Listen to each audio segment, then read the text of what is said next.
There's a star that lights the road. I take this ride.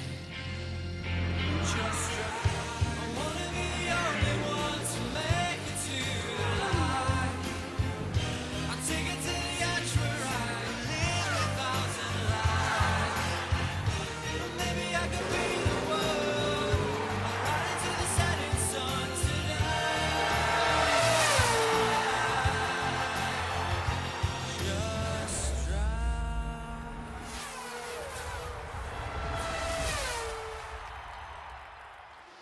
Only Fangio, Schumacher and Prost have won the World Drivers' title 4 times. Today, Sebastian Vettel has the opportunity to join that elite list. Stellar names, I'm sure you'll agree. If he's going to do so, he'll do it in this, his RB9, which yesterday he took his 43rd pole of his career in. It only took one run for Sebastian Vettel, and the rest could not touch him. Yes, guys. Yes, we did what we had to. I said many times, you know, the most important for us and for myself is that we win the championship. Even inside the team, we decided for different strategies. I preferred not to qualify on the soft. Mark preferred to qualify on the medium. I think it's a tricky one to judge right now. The target is to win the race, and then should we do that, then we know as well that it's good enough to secure the title.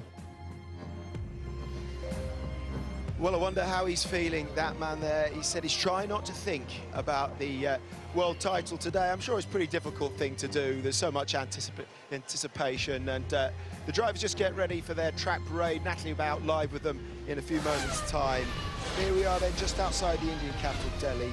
Vettel looking to make history by becoming the youngest ever 4-time world champion, having won the last 5 races. You would think only a DNF can stop him. Yes, hello everybody, good morning, welcome to India. We're not going to get any rain. I don't think anything's going to scupper this Red Bull party, but for a DNF and perhaps the chance that Fernando Alonso finishes in the top 2. It's going to be a procession, isn't it? Not at all.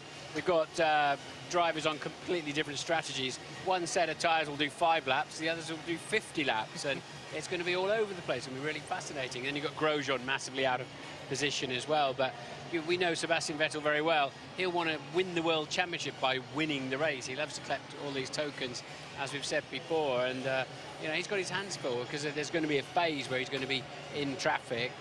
He could be in, you know, very, very early on in the race. Just talking to a couple of people behind the scenes here at Red Bull, and he seems very calm. It's just the melee all around him.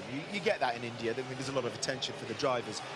But you know, what do you think is going to go through his mind now? Yes, he's done it 3 times in a row. Does that make it any easier closing out the season? Not particularly. It helps through having that experience.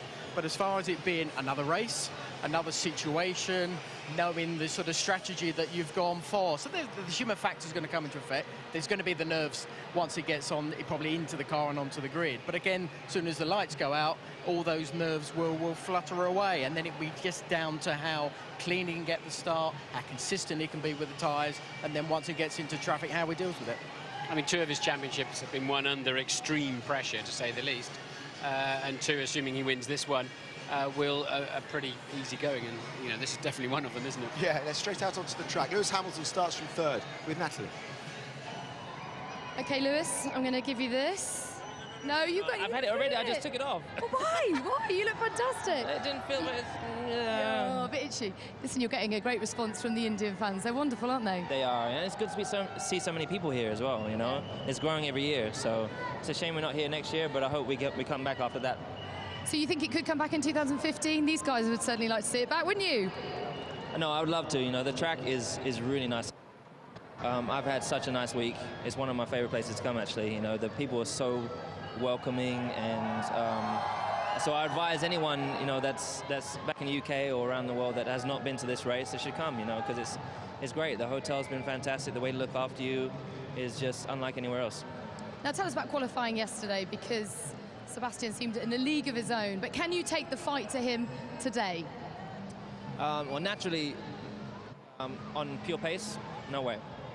But strategy can play a part today. I mean, obviously the start, we can possibly get him at the start. That would be amazing. If both of us could get past, would be really cool.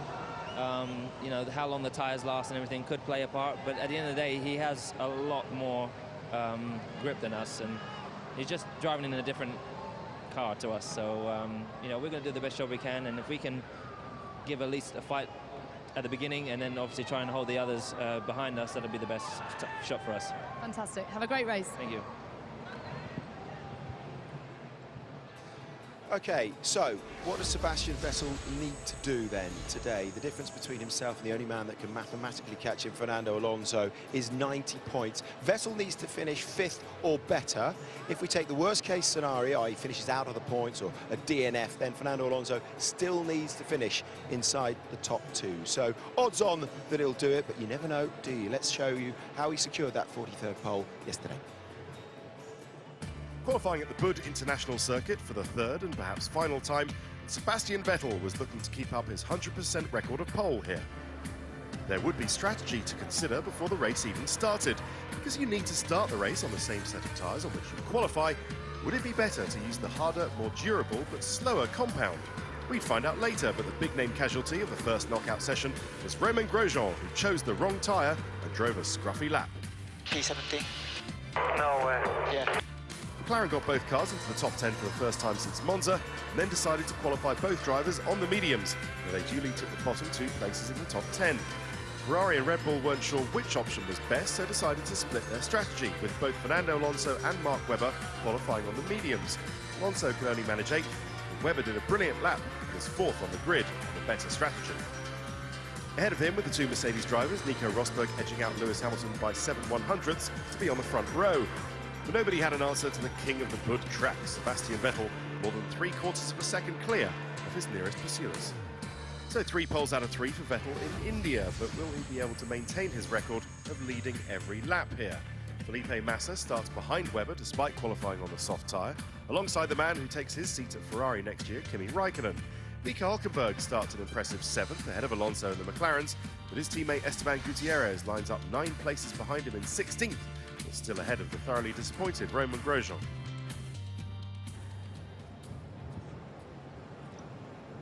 Oh, thank you very much. It's not the most practical outfit actually for a track parade, but how are you feeling today? Yeah, don't be checking. How are you feeling today on the cusp of great things? Good. Yeah? Feeling strong? Starting on the softs, starting from pole position. You dominated qualifying yesterday. It was almost a perfect lap, wasn't it? Yeah, pretty happy. The second run, I think I was a little bit too greedy, but we didn't expect to have that much of a gap. I think today will be much closer. It's a long race. We have I think a strong package, so we'll see what we can do on the strategy front. Obviously, 4 out of the top 10, I think, decided to go a different route. We'll see what turns out to be the better one. I guess it's a bit like India, organised chaos at the start, because everyone could be pitting at the same time, couldn't they? Yeah, but if that's the case, then no accidents will happen, because even though it's quite chaotic here on the streets, they still manage to make it round. I think we'll have to wait and see. It's a question mark at this stage how long the soft tyre will last, and then as soon as it gives up, obviously we will have to pit, and the other ones can stay out on the hard tyres. Is India a place you enjoy coming to? You certainly get a great reception here. Yeah, it is. Obviously, it's very different. We don't get to see much of the country, to be honest, which I think in a way is a shame because it has so much to offer. But I think we all like the circuit. I love especially the middle sector with the fast corners. So it's definitely a track that we will miss next year, but maybe it comes back the year after. Great stuff. Have a good day. Thank you.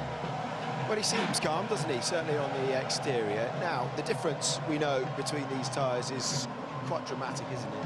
Christian Horner's been saying that perhaps the soft tyre is going to go for 10 miles and you can go 150 miles on the medium. Rumours in the paddock maybe that Vettel might pit as early as lap 2, lap 3. It's not out of the question. We've seen them blistering in qualifying quite badly. It's not a blister on the shoulders, which is dangerous in terms of the delaminations you can sometimes see. It's just a performance-related thing. And I'd imagine they want to get those out of the way as soon as possible. But he'll hope to get a bit of field spread to get out front. But, you know, he's not exactly alone on that. Both Mercedes are in exactly the same position, one of the Ferraris too. So we definitely got 2 elements to the race, and nobody really knows which one's the right way. They don't. If you look at the other side of things, they reckon Webber might pit as late as the penultimate lap. I mean, so he's on an entirely different strategy. More difficult, do you think, for Seb than Mark today? I think Mark thinks he's got the winning strategy. Yeah, it should be more difficult for Sebastian, but I think it would be interesting what he does at the beginning. I would have thought earlier is going to be something he's going to work on so he can get into the traffic and just get on with the job. The longer he leaves it, of course, then he's got less laps to do it. Mark, we know, has to get a good start. If he doesn't, then that will totally destroy his race. But there are others who'll say there's no way you can go that far on a set of tyres. I'm sure Pirelli not that comfortable with it. So but there's a lot of unknowns. Okay, total domination though this year. Sebastian Vettel, 9 wins, 5 in a row, and he's on his way to glory again. You don't have my number, but we don't need each other now. We don't need the city, the creed or the culture now. It's I feel love, I feel the love. I feel the streets are not pulling me down. So people of the city, I don't need your counsel now.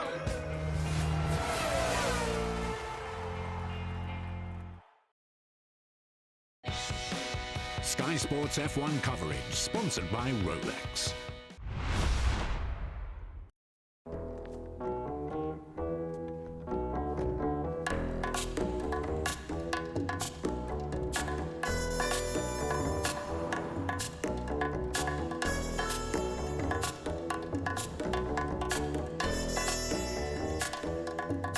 Let's do those things that can't be done.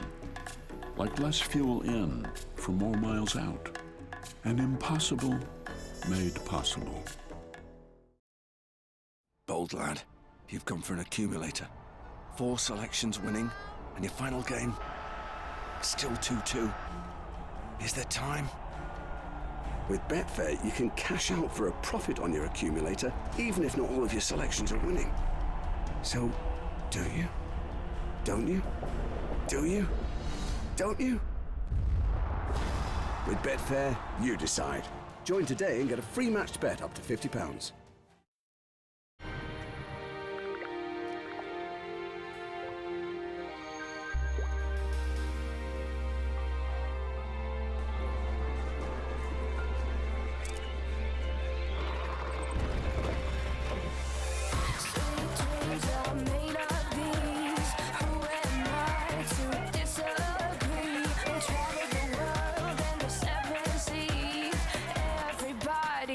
Looking for something. This is the watch that told the fastest men on Earth to go faster. It took everything Monza could throw at it and came back for more. This is the watch that measures guts, courage, and raw nerve. This is the watch that was born to race.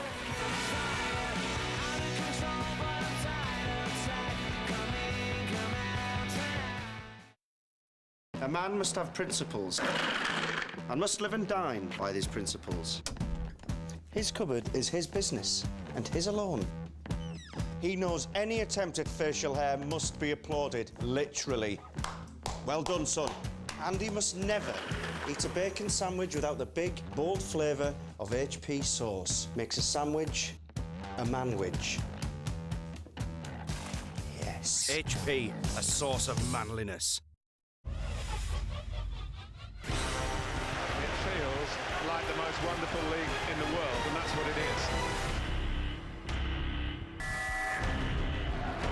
The atmosphere is crackling. This promises to be lively. You cannot believe this Premier League. Exciting, wonderful to watch. It's absolutely magnificent, it really is. Sky Sports F1 coverage, sponsored by Rolex.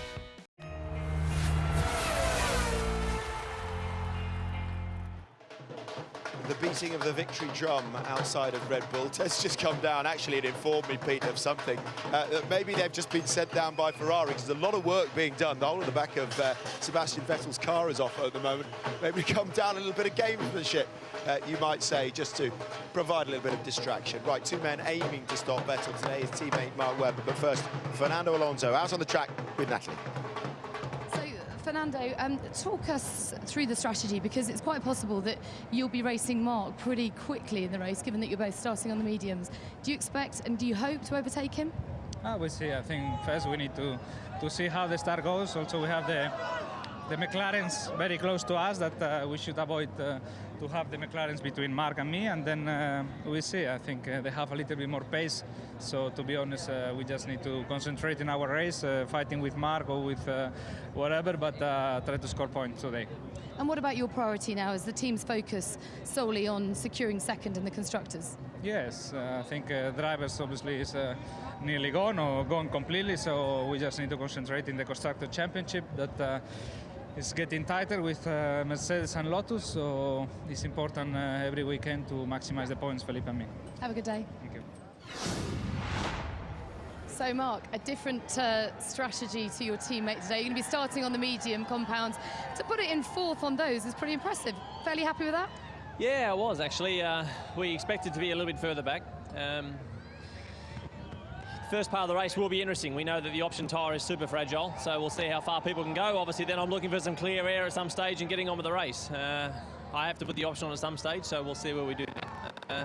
But yeah, it's two races going on, one at the front and one with the guys coming back through, having started on the option. Should be exciting stuff. Now, it'll obviously be your last Indian Grand Prix, but hopefully for the fans and for everyone here, not their last. What do you make of India? Have you had fun here? Yeah, we have. I think that the effort they go to put on a very smooth event, track's great. I think this year in particular, we see a really good, enthusiasm from media and also, just the fans in general. Look at the crowd today; it's pretty cool. So yeah, I hope they come back here in the future. Have a fantastic day. Cheers. Maybe they've been sent by Ferrari, this track does, actually. They seem to be following us at the moment. Very colourful entertainment here, just in the pit lane, outside of Red Bull. Broke my foot then. Did he? Ouch! And you've got shoes on, but yeah, yes, with your feet. Keep clear. Right, Webber yesterday, he looked really relaxed. He looked like all smiles. It would be super sweet today for him, wouldn't it, if he just sort of rained on the parade a little bit. Yeah, and I think the smile we just saw there just shows that he actually is further up the grid, like he said, than he expected. So that is a massive positive for him. And once he gets himself into clean air, as he said, he can get into that race. And it's going to be important as a racing driver. Consistency always comes into play, especially here in India with the way the tyres are working out. Okay, back onto the main man, Vettel, having a season much like 2011. Welcome to Formula One in 2013. The earlier leader now comes home to complete the top three. Not good enough if you're a Red Bull driver. Sebastian Vettel wins the Malaysia Grand Prix. Marcus, put slow, get him out of the way. It's wheel to wheel for the two Red Bulls. This is silly, Seb, come on. There is big things to do. Like you wanted it bad enough. Yeah, multi-21. I was racing, I was fast, I passed him, I won. It's a case of deja vu in the desert. Sebastian Vettel wins the Bahrain Grand Prix. Vettel's left it too late. He's left too much energy in his tyres. We know the score, don't take any risks. But satisfaction. Sebastian Vettel wins in Montreal. Yes, we won Canada. Thank you, boys. And we lose our race leader from this British Grand Prix. I lost the gearbox. It is Sebastian Vettel's day here in Germany. Yes, yeah, baby. They gave me a run for the money. Hamilton wins the Hungarian Grand Prix. Brilliant job, Lewis. Fantastic drive. It's Sebastian Vettel's Belgian Grand Prix. He wins by a country mile. Sebastian Vettel claims the Italian Grand Prix. He extends his championship lead. 3 wins on the bounce in Singapore. Please don't do that. That's not correct. They're on a tour, they go around with a bus. And Sebastian Vettel will see the checkered flag, and it's 3 wins now in Korea. Yes, boys! It's his 5th race win in a row, as Sebastian Vettel wins the Japanese Grand Prix. Yes, boys! You're the best team in the world. Seb Vettel, been in a class of one.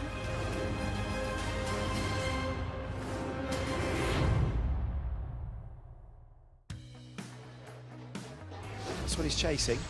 Quick look at the stats so far this weekend of the 15 races. 9 wins, 7 poles. He's been pretty dominant there. Only Mark Webber and the 2 Mercedes drivers have been in first spot after qualifying. 12 podiums, and he's led 471 laps with those 297 points, which should be enough for leading the constructors all by himself on number of wins gained. Remarkable statistics. Let's get some more reaction out on the track. 2 of the Brits, Paul di Resta and Jensen. So Jensen. Hi. King of the jungle. Oh. Yeah. Sorry. What was that about? That was Webber. Okay. I'm the gentle king. The gentle king. Okay. Okay. What about who's going to be king today then? How are you? How are you feeling? Not you. Both McLaren start on the mediums. That was a point of a bit of frustration for you, given how fast you were on the option tyre. But are you feeling strong ahead of the race, tucked in 9th and 10th? Yeah, it's the right call, I think, for us. You know, even if we qualified up in 4th or 5th on an option, it's probably still better to be on a prime. But yeah, it's always tough. You know, the heart says you want to see what you can do when Q1 and Q2 went well. So yeah, it's tough, but it's the right call, and we'll see what happens. It's always quite interesting when you've got 2 different strategies in the race. I think the guys on the softs will be stopping reasonably early, and it's whether they can get through the traffic or not. You know, so 2 very different races. I think Webber's in a good position to get a good result, and hopefully us as well. Your lovely girlfriend Jessica's wearing a sari today. You guys have really embraced the Indian culture. Do you enjoy coming here? She's just copying you. Oh, I don't believe it. I guarantee she'll look good in it. She looks pretty awesome in it, yeah. But no, it's always nice going to circuits all around the world, different cultures, and I'm a big fan of curry, and Indian curry, not British curry. I don't like raisins in my curry. Have a great day today. Thanks, Jensen. Cheers. Thank you. Have a quick chat with Paul as well. Thanks, Mark.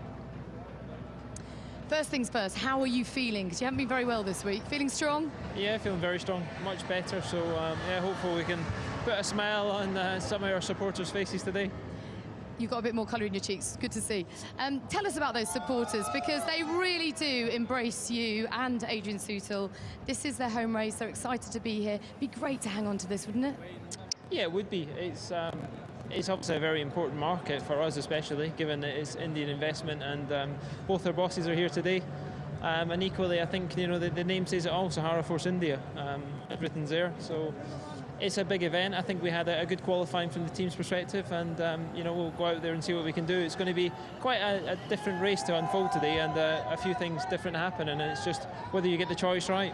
So do you think from 12th and 13th you can get into the points? Strong points finish for both of you? I think very realistically you could, but it's one decision that could make the difference, and it's what it's all about, tyre choice, and I think you can get an impression of that, how qualifying unfolded in Q3. Oh, it's going to be exciting. Yeah, will be. Thank you very much. The duality of curry. One man loving it, the other hating it this week. Yeah, it's an acquired taste, isn't it? But we now know that Jensen doesn't like raisins, but hey, what else is there to find out today? Well, he's been enjoying the spice. Paul di Resta, yeah, he's had Delhi belly, let's face it, and it's been taking it out of him, hasn't it? He said yesterday he was really struggling. Yeah. It does take it out of you. I don't even want to talk about it. I don't even want to think about it, to be honest. But he says he feels very strong now. And Natalie said he's got more colour in his cheeks. I think she meant the ones on his face. I don't know. But anyway, moving on. It's pathetic. Let's get on with it. Yes. Yes, they've got to perform, though, last few races, because Paul has had a bad run of things. Yeah, he needs. Yeah, I mean, he had a good start of the year. Then those tyres changed, and he had incidents. And it's funny, you know, it's so hard. It's like a flywheel. The momentum gets going, and every little key decision, every little knife edge thing falls your way. A bit of a scuffle at the start falls your way, and then you just fall off the other side of that knife edge, and you make little errors. Your confidence goes a bit, and when you need a bit of luck, the rub of the green, it doesn't happen. You get run into again. So, and Paul's just, I think, coming off the back of one of those phases, frankly. OK, plenty still to come. When we come back, we'll start our race show proper. You don't want to get anywhere. It's going to be a fantastic race today, and history could be made.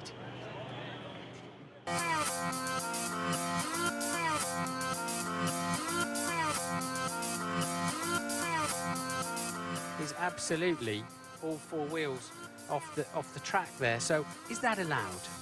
Yes, it is allowed, provided we think he hasn't gained anything from it. And I think most drivers do agree now that if you do that, it's a little slower. It's not the optimum way to take the corner.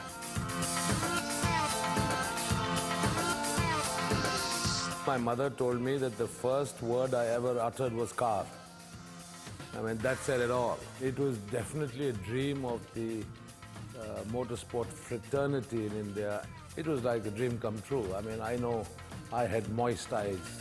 5th place for Sebastian Vettel in India will secure him another world title. It only took one run for Sebastian Vettel and the rest could not touch him. Yes, guys. Yes. We did what we had to. Great job. That was fantastic.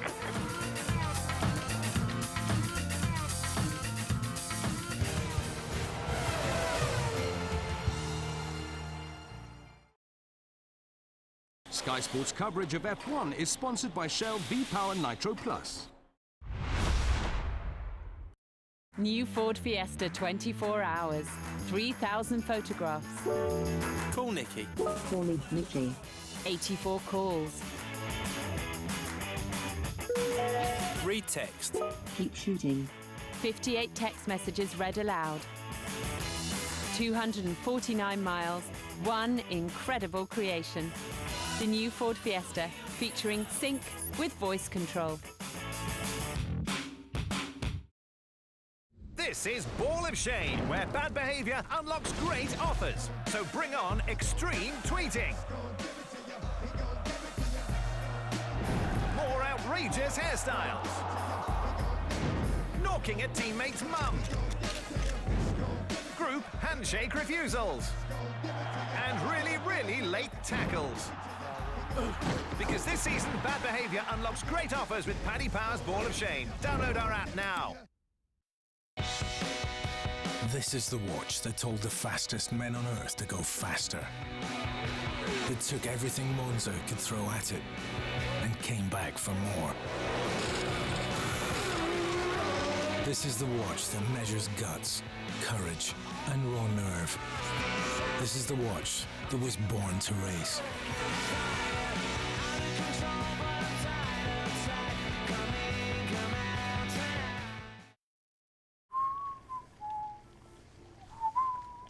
Rory. Hey, I did it, Rory. I switched to the Santander 123 current account. I did it online, and their dedicated switching team kept me updated by text. Nice. I could even pick my own switching date. It's ever so easy. See, I told you.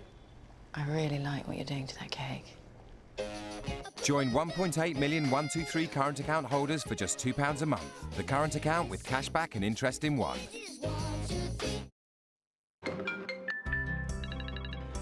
Ciao, Nini. Ah, mera bhai. Hi, Patsy. Jumbo. G'day, cowboy. Dude.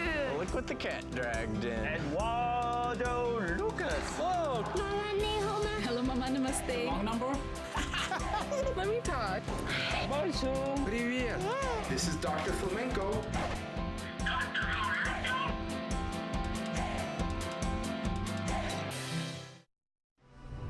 American snowboarder Kevin Pierce remains in critical but stable. He didn't look like Kevin. He looked like he was dead. We had no idea whether he was going to live or die. I still want to snowboard. I want that feeling back. You cannot afford to hit your head. It'd be a miracle if my brain did heal back. There's been so many miracles. Why would you not believe in that one? The Crash Reel premieres Tuesday, 5th of November at 9 on Sky Atlantic HD. Sky Sports coverage of F1 is sponsored by Shell V-Power Nitro Plus.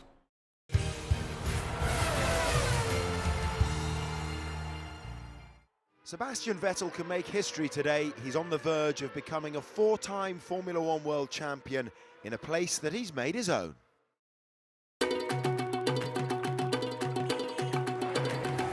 This is my track.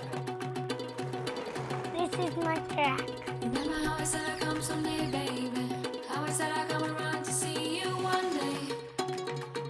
Said I'd try to find a way to run away, I get away someday. Gonna come someday, baby. Gonna fly around the world to hear you sing. Gonna fly around the world to try and find you again and sing. I left alone.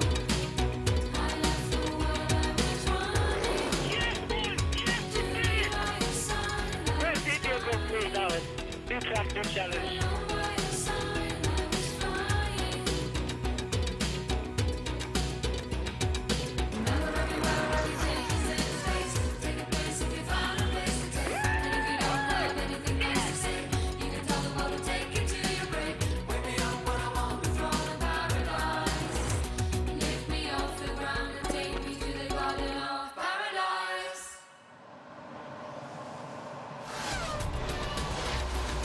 potentially an historic day in store. Sebastian Vettel loves this track, having finished on the top step of the podium both times they've raced here.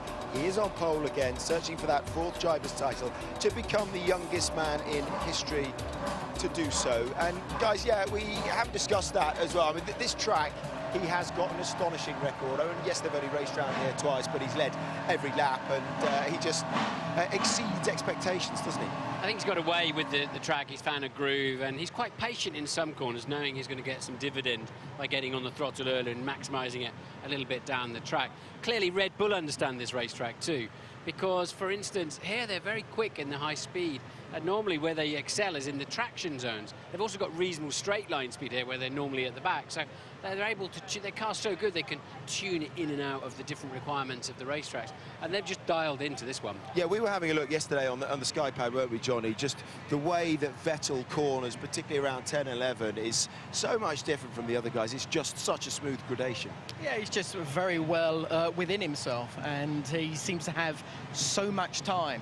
And when you're driving the car, you need as much time as you can possibly have mentally. And with that, you're able to do everything in a much slower manner and take it all in. And with that, he's able to really produce some beautiful lines and then just get some wonderful, like Martin says, acceleration on the exit of the corners as well. It's just a lovely style we're seeing from Sebastian Vettel. OK, let's just bring you up to date with exactly what he needs to do today. Another reminder that it's in his own hands. 90 points the difference between him and Fernando Alonso, the only man that can mathematically catch him. 5th or better will do for Vettel. However, if he doesn't finish, or he finishes outside the points, Alonso still has to finish in the top 2 today for the championship to move on to Abu Dhabi. He's had a great weekend as well so far, hasn't he? Sebastian Vettel, and the others on the grid can't do anything but hold their hands up. Ultimately, it's what we've been working so hard for the whole year, so it's incredible what we've achieved in the last 3 years so far. Seb has been happier to talk about the team strengths more than his own. So I think it always sounds a little bit cheesy. For the weaknesses, I know them probably better than most people. I'm very stubborn, sometimes too stubborn. Perhaps stubbornness is something running rife at Red Bull. You're leaving at the end of the year. Their focus is bound to be on getting Seb to win the race, isn't it? Yeah, probably.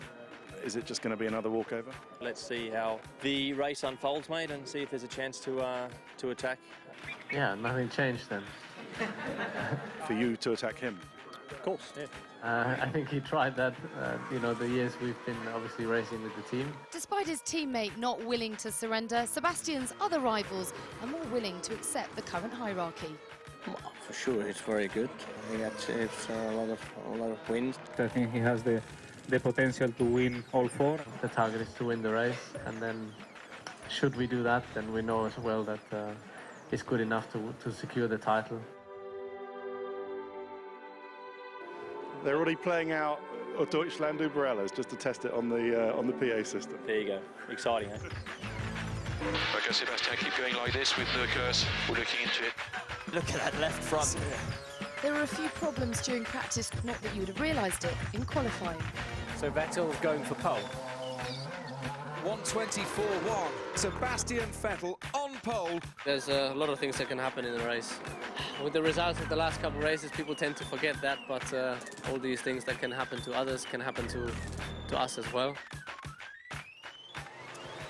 A lot of things that can happen, says Sebastian Vettel. Anthony Davidson, of course, is going to be analysing everything that happens from the start to strategy in the middle of the race to strange things that might happen at the end. But Anthony, strange things that can happen include a gearbox worry. And look at the number of people working on Vettel's car.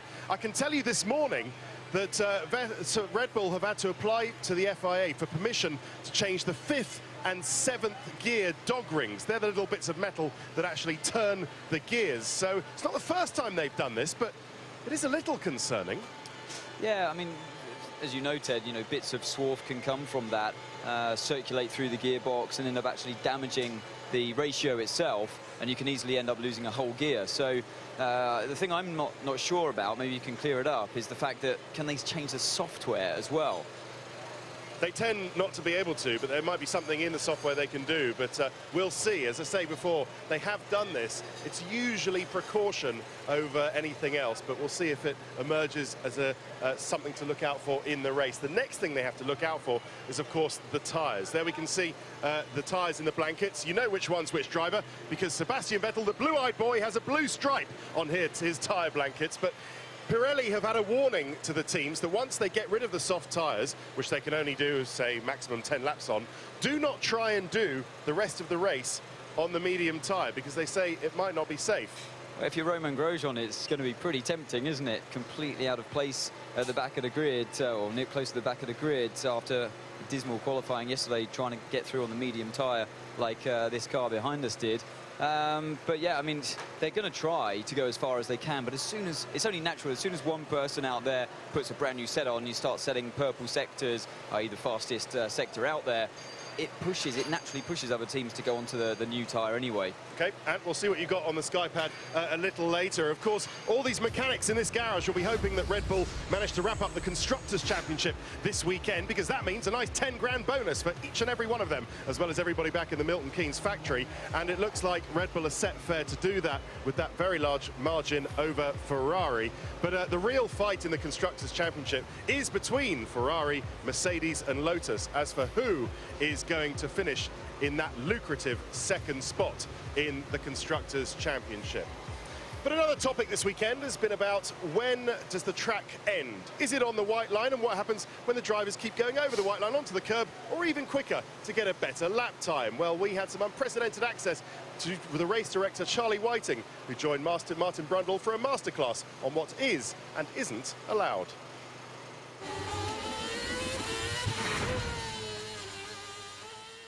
Quite possibly the busiest man in the Formula One paddock, hasn't missed a race since 1978. He's been to over 600 Grand Prix. You will see him on TV when he starts the race, and also if there are any calamities, safety cars needed, or fire trucks creeping onto the racetrack.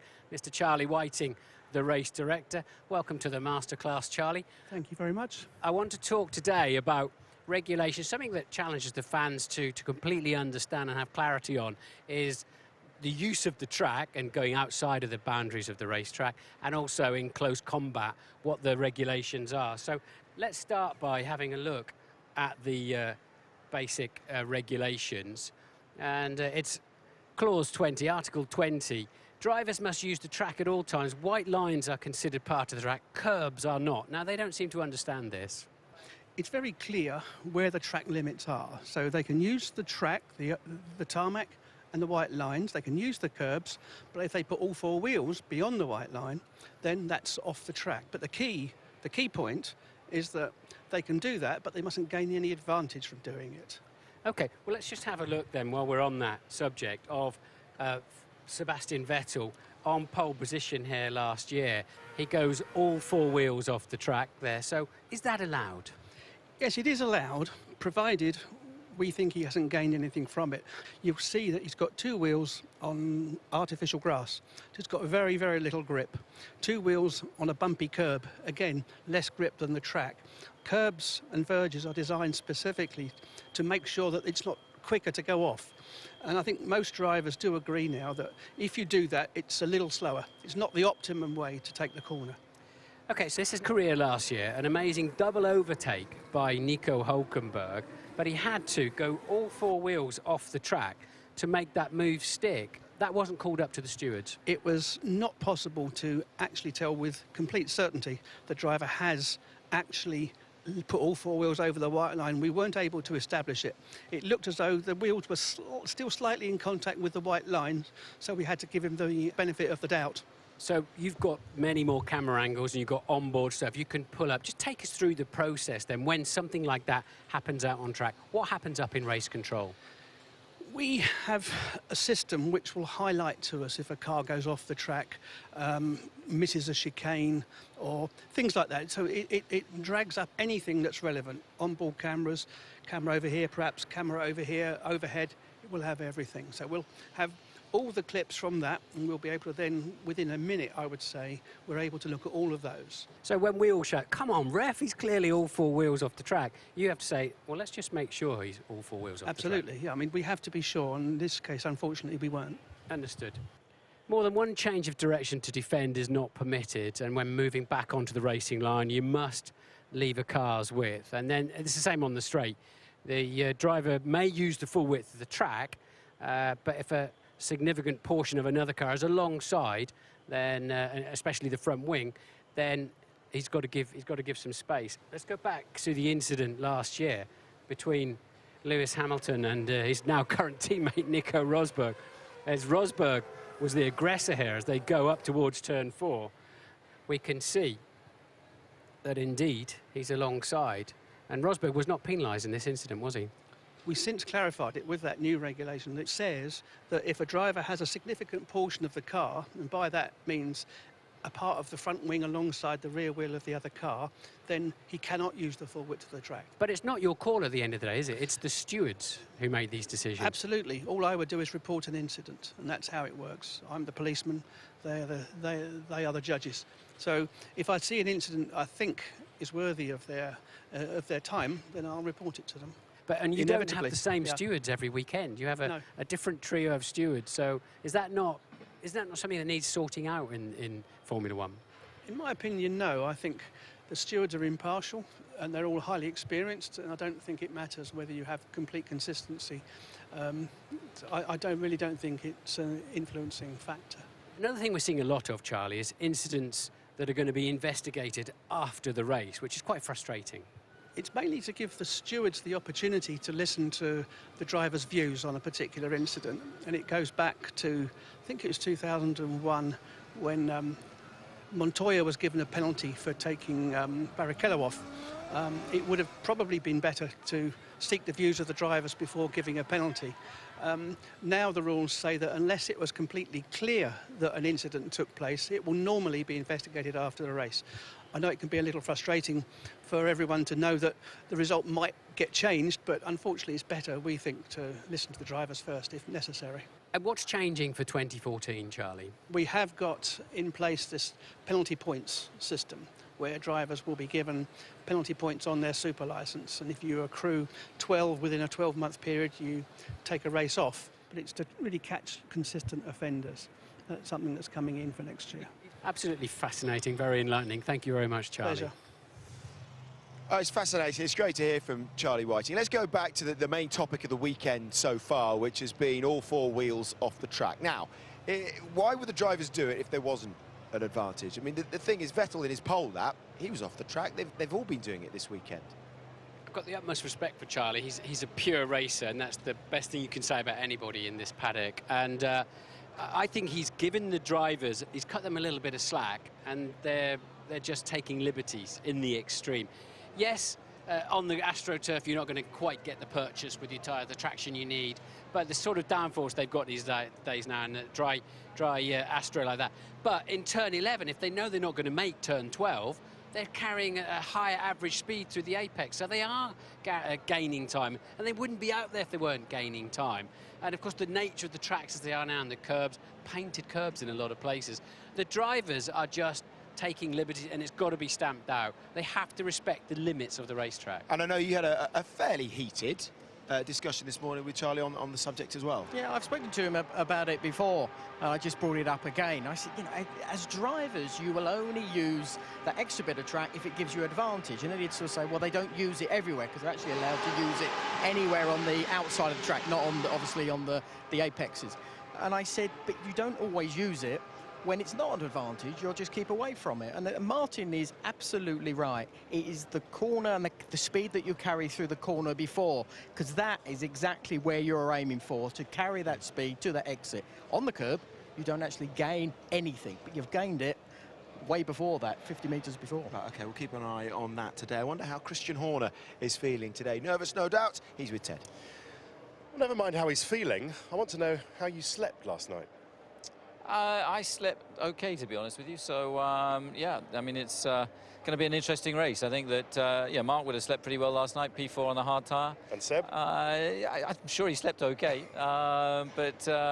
Yeah, I mean, it's going to be fascinating to see how these strategies work out.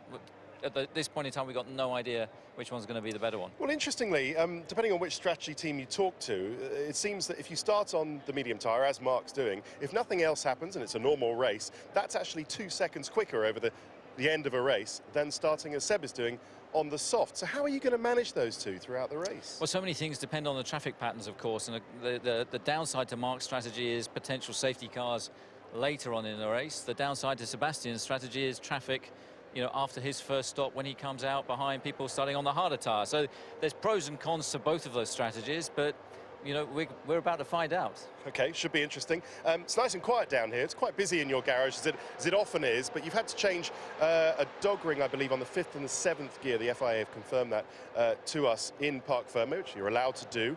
Why is that, and any lingering concern over that? As much precautionary as anything. So yeah, I mean, they were identified as ideally needing to be changed. The permission is sought and granted, and obviously that's what's happened. Okay, Christian, thank you very much. Thank you very much. Throughout the afternoon. Great, as I was saying at the start, only 3 men have won 4 drivers' titles in the past. Sebastian Vettel today looking to join an elite club. Vettel finishes world champion. Kicking Rosberg, he knows it. And I've got to stop because I've got a lump in my throat. Lewis Hamilton is the world champion. We are world champions! World champions! Double world champion Mika Häkkinen. Victory once more for Britain's Graham Hill. Emerson Fittipaldi wins. Here comes Alonso, back-to-back world championships for him. It's Brabham all the way now. The race and the World Championship are his. It's Jackie Stewart. Niki Lauda is going to be world champion for the 3rd time. World champion Nelson Piquet. Ayrton Senna joins Grand Prix Racing's truly great 3 times world champions. Fangio, now champion driver of the world for the 4th time. And Alain Prost wins the World Championship. Michael Schumacher becomes the most successful Grand Prix driver of all time. Sebastian Vettel, you are the world champion! Yeah! Once, twice, and is 3 times a world champion. You're the triple world champion, Sebastian Vettel. Yes, indeed.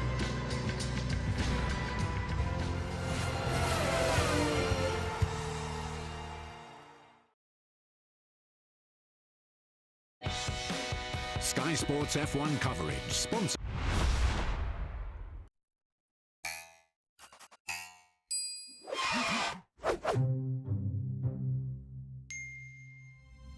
Previously on Tuned. Let's begin our journey through the history of McLaren. From the start, it was a story of success. Boulder Dash!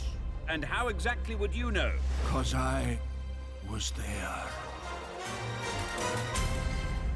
Let's move on to the legendary Ayrton Senna, one of the greatest drivers the world has ever known. Shook his hand, Donington 93. Haven't watched it since. Of course, when you mention Ayrton, you cannot ignore his biggest nemesis. Ladies and gentlemen, our new driver, Ayrton Senna. Ayrton. Elton? Ayrton. Eaton? Ayrton. Ayrton. Ladies and gentlemen, Mr. Senna. You didn't hit it off from the start, did you, Professor? Look, I never had any trouble working with Ayrton. Believe me, we were like chalk and, something chalk goes well with. Cheese. Hello! Now, let me tell you a little bit about driving Formula One cars. You see, in mine, right. Now, my advice would be to take this corner quite carefully. All fast works, 2, Aaron? Seem to have a malfunction on the radio. check that out, would you, chaps? Everyone knew that Senna was more than just a driver. He was a poet. I am designed to win. There is no prize for second best. Well, technically there is. It's called silver. Nothing to sniff at? It's impossible to describe the euphoria of winning a race. But if you had to, it's kind of like finding money in an old coat. Wouldn't you say, eh? When I get behind the wheel, for me, there are no limits. There are no rules. Mr. Senna is referring to metaphorical rules and doesn't condone any breach of FIA regulations. Forget this. You heard the man. No more questions. Sorry. It soon became one of the greatest rivalries of motor racing history. Look, I did my level best to keep things between us light-hearted. Ron, come on. I cannot work with this idiot anymore. I've tried to reach out to him, Ron. It was me that instituted Samba Day, but I'm getting nothing. He's pushed me beyond my limit, which I did not believe was possible. One of us has got to go. It's either him or me. Number 37, chicken nuggets. Let's move on to the next exhibit, shall we? Wake up, mate. Sky Sports F1 coverage, sponsored by Rolex.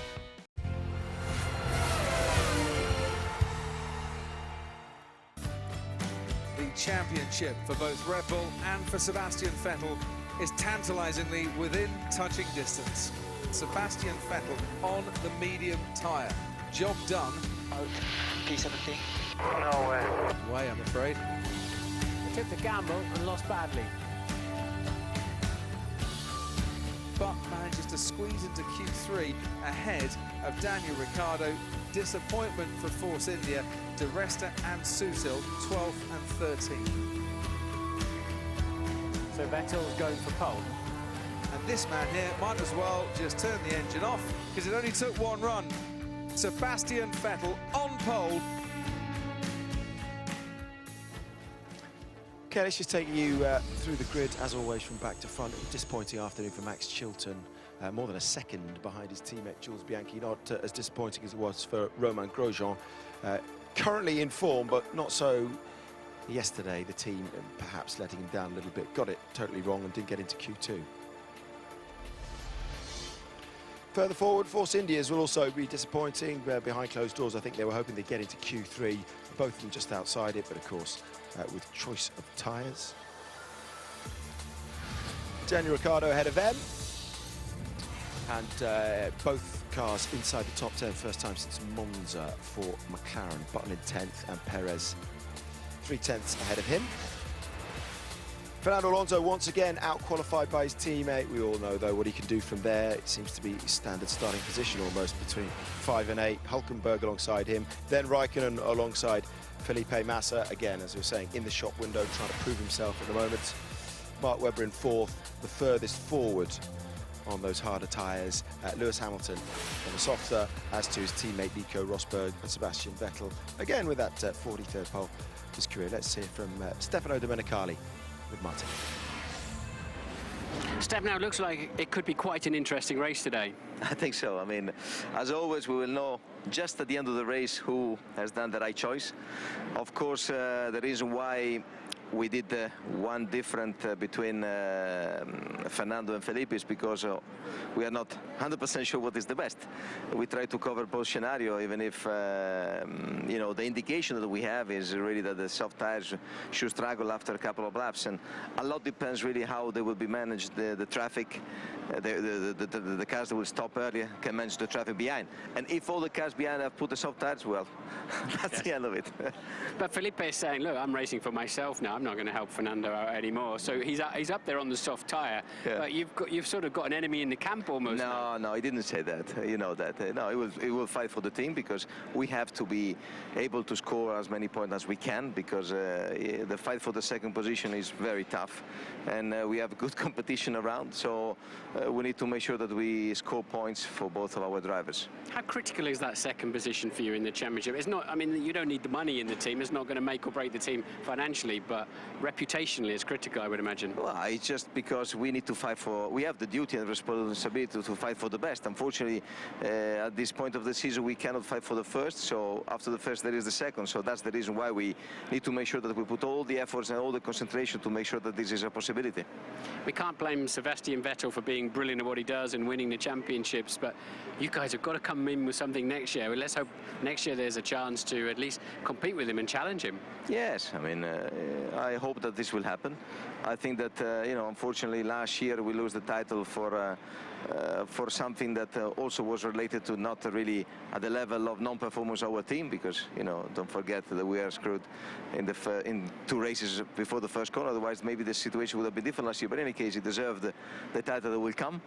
And congratulations to him, congratulations to the team. But I remember that we lived the same period in Ferrari, you know, from 2000 up to 2004. Everything was perfect. And then things can change quickly. And when it starts to change, well, we will see. Let's hope. For sure, we are totally focused on the fact that we need to make sure that the project, technical side, it is strong enough to have a great time up to the end of the season. Have a great day. Thank you, Martin. Thank you. Bye-bye. Yeah, man, on a little bit of pressure at the moment. Now, it is disappointing that after 3 years, F1 won't be returning to India in 2014. But have they missed an opportunity over here? Natalie Pinkham has been investigating.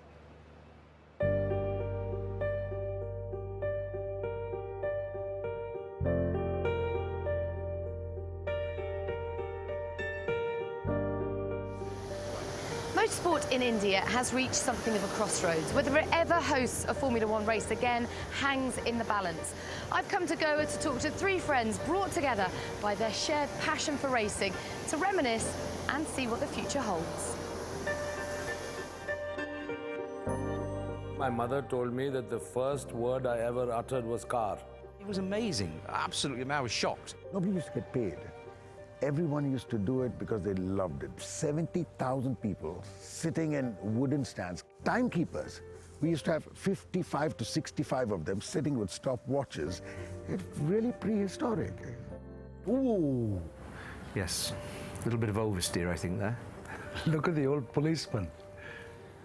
Look, my God, his mustache was almost like mine. Ah, my God, not a speck of grey.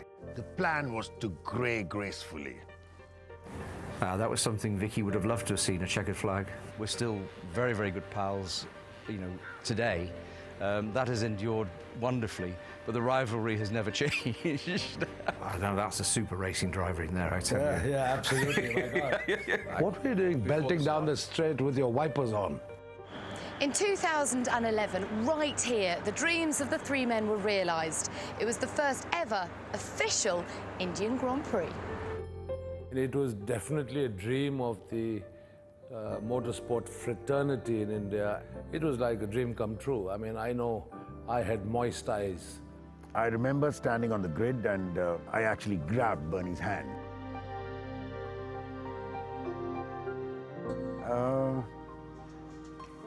Even till date, you know, that does give me goosebumps.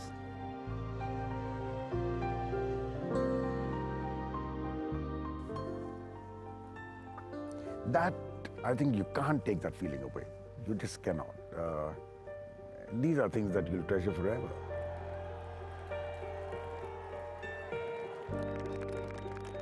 After only 2 races and its omission from next year's calendar, the future of the Indian Grand Prix is in doubt.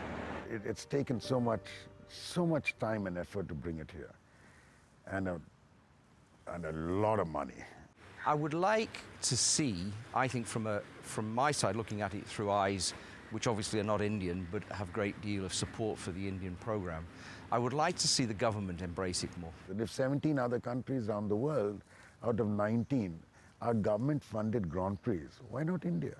When government constantly says, why are you wasting money on motorsport?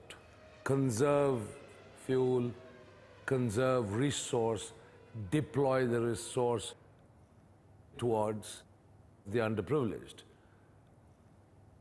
Nobody's arguing with that. But those who are in the middle class and above can certainly do their bit for the upliftment of the underprivileged, but can't fashion their entire lives and outlook only towards upliftment of the underprivileged. It may be a politician's dream, but let me tell you, the hypocritical politician doesn't do it himself. It's boosted so much of confidence into just having the Grand Prix. It's not Formula One. Forget the commercials, forget anything else. It's made the world look at us differently. Investors or businessmen, okay, who want to invest here, they want to, let's say, put up factories, put up manufacturing units. They actually say, hey, if these guys can organize a Formula One thing, let's go there. You know, it's put India on the map. At the end of the day, you need local political blessing as well, which sadly isn't there. So we've got two-pronged, let's say, strategy. One is to work with the government, and second is to beg and plead with Bernie, saying, please, come down on your price. What do you think Formula One will lose if the Indian Grand Prix does go?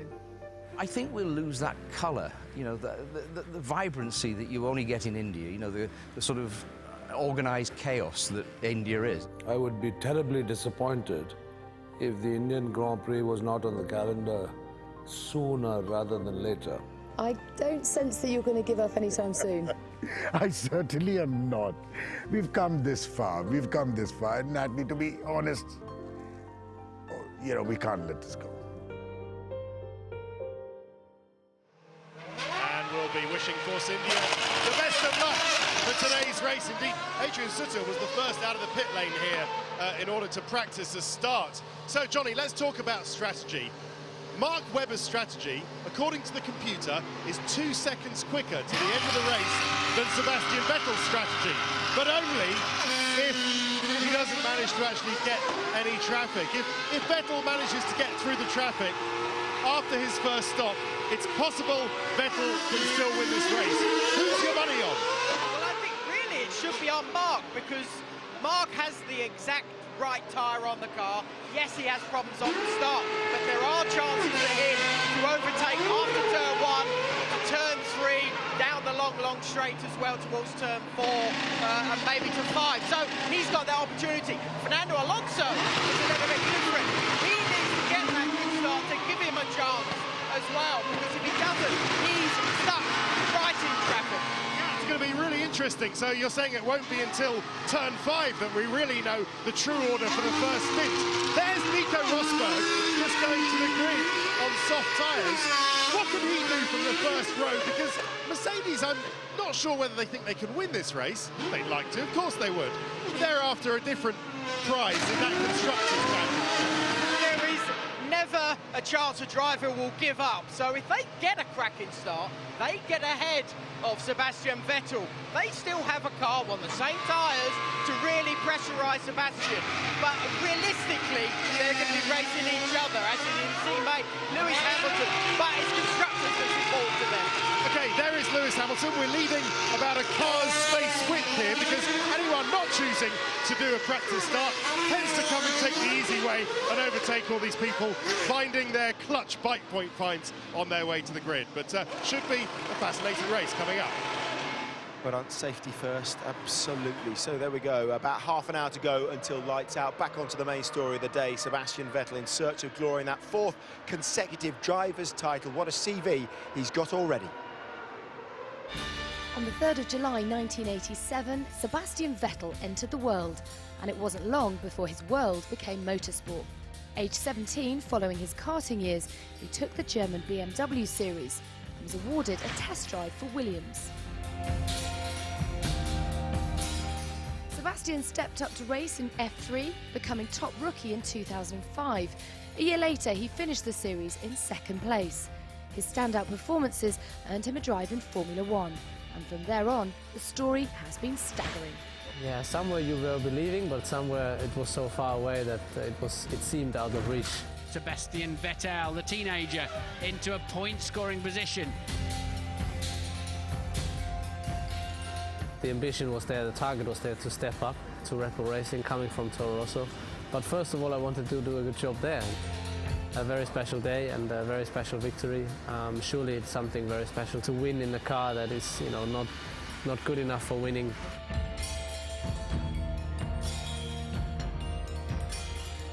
Yes! Yes! Yes! We made it! To me, it didn't matter, you know, it felt like the first win. Don't need to lie and invent stories. We had some moments where we had different opinions, but I think these things happen when you fight for the same ground.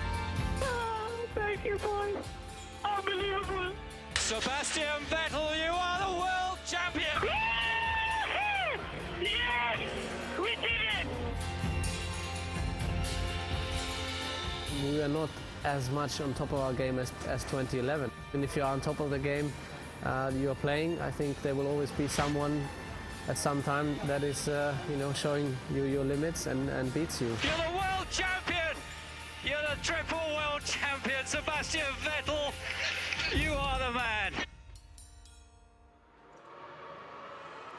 It hasn't been the easiest of learning processes for Sebastian Vettel. When you're fast, you're always on camera, and therefore it's very public when you make mistakes. As we saw in 2007 at Fuji, where he said hello to Mark Webber. I'm going to be your teammate in the future. Nice to meet you. You've got to respect the fact he was running at the sharp end, even in the Toro Rosso, though.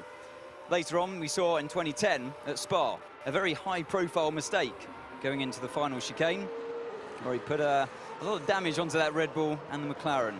Once again, a disappointing time came at Canada for him, where he made a rare mistake into the 6 and 7 chicane, onto the wet, under pressure, something you don't really see anymore. That handed the victory to Jenson Button. One thing that people seem to always doubt with Sebastian was his overtaking qualities. And things started to change in 2011 at Monza, for me in particular, taking on the best in the business in wheel-to-wheel combat. We saw a much harder, leaner, fighting Sebastian Vettel into the second chicane. He wanted victories, he needed them, he was used to it. In Abu Dhabi, we saw him start from the back of the grid, or the pit lane. An easy picking, you might say, on the Caterham, but this shows where his mindset was in 2012.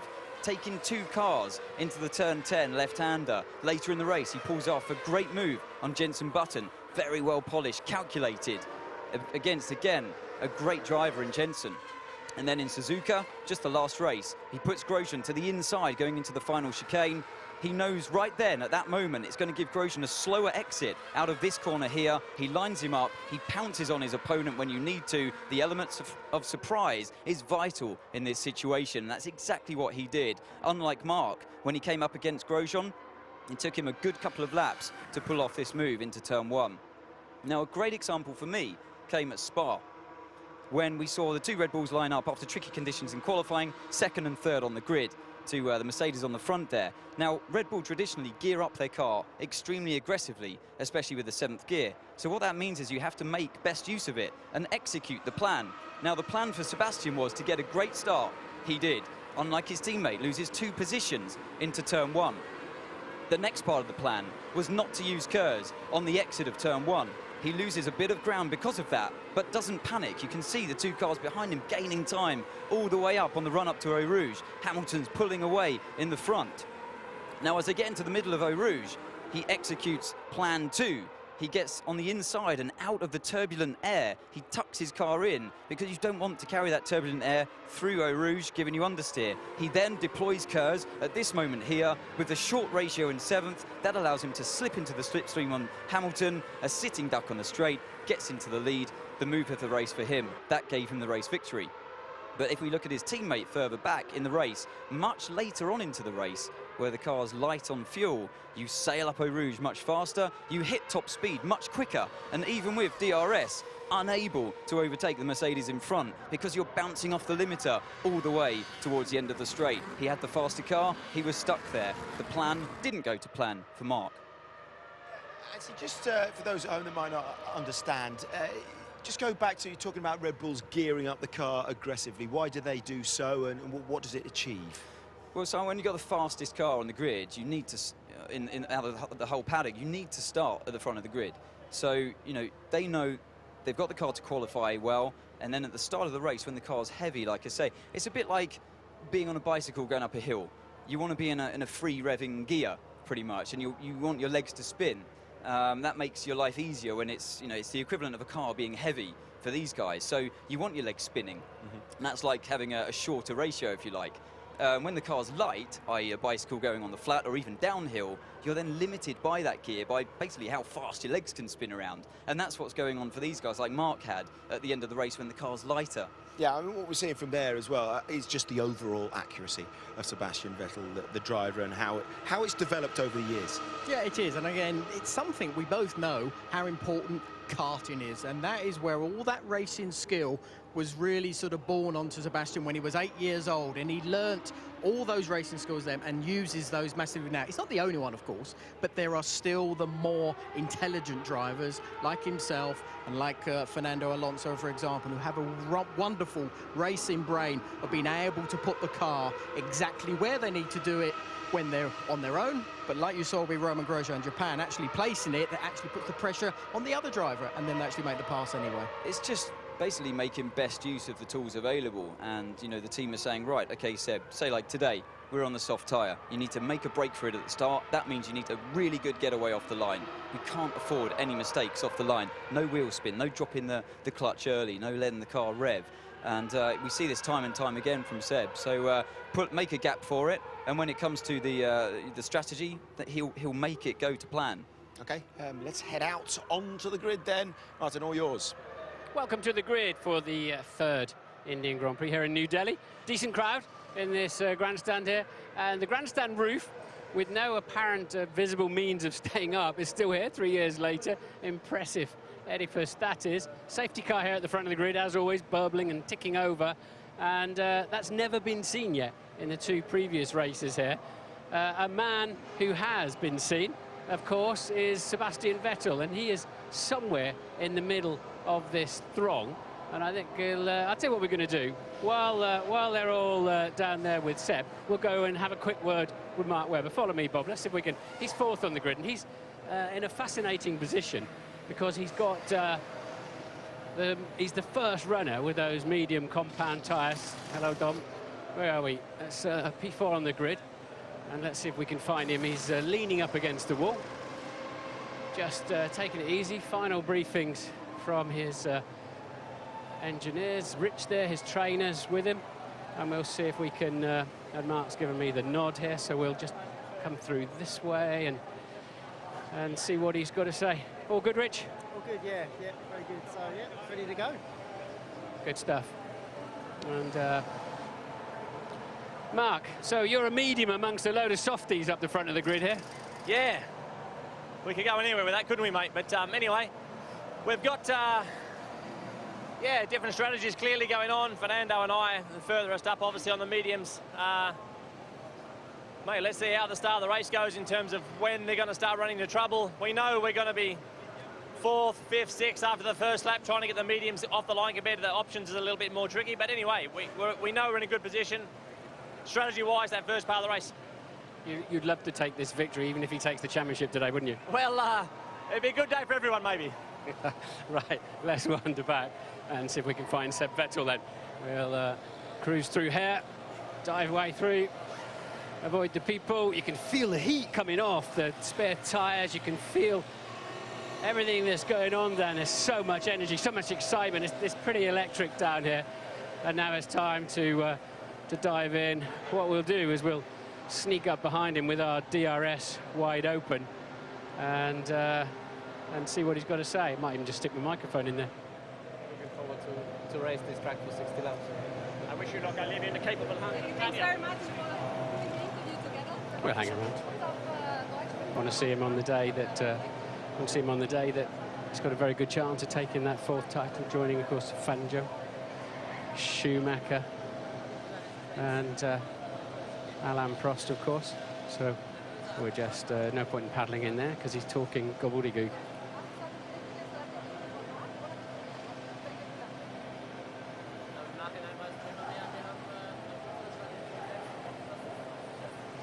Okay then. Thank you, Tanya.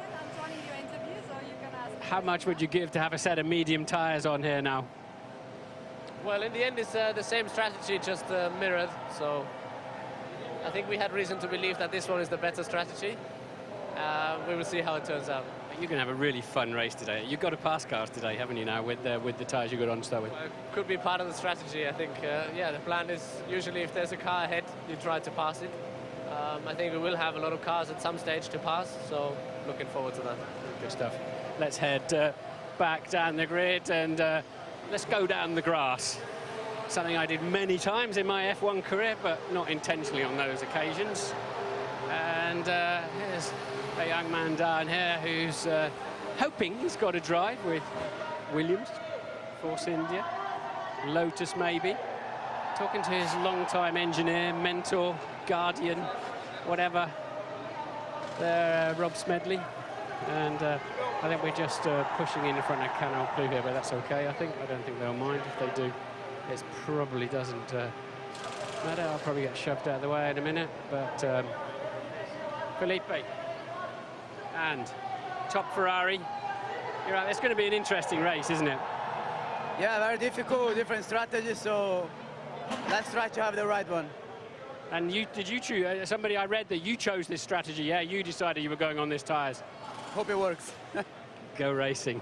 Okay. And let's head down here. I quite like this piece of grass. It's like littered with F1 drivers just waiting to have a microphone shoved in their face. Well, maybe not. How are we looking, Nico? Manisha, sorry, I don't want to interrupt, but if I can just pop in here like this. So another great performance in quali then. Yeah, not bad. 7th is solid, is good. Hopefully we can keep that. And well, so you're on the medium compound tyre. You're going to have some quite interesting. Soft. Yeah, sorry, I meant to say soft, but thanks for picking me up on that. So you're going to be in the pits quite early, but who do you think you're really racing today?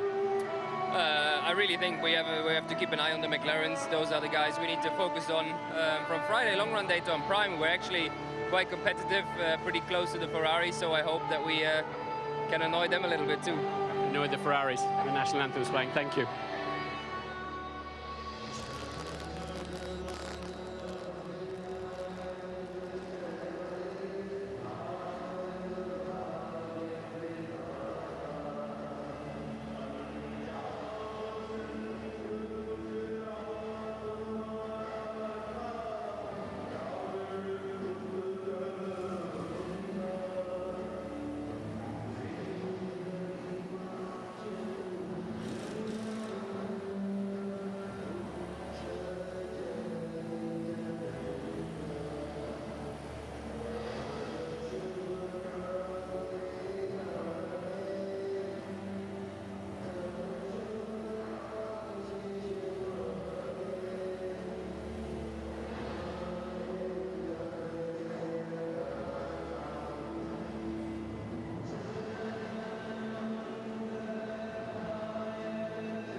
Well, a good crowd in today. It's good to see, isn't it, here, because F1 not returning next year. I'm sure they'll be doing all they can, the team here, to try to get it back on the calendar. But for the moment, this will be the last Grand Prix to come here for at least a year. Now, I want to talk to you, Anthony. I know you've been having a word with a couple of the strategy guys. Let's say those first three on the softer tyres get away.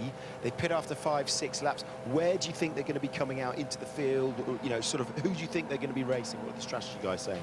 But the thing is, today, the guys starting on the soft tyre are going to have to overtake cars at some point in the race after the first pit stop. When they go onto the medium tyres, they're going to be meeting the midfield runners who started the race on the midfield on the medium tyre, and therefore they're going to have to overtake them. They'll have fresher tyres to do it, but at some point you start meeting faster cars and they're harder to overtake. Okay, here's Eric Boulier with Ted. Eric, tell us about Kimi's strategy. What do you think you can do? You're not so far up, but you are starting on the soft tyre, which means you've got to come in quite quickly. Well, it will depend on the start, to be honest, and how we can last the first stint. And do you feel you can do longer on the soft than everyone else? I don't think so, because the tire deck is very high. So there is a minimum of laps we need to cover to make sure we can, let's say, expect a good strategy or a good result. Okay, thanks, Eric. So, Roman, yeah, from 17th, it's going to be difficult for him. He is another man who's going to have to do a lot of overtaking today. He is, but I think he's more than capable of being able to do that. We know how on the edge he is, but I think he's got a good chance. Though the medium tyres, 7, 8, 9, 8, 9, 10, Fernando Alonso, Sergio Perez, Jenson Button, they're going to be in good shape. Vijay Mallya's with Natalie. So the national anthem was ringing out there. It must have been a very proud moment for you. Obviously, every time I hear the national anthem, we stand to attention. So what do you think your guys can do from 12th and 13th on the grid today, Vijay? We've got good race pace, so hopefully it'll be a good race. Fantastic, good luck. They've been quietly confident. Can they get in the way? Johnny? I think they can. I think Paul has a very, very good chance here. Once again, the key is going to be that first lap. There are opportunities for Paul to overtake, especially down that back straight. So start, very important to get that race off to a good one. Multiple world champion Niki Lauda's with Natalie. So, Niki, your drivers will be starting from 2nd and 3rd today. Is there any realistic hope of them taking the fight to Sebastian? No, because I think the Red Bulls are quick, but the most important thing is to finish both cars ahead of Alonso and ahead of Lotus, Raikkonen, for the Constructor Championship. So we are fighting really hard to get both cars into the finish all the way up the front. And what about the strategy? Because they're all top 3 are starting on softs. What do you expect to happen? Expect to happen is simple. 5th lap onwards, they have to change. And who comes in earlier is harder to overtake. So if we can make it 8, 9 laps on the soft tires, you're doing very well. Good luck today. Thank you. Yeah, Niki giving us a useful heads up there. So what does Sebastian Vettel need to do? One more time for you. 90 points clear of Fernando Alonso, his only mathematical rival. So 5th or better does it for him. If it's a DNF or outside the top 10 for Vettel, Alonso still has to finish either 1st or 2nd to take the championship on to Abu Dhabi. So from here, you can enjoy all these ways to watch this afternoon. Our dedicated coverage lets you watch F1 like never before. On TV, press the red button to access our interactive options, including onboards and extra team radio on the Pits channel. On the iPad, our companion app allows you to customize your viewing experience. Online, all these features can be found, as well as exclusive on-demand video.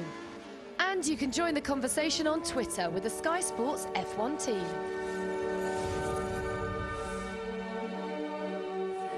How do you see things playing out today? Your drivers both starting on the mediums. It's all about strategy today, isn't it? Yeah, absolutely. It's there's a good mix. Obviously, 6 on the soft tyre in the top 10. I think most of the rest of the grid will be on the prime. Obviously, there's 4 in the top 10 that are. The main issue is because there's a lot of blistering on the soft tyre, so there could be people in as early as lap 2 or 3, maybe as late as sort of lap 6 or 7. But either way, it's going to. Sorry, just to my radio. But either way, it's going to be an interesting race because there's such a variance in strategy. Normally, you have differences in degradation, but when the tyre blisters and you'll physically see it, first time you'll see it on the TV is on the front left of all those cars. So it's going to make it very interesting. Good stuff. Good luck. Thank you. And the crumbs of comfort there for non-Sebastian Vettel fans is that the Red Bulls were getting most of the blistering when we saw it in practice on Friday. You know, heavy fuel loads, it could be even more pronounced.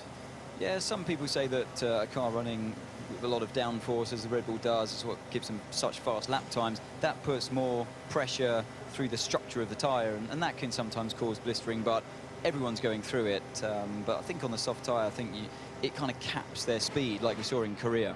Yeah, and I think he's looking at, to me anyway, is Nico Hülkenberg and Kimi Raikkonen on those soft tyres. On cars, you would expect to go longer. Now, if they can go longer, that will benefit them much better in the changeover. Think he's going to do it? Anything bar a miracle, isn't it? Yeah, it's up to everyone else to try and stop him doing it, that's the thing. But the good thing today is that we're going to have to see him overtake at some point. And it's going to be especially down to Mark Webber if he wants to win this race. He's got to pass those Mercs by the first lap. Yeah, lots of little subplots, aren't there? Especially Mark Webber trying to stop his teammate after the history they've got. But there we go, the sign says it all. He's going for history, looking to become the youngest ever quadruple world champion. It's going to be fascinating watching this afternoon unfold. Real emotion and happiness. One man stands out. There is the hero. Victory for Alain Prost. Brilliant drive. Famous and a brilliant victory. Banjo is once again acclaimed. And this is what they have waited for so long. But I've had plenty of experience in this. Another world title. Yeah. It's just sheer brilliance. He wins by a country mile. It's just all so beautifully falling into And place. he's 3 times the world champion. You're the world champion. Yes, boys. Yes, we did it. You're the triple world champion, Sebastian Vettel. Unbelievable. Thank you. I love you.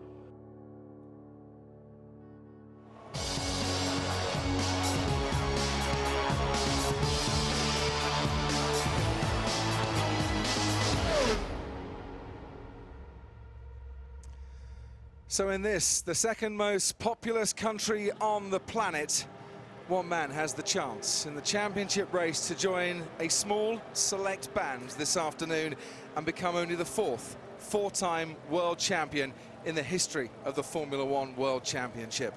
Welcome along to the 2013 Indian Grand Prix round 16 of the 2013 season.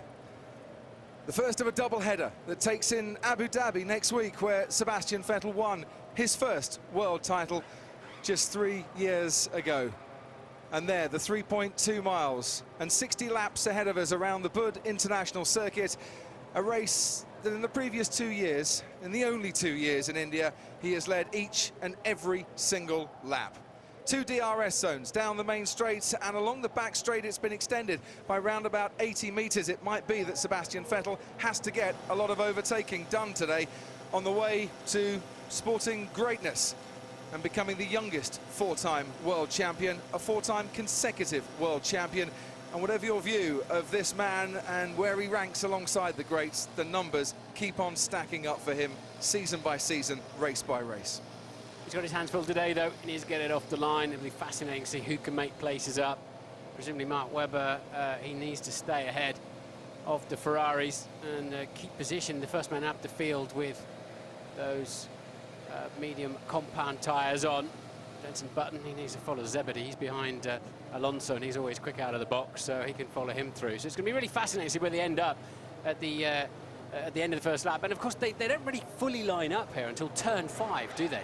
In terms of side-by-side action, the way the track layout is. So here we go then, 7th pole of 2013 for Sebastian Vettel. It's 8 poles for Red Bull, it's 8 poles for Mercedes. Rosberg on the front row with him, then it's Hamilton and Webber. Best ever grid spot for a man starting on the harder of the 2 Pirelli compound tyres.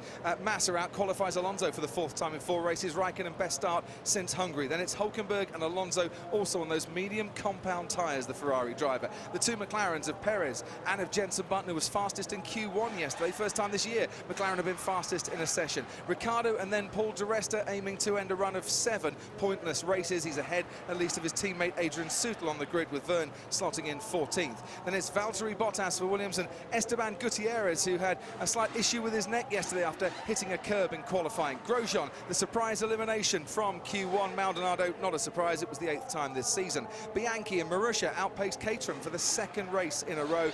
Max Chilton brings up the rear, disappointing qualifying 1.1 seconds slower than his teammates, and there is the grid. And Fernando Alonso, can't take it away from him at the moment. He is the leading point scorer in Formula One. That's why he has the 1571 on the side of his helmet. Yep, it's been going on about that on Twitter, but talking to Alan Permain of Lotus, they said we just plain got it wrong. We were overcautious in Japan and used 2 new sets of tyres in Q1, and we thought we'd get away with it yesterday, and we just plain miscalculated it. So Grosjean with a lot of work to do and should give us some entertainment, I think, watching him come through the pack. Yeah, he might well start on the soft compound tyre, get it out of the way quickly. I just remember on this first lap, just remember which are the important cars. Okay, so Alonso and the McLarens are the most important cars. But also the Ferrari of Massa and the Lotus of Raikkonen, because the last thing Mark Webber wants is to be stuck behind those 2 at the end of their first stint, to be jumped off the line and then to lose time as their tyres degrade and his doesn't. You're right, and I think that what they're really saying to him there is, you are the first medium compound runner, don't fight the wrong battles in the beginning. But he doesn't want to, lose 2 or 3, 4 seconds. You're right in traffic, Crofty, because that could be critical later on in the race when Vettel's strategy plays out. But you know, what he's really being told there is, look, a few laps into this Grand Prix, you will be leading, providing you're the first of those on the white mark tyres. Because Pirelli have brought soft and medium compound tyres here, and because the soft, in the words of one leading race engineer this morning, is basically the worst case of blistering I've seen this Pirelli era, we are set for a very fascinating strategic race here this afternoon. I cannot see a scenario and a situation where this man, Sebastian Vettel, leads every lap of the Indian Grand Prix. I will be absolutely stunned if that happens today, and it might not be until the latter stages before we get a true picture of who has made the best strategy call. Is it right to go long at the start? Is it right to get the worst tyre out of the way quickly? Well, people are a lot cleverer than us, Croft. You don't know the answer to that. And that's why we're watching. We're going to find out in the next 60 laps. And between the two Red Bulls, it could be very, very close indeed. No doubting that that car has got the pace to extend an advantage over the rest of the field. But which one, Mark Webber or Sebastian Vettel, who has that 90-point lead in the Drivers' Championship? To remind you, 5th place or better is good enough for Sebastian Vettel. We'll try and keep it nice and simple for you and let you know how the Drivers' Championship stands throughout the race. In the Constructors' Championship, Red Bull can make it a double celebration here this afternoon, as long as they are 129 points at least better than their nearest rivals, Ferrari and of course Mercedes by the checkered flag. With regard to tyre choice from 11th backwards, the computer says work it out for yourself. So we'll have a look as soon as they come into view. No messages on that at the moment. And that's not giving us much of a clue, albeit the thermal camera will be very useful later in this race. And a circuit that is tough on the front tyres rather than the rears, but you do need very good traction out of some of the corners here, especially the final turn, and more crucially, turn 3 as well before that long back straight. Turn 5, 6 here, and then 7, the one they all get wrong. That curve there just pinches them, and especially when they've got a big four-wheel drift on. There's fabulous track as well, but in this middle sector, very difficult to get your overtaking done, and that's what Sebastian Vettel's trying to work his way through the field. He has got to be mindful of. It might be that's where he loses time a little bit in the latter stages or the middle stages of this race. Sky Race Control, press your red button for Sebastian Vettel, Nico Rosberg, Lewis Hamilton and Mark Webber's onboard cameras. Wish we could get a heart monitor strapped to Ross Brawn as well. Going to be a tense start for him. Lewis Hamilton starting 3rd today, as he did here last year, and of course last time out where he picked up that puncture slicing across Sebastian Vettel at the start. A murky view down the pit straight there. As we tick past 3 o'clock in the afternoon here in Uttar Pradesh on the outskirts of Delhi. And Sebastian Vettel there very mindful of the fact there is a long gap back to Lewis Hamilton. He doesn't want to be sat there for too long. So no, and he's hardly done any burnouts on his tyres. Maybe he's just trying to save them. Yeah, he's just doing one now. Charlie Whiting, the race director, who we heard from in our build-up today. The thorny issue of track limits. If you do overtake and you do exceed the limits, chances are you are going to get penalised for it during the race, if not qualifying. There is a view that the right-hand side of the track is marginally better, has a little bit more grip than the left, because that tends to be mostly the racing line as they're on a normal lap. Don't get much racing here, of course, though. It's just the one support series as well. And I'm just trying to peer through the gloom and see who's on what tyres. You've got Daniel Ricciardo there on the medium compound tyre. Romain Grosjean is on the soft compound tyre. So trying to make his way through the field at the start. And is that Lewis Hamilton there just behind Sebastian Vettel? Yes, it is, pointing to the right. He's going to go aggressive from the start once again. 5 lights then ahead of the drivers.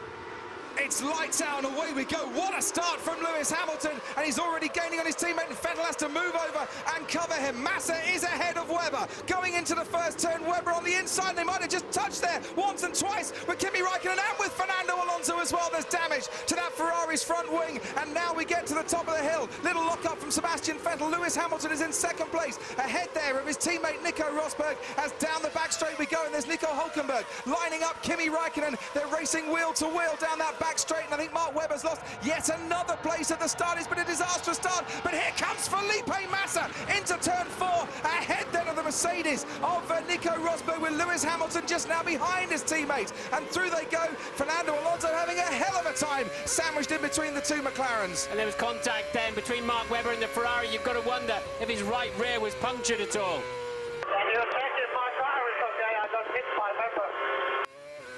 Kimi Räikkönen wants clarification that his tyres are okay. Webber is down into 7th place. It's Vettel from Felipe Massa, from Rosberg and Hamilton, and Hülkenberg with a great start from 7th, then Räikkönen, Webber, Perez, Ricciardo and Alonso in 10th at the moment.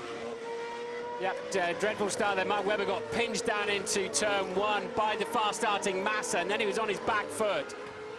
Looks okay at the moment, Kimi. Looks okay at the moment. Double yellows out there, so a reasonable incident going on. Going into turn 10 and 11, I think, that incident at the moment, as here Sebastian Vettel finishes the first lap, and his lead is 2.4 seconds over Felipe Massa. Nico Rosberg runs in 3rd from Hamilton and Hülkenberg, and Räikkönen and Webber, and De Resta coming into the pits, so that incident might just have affected him, and Jean-Eric Vergne as well, who comes into the pits too. There's Grosjean and Valtteri Bottas towards the rear of the field, and Grosjean puts himself up a place and into 15th in this race. De Resta out after, well, we didn't see a wing change, certainly a tyre change onto the medium compound tyre, as is Jean-Eric Vergne, who started on the softs, and down to Ted. No damage, that was entirely strategic. Get the soft tyre out of the way. And so don't lose time in traffic then, don't lose time squabbling over corners. My suspension is broken. Again Chilton, what an idiot. Van der Garde went out at the first corner after clashing with Bianchi last week, now has had a problem with Max Chilton, and as you can hear, not very happy at all with the British drivers. Gutierrez there locks up behind Pastor Maldonado, and just ahead of those two is the McLaren of Jenson Button, who's made up a couple of places on this lap so far. All going off here at the Bud International Circuit, and Romain Grosjean trying to slice his way through the field as well. Box, box, box. Torque map 1 and box. Torque 1 and box. This could be strategic as well. Vettel has got a decent gap in terms of those behind him, and coming in after just 2 laps. Still going to put him right in the middle of the pack though, isn't it, with the 21-second stop, but the start played out beautifully for him. The fact is that his teammate Mark Webber down behind Kimi Räikkönen at the moment. Felipe Massa now leads this Indian Grand Prix. On go the medium compound tyres, and out goes Sebastian Vettel after a 3.1 second pit stop. Your overall lost time is about 20 seconds here. So where is Vettel going to come out behind? Probably Max Chilton, I would imagine. And there is front wing damage there on the Ferrari, and being changed. Fernando Alonso, what a horror of a first couple of laps that's been for him. Yeah, he caught it against Mark Webber, didn't he? But it does seem as if Mark Webber got away without a puncture at the moment. So Massa leads the Grand Prix then. Yeah, and for Fernando Alonso, in his last hope to try and get past Sebastian Vettel, really, it has not been the first 2 laps that he would have wanted. He's now got a mighty job on his hands to get back into this race again. But anything could happen. Trouble is for him, Sebastian Vettel has already come in and changed onto those medium compound tyres, and he is round about 20 places ahead. Well, Felipe Massa is looking for a job next year, and he's got the biggest advert on the post office wall right now, hasn't he? And would like, I'm sure, to lead them across the line and at least be the first man other than Sebastian Vettel to lead a whole lap of this Indian Grand Prix. It's Massa at the moment out in front from Rosberg and Hamilton, the two Mercedes who had their own little duel on that first lap. Hamilton got ahead, and then Rosberg took the place back again. Going a little bit wide on the penultimate corner there, the Sauber of Nico Hülkenberg running in 4th place with Kimi Räikkönen behind him, and there Mark Webber just settled in 6th place at the moment. Massa continues to lead this race by 1.1 seconds then from Rosberg, and there is Kimi Räikkönen behind the Sauber. It is important to get past Massa. but he's not in DRS range. It's been enabled, the drag reduction system, but he's not in range to do it. Raikkonen can now have a go with DRS on that Sauber of Nico Hülkenberg, but those in the paddock that know tell me the Saubers are the most difficult cars to try and pass in a straight line here. Right, let's fathom this out. Vettel was slow away initially, and then the second phase went well for him. It was Hamilton who scampered off the line, but then got squeezed and had to lift out of it. Vettel goes back and covers the ground, and then as Massa gets ahead, it was Raikkonen and then Alonso. So two separate bits of contact for Mark Webber. And at the back, I didn't quite catch what happened to Guido van der Garde. Chilton got an excellent start. There he is, bottom right of your screen, on the inside. Van der Garde then cuts across, and Chilton is ahead of him. It wasn't Chilton's fault. It was just 3-2 doesn't go. As the Toro Grosjean there was getting into some very near white knuckle moments with the Williams. Pastor Maldonado, as we look see what it looked like from onboard Mark Webber's Red Bull. Yeah, Mark had a fairly ordinary start. There's the first contact. You can barely feel the second one. So often we've seen the sidewall punctured in those circumstances, and then Mark having to tread very carefully against Raikkonen, which then gives him a problem against Hülkenberg. I just wonder if there wasn't a little bit of damage to Mark Webber's front wing as well, whether it came off Raikkonen, that little carbon fibre I saw, or Mark Webber. This was Lewis Hamilton, got himself up into second place.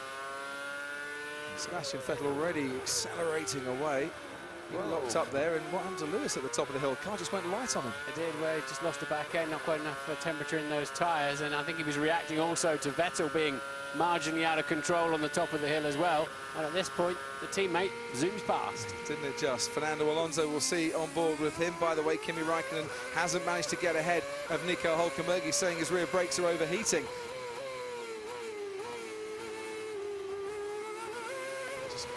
Yeah, that was the damage then to the front wing of the Ferrari. Mark Webber, he kind of clouted the curb a bit, and that threw him into Raikkonen's path. I'm sure Alonso has made a decent start since he did the masterclass with us on how to start. There was more contact then back there for Alonso. Mockers well and truly on him. Yeah, into turn 4 this is now. McLaren of Jenson Button on the left-hand side. Yeah, that was quite a thump, wasn't it? So it all happened on that first lap, but Sebastian Vettel came away unscathed, and he is currently 16th. I think I damaged something more in the car because the steering is very heavy on the right corner. Okay, we will have a look at that. Wouldn't surprise me if he's not towing out dramatically. And remember, Fernando Alonso has to finish in the first 2 today to extend this championship fight any further. If he retires from this race or he finishes 3rd, Sebastian Vettel is world champion, whatever happens to him in the race. It's not looking good for Fernando Alonso as Hülkenberg then comes into pit at the end of lap 5, and we can head down to Ted. So Hülkenberg in before both Mercedes, still holding on to some decent-ish performance on their soft tyres. So all credit to them and to the Ferrari of Massa for managing to keep it together on these delicate tyres. But yeah, as you say, Vettel getting the job done through the traffic at the moment.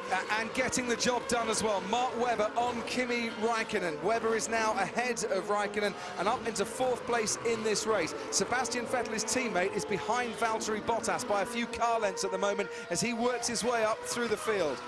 Okay, for sure we touched the wheel as well, so there may be something strange on the wheel, but for the moment we see the car okay, so let's see what we can do.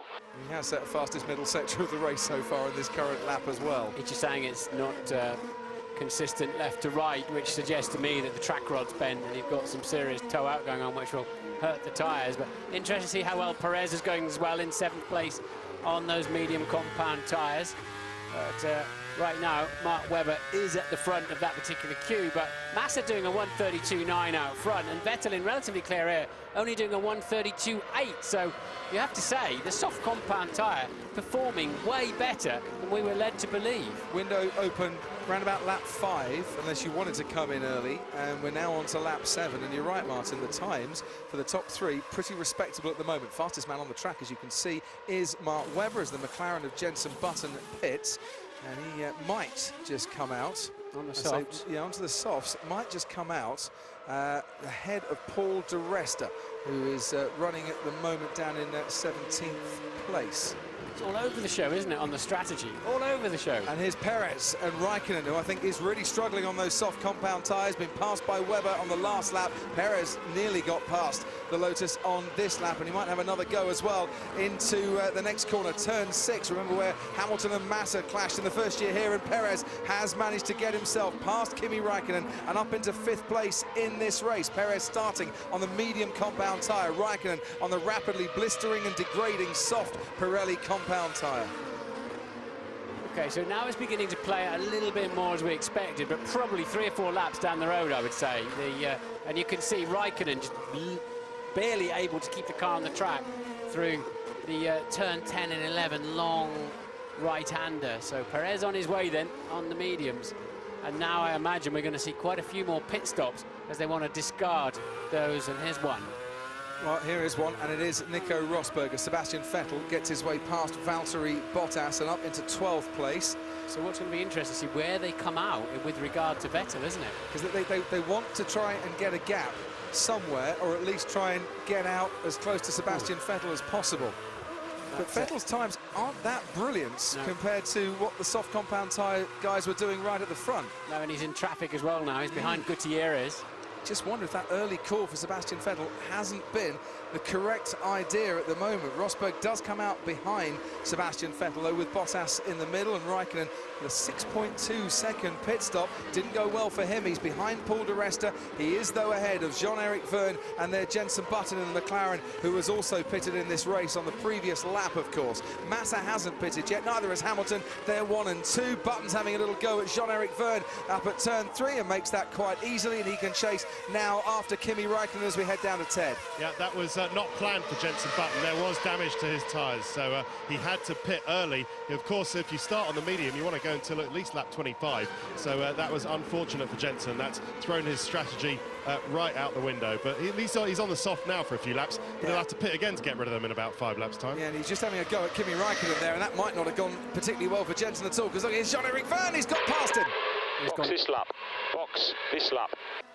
Massa, the race leader's coming in then. Vergne past Jenson Button despite locking up into that corner. He managed to get the move done, and Vergne now moving himself up into 17th place. These guys all pitted, of course. It's Mark Webber now in the lead of this race, has just set another fastest lap of this race, as both Massa and Hamilton in the background there, you can see, make their pit stop for the first time. So they've got 8 laps out of these soft compound tyres, and back into the race they come now.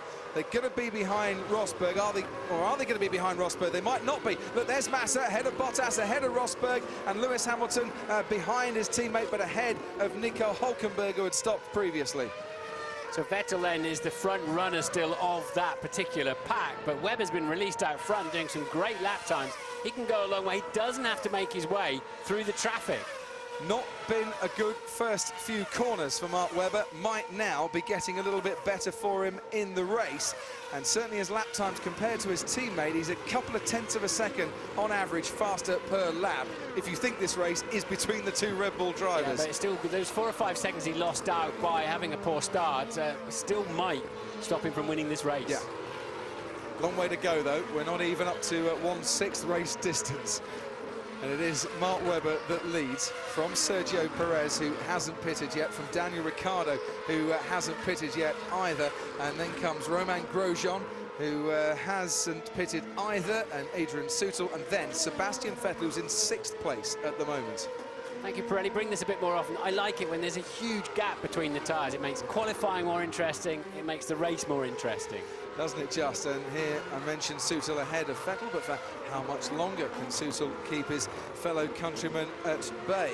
Now on the final turn we go. Gutierrez in the Sauber as the car behind Sebastian Vettel is down the main straight, DRS zone of course. And Vettel is closing, but he's not going to get the overtake done there. And these are the critical moments. How quickly can Vettel, Hamilton and Rosberg get through the pack?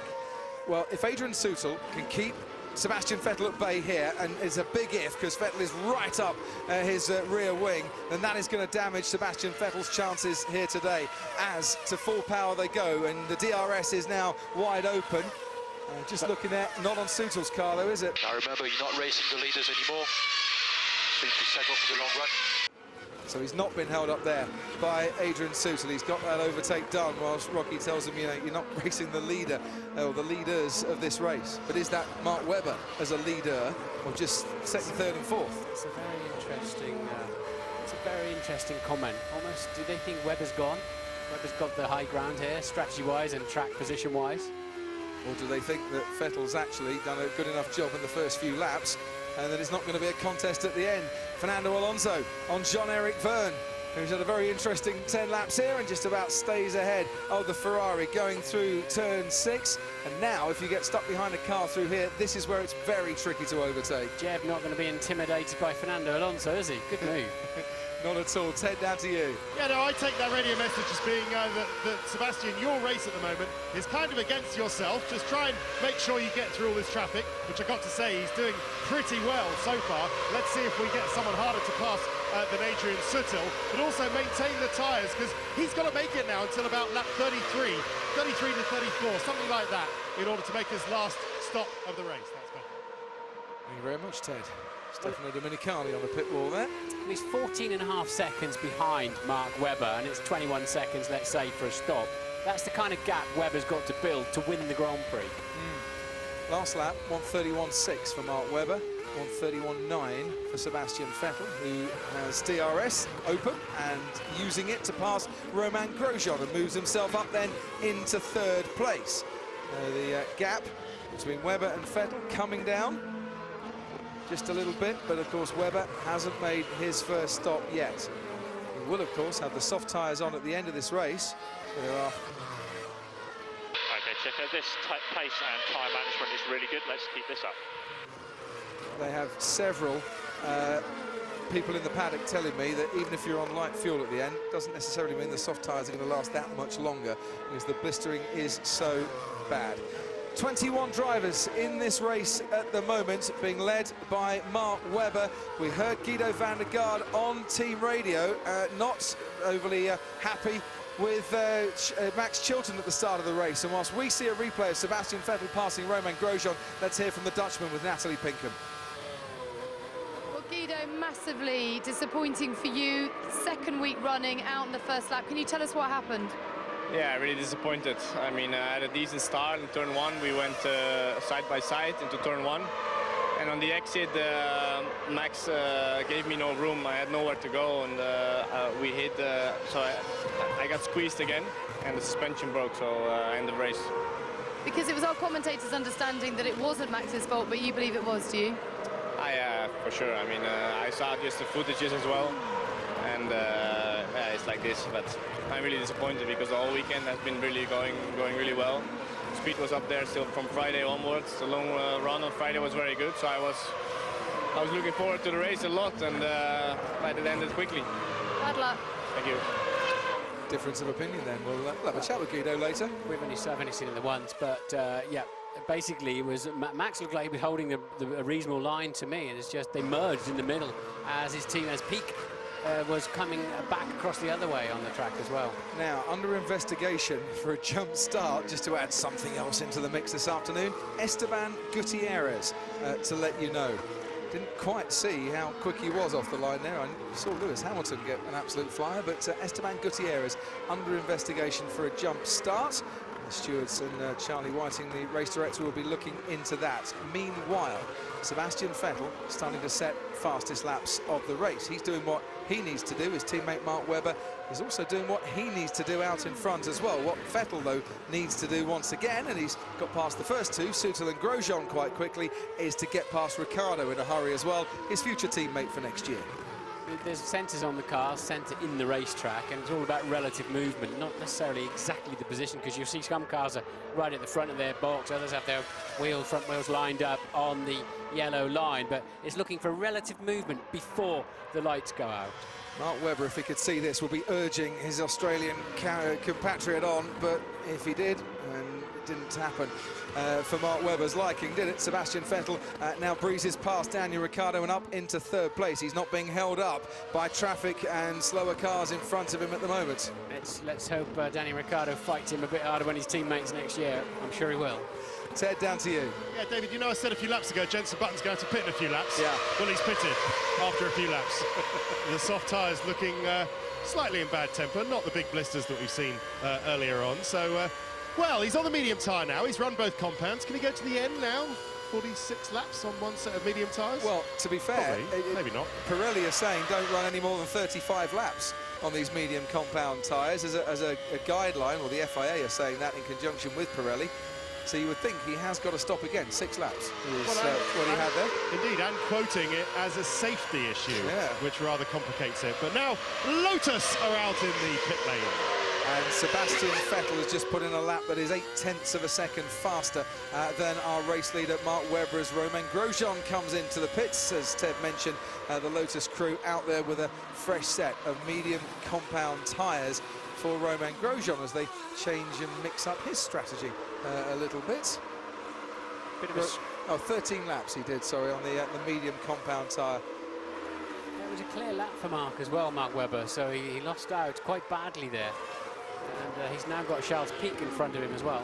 Grosjean comes out just behind Fernando Alonso down in that 16th place. So 13 laps on the option for Grosjean, the soft tyre.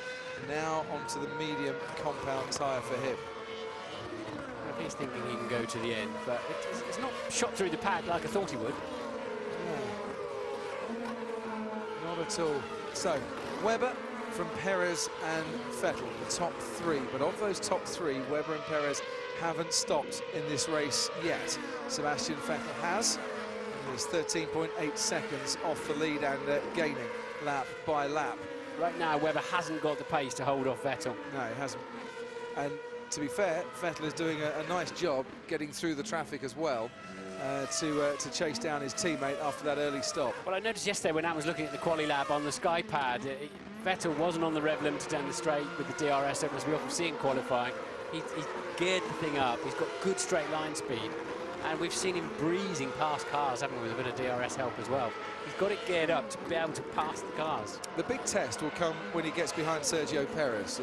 In the straight line speeds, the Sauber has been the quickest. The McLaren has been the second quickest this weekend. What has gone in his favour as well is Jenson Button's problems earlier on in the race. So it's not 2 McLarens he's got to get past, it's the 1 of Sergio Perez at the moment. He just dispatched Mark Webber just dispatched Charles Pic on the previous lap at a 32.2. But his progression, I'm afraid, now, lap time-wise, is backwards. And one man's progression that will be going backwards as well is Esteban Gutierrez, who has a drive-through penalty for a jump start. Currently running 6th and hasn't pitted yet, so he's going to have to come in for his drive-through penalty, but he won't be able to use that as his pit stop as we head down to Ted. Yeah, so just to outline the scratchy picture, both Webber has to make 2 stops now because he hasn't made any yet, so we think he's going to stop on between lap 28 to 30. Then Webber's got to stop again a few laps before the end, 53 to 55, to do, here we see the replay of the jump start, to put on the soft tyres. So Vettel's only got to make 1 more stop. So if he does win the championship today, Sebastian, it will have been another drive of a champion. You've got to say that, haven't you? He's driving brilliantly today. Yeah. Absolutely. It was a clear jump start for Gutierrez. It was the worst kind of jump start. He then brought the car to a halt. So it's like a double whammy, unfortunately. Jumped, skipped, and then hopped. But Max Chilton got an absolutely fabulous start, as we said, on the first replays. And that's what brought him into contact with Guido van der Garde, and van der Garde is out of this race with suspension damage. His teammate Charles Pic, whose brother Arthur has won already here this weekend, is down in 21st place. You just saw him on the screen a few moments ago, and there is the fastest man on the track at the moment, Sebastian Vettel, in 3rd place. So those that haven't stopped yet, Webber and Perez, and Ricciardo and Sutil, Gutierrez, there he is, with a penalty and a pit stop to come, and Bottas running in 10th, and Max Chilton is currently running down in 18th place. Fernando Alonso, meanwhile... Are we still in front A? Yes, moment, we're still on plan A. We'll keep an eye on the situation. So McLaren happy with their strategy as it stands at the moment. Fernando Alonso currently down in 14th, and he's gaining on Paul di Resta ahead of him. He's got about another 2.5 seconds to try and make up on di Resta. Webber's picked his pace up a little bit, and he needed to. The gap down to Vettel now just 12.6 seconds ahead of him, and as Ted pointed out, almost certainly got to do an extra stop. He will have some nice fresh tyres to do it with towards the end of the race. I just wonder if Mark then was going through that little graining phase that happens on these medium tyres, that you can work your way through, it clears up, and then you can start to pick up the pace again. Yeah, it can often clean itself up a little bit. And off they go again, but Vettel responds with a 1:31.0 and a new fastest lap of the race. Yeah. Well, we'll see if it is the case, if it happens to his teammate in about 5 laps' time as well. Here's the drive-through penalty then for Esteban Gutierrez. Vettel doesn't tend to bother with issues like that, does he? He just ignores them. Often bother with issues full stop at the moment, albeit it's a differing Indian Grand Prix for him this year, because he's not led every lap so far. Okay, you're doing excellent job. We need to short shift as much as we can. We need to short shift as much as you can. Not much good news out there today. There isn't. And Massa less than 2 seconds behind Romain Grosjean now. As we start the final lap of this Indian Grand Prix, Sebastian Vettel, 26 years and 116 days old, has 3.2 miles to go, Martin, before he becomes a 4-time world champion.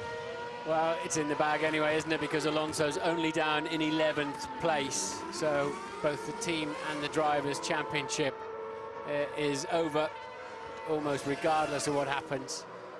Massa's up there for Ferrari in 4th, but it's still not really enough points for them. Alain Prost and Juan Manuel Fangio, 4-time world champions in their own right, hadn't even won a race at the age of 26 and 116 days. For Red Bull, the Constructors' Championship is coming their way as well. Joining McLaren and Ferrari as the only constructors to win 4 consecutive world titles. For Renault as an engine supplier, a 12th Constructors' title is on their way as well. Sebastian Vettel is on the verge of joining a very quick quartet indeed. Prost, Fangio and Schumacher, 4-time world champions. Only Fangio and Schumacher before him had won them in consecutive years. He might have had a few issues with the car in the latter stages, but he really has had little else to worry about. Sebastian Vettel to win the Indian Grand Prix, to become a 4-time world champion. The formidable Sebastian Vettel wins in India, wins in 2013. Behind him, a great scrap going on for the minor podium places.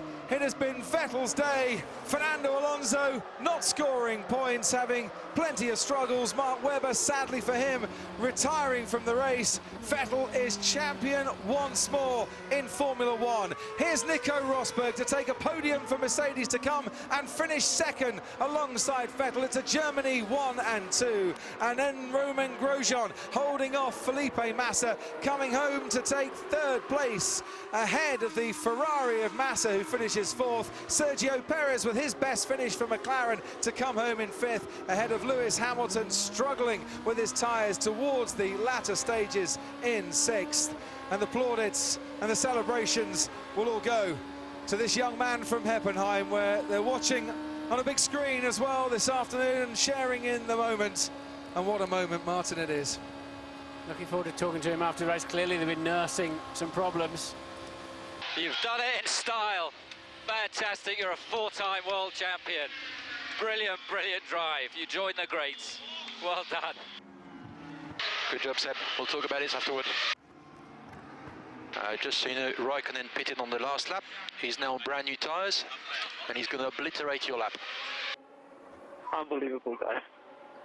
We did it! Yes! Yes! Good job, mate. Good job.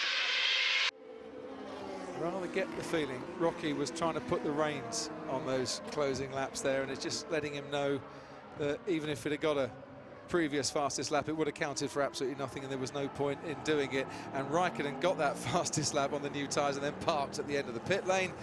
And his teammate Romain Grosjean running to the podium, which is not a bad job, because it means they don't have to talk to each other until they can both calm down a little bit after a few altercations in the closing stages. I would think the Ferrari-bound Raikkonen, I'd imagine the cordial relations with Lotus is now over.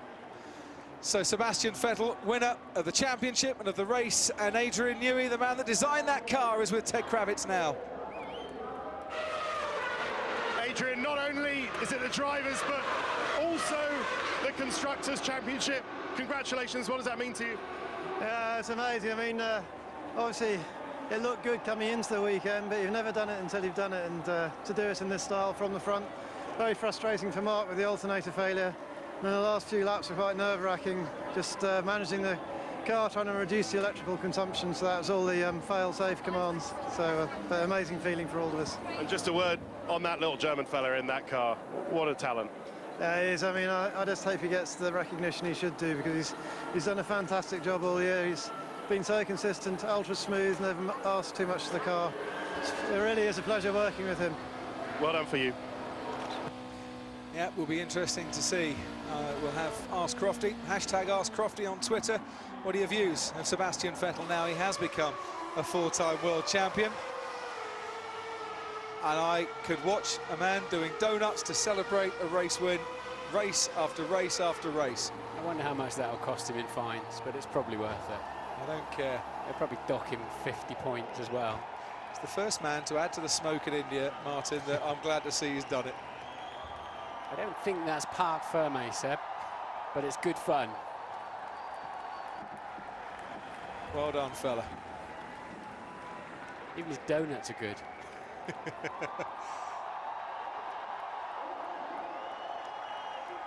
Bowing before the bull.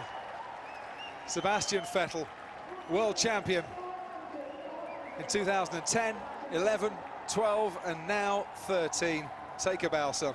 And it seems to mean just as much to him as the first one. It does. The records are all there to be broken, and he is on course to break quite a few records in Formula One. You're not get over there, mate. Neither with his gloves. Good job he didn't play cricket. And 26 years of age, Sebastian Vettel, the youngest four-time world champion. Someone will have to push the car back as he goes for a little run towards the podium. Toro Rosso team, for whom, of course, he won his first race at Monza in 2008, there to say, well done, old boy. I'm pleased for you. And not since Jenson Button in Monaco in 2009 have we seen the winning driver run down the pit lane at the end of the race. He's got to fight his way through the cameraman as well. Bit of showboating, nothing wrong with that at all. But I'm absolutely sure we'll hear more about it. Unless, of course, you're one of those cameramen, one of whom nearly took a very nasty tumble down there. And the FIA's chief press officer down there and on hand to escort him back. Herbie Blash down there as well. Seen a few champions over the years, and there, three men. The three men really who have set their stall out and gone on to conquer the world in terms of Formula One. Horner, Newey, Vettel. Most valuable man in Formula One standing there, and he doesn't have blonde hair. Doesn't have much hair.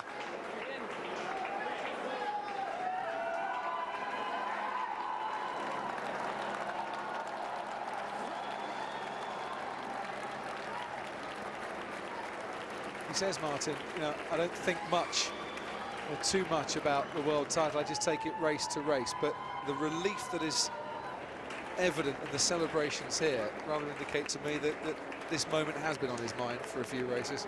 You talk to the great champions like Emerson or Sajaki and Nicky, they'll always tell you how hard it is to defend world championship when you've risen to the peak and won a championship, and then to keep that going. He's done it for 4 consecutive seasons. 3 consecutive races on the podium for Grosjean. Let's finish in Silverstone for Rosberg. Let's have a listen in a moment to the drivers themselves. Dr. Helmut Marko, so I knew those celebratory T-shirts were there somewhere. 4 times in a row. And man behind the Red Bull development program. Very good. Yeah. Fourth in a row. Takes me a little bit to reach you. Well done. All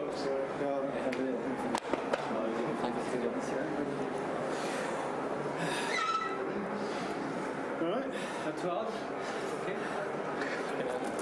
Shutting everything down. I know. Don't drink. Good. Just all the electrical demands down. The issue is one. We had problems. 14,000 and 15. Yeah. Original gearbox and everything down. We had alternator failure on last car. Nice. I know what you did.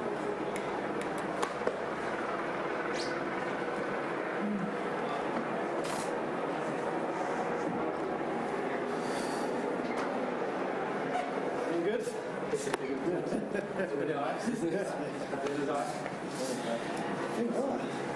Four seasons. No, I don't know that one, did we? Didn't see that coming. No, certainly didn't. 2009 wasn't a flash in the pan. 2009 wasn't a flash in the pan. Yeah, exactly. That was good. Pretty good. I'm surprised I was so close after the first stop already. I didn't expect. It was a bit. Well, he had a stop in hand for most of the race. Yeah. So, while double stopped, he did just 3 laps. He still stayed ahead of Massa. Oh, Massa.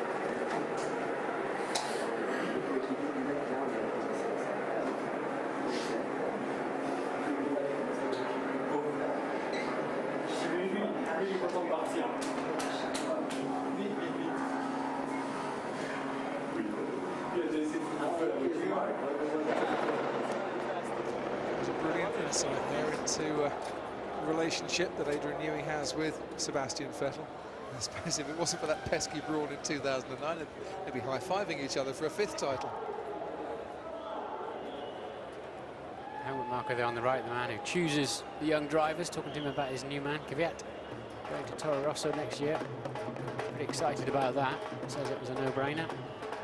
Toro Rosso, who, by the way, took the final point today with Ricciardo, and Force India in the points for the first time since Silverstone as well. Chilton ahead of Bianchi after a race-long duel. And there, Romain Grosjean whipping up the excitement. 3rd place for him. From 17th on the grid. Super drive. Nico Rosberg. Good podium for him too. And the race winner, the man who has been on the podium every race since Silverstone, picks up his 6th win as well. What a day for him.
in a country where they quite like sixes. They have quite enjoyed his 6th win in a row. Sebastian Vettel, the chairman of the Noida Authority, receives his winner's trophy. He has hit the opposition for 6 of late, as that young man could yet equal Michael Schumacher's record of wins in a season. Constructors' Trophy, the Constructors' Championship, going to Red Bull and received by the chief designer Adrian Newey today. Good day for Mercedes in the fight for 2nd place in the Constructors' Championship. They move ahead now of Ferrari for Lotus 2 from Vicky Chandok, the man in charge of motorsport in India. Kareem's dad. Yep. And so proud to see the Grand Prix come to India.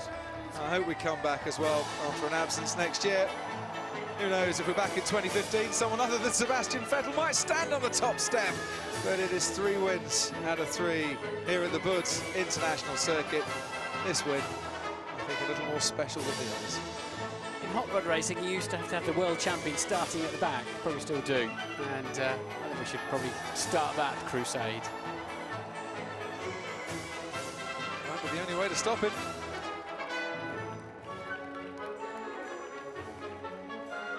He was just about plumb last at one point today, wasn't he? Just after his first pit stop. So he came in for a change of tyres after just 2 laps. A strategy that paid off.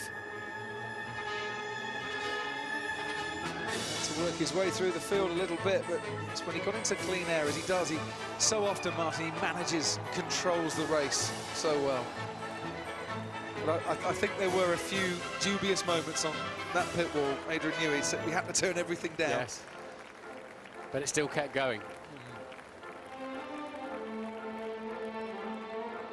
Bit of magic dust in his car somewhere.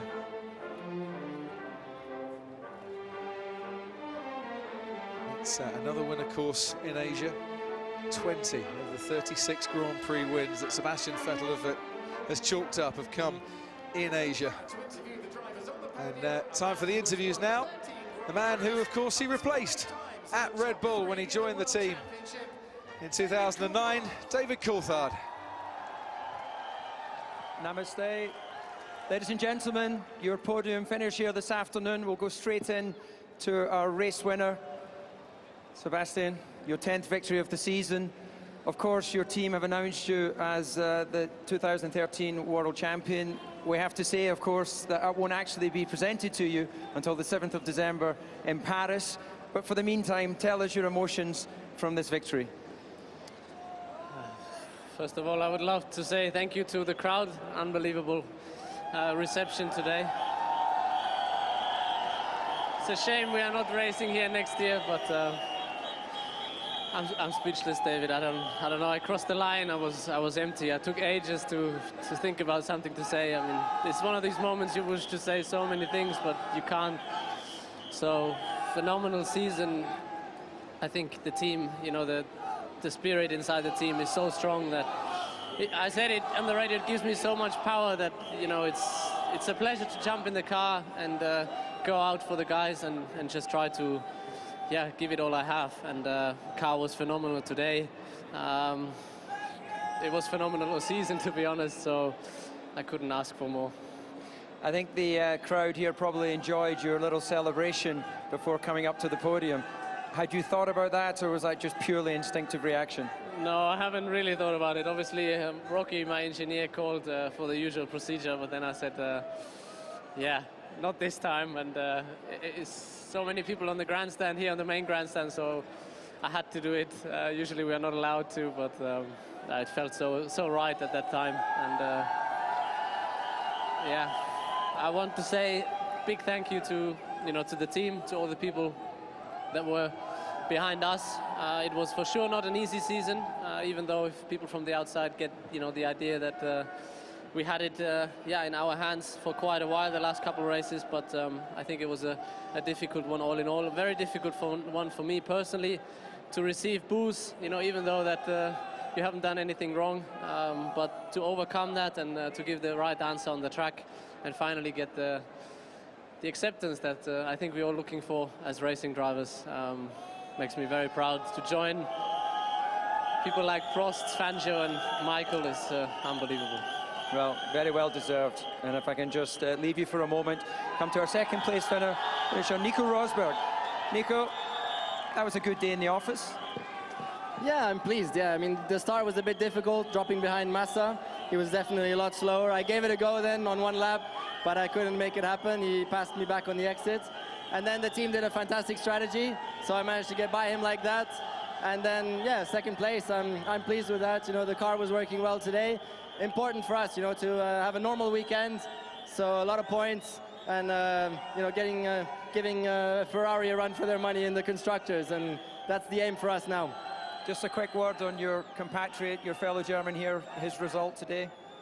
Yeah, fantastic. No, he's done an amazing job this year and deserves to be world champion, you know, and we're going to give it all over the winter to be a massive challenge next year. Okay, well, congratulations, Nico. And with no disrespect to our first and second finishers, but I think that this man in third place deserves a special round of applause. Fantastic drive from 17th place. After the disappointment of qualifying, did you really believe you could be on the podium today? Not at all. I wouldn't have bet a penny on me being on the podium today, but the car came back as it was on Friday. I think the race pace was really there, and we did a very brave strategy as we did yesterday. I think it was not the time to go safe, and it paid off. We're back on the podium. It's quite amazing from where we started, and just the race was alright. Tried to go to the field.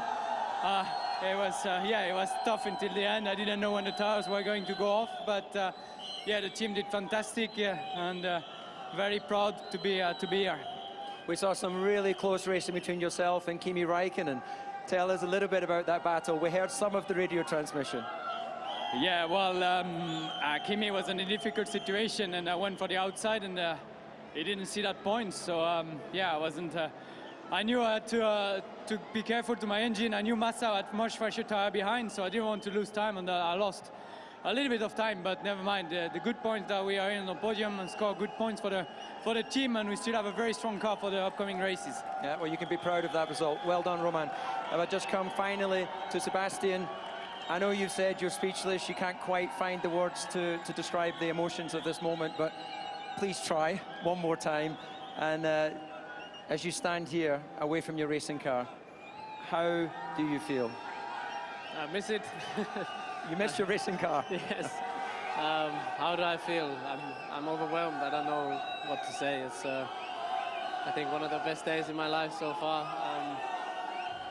Yeah, when I was small, you know, I always tried to think back where you started, and Formula One was so far away, you know, to race against, you know, these drivers.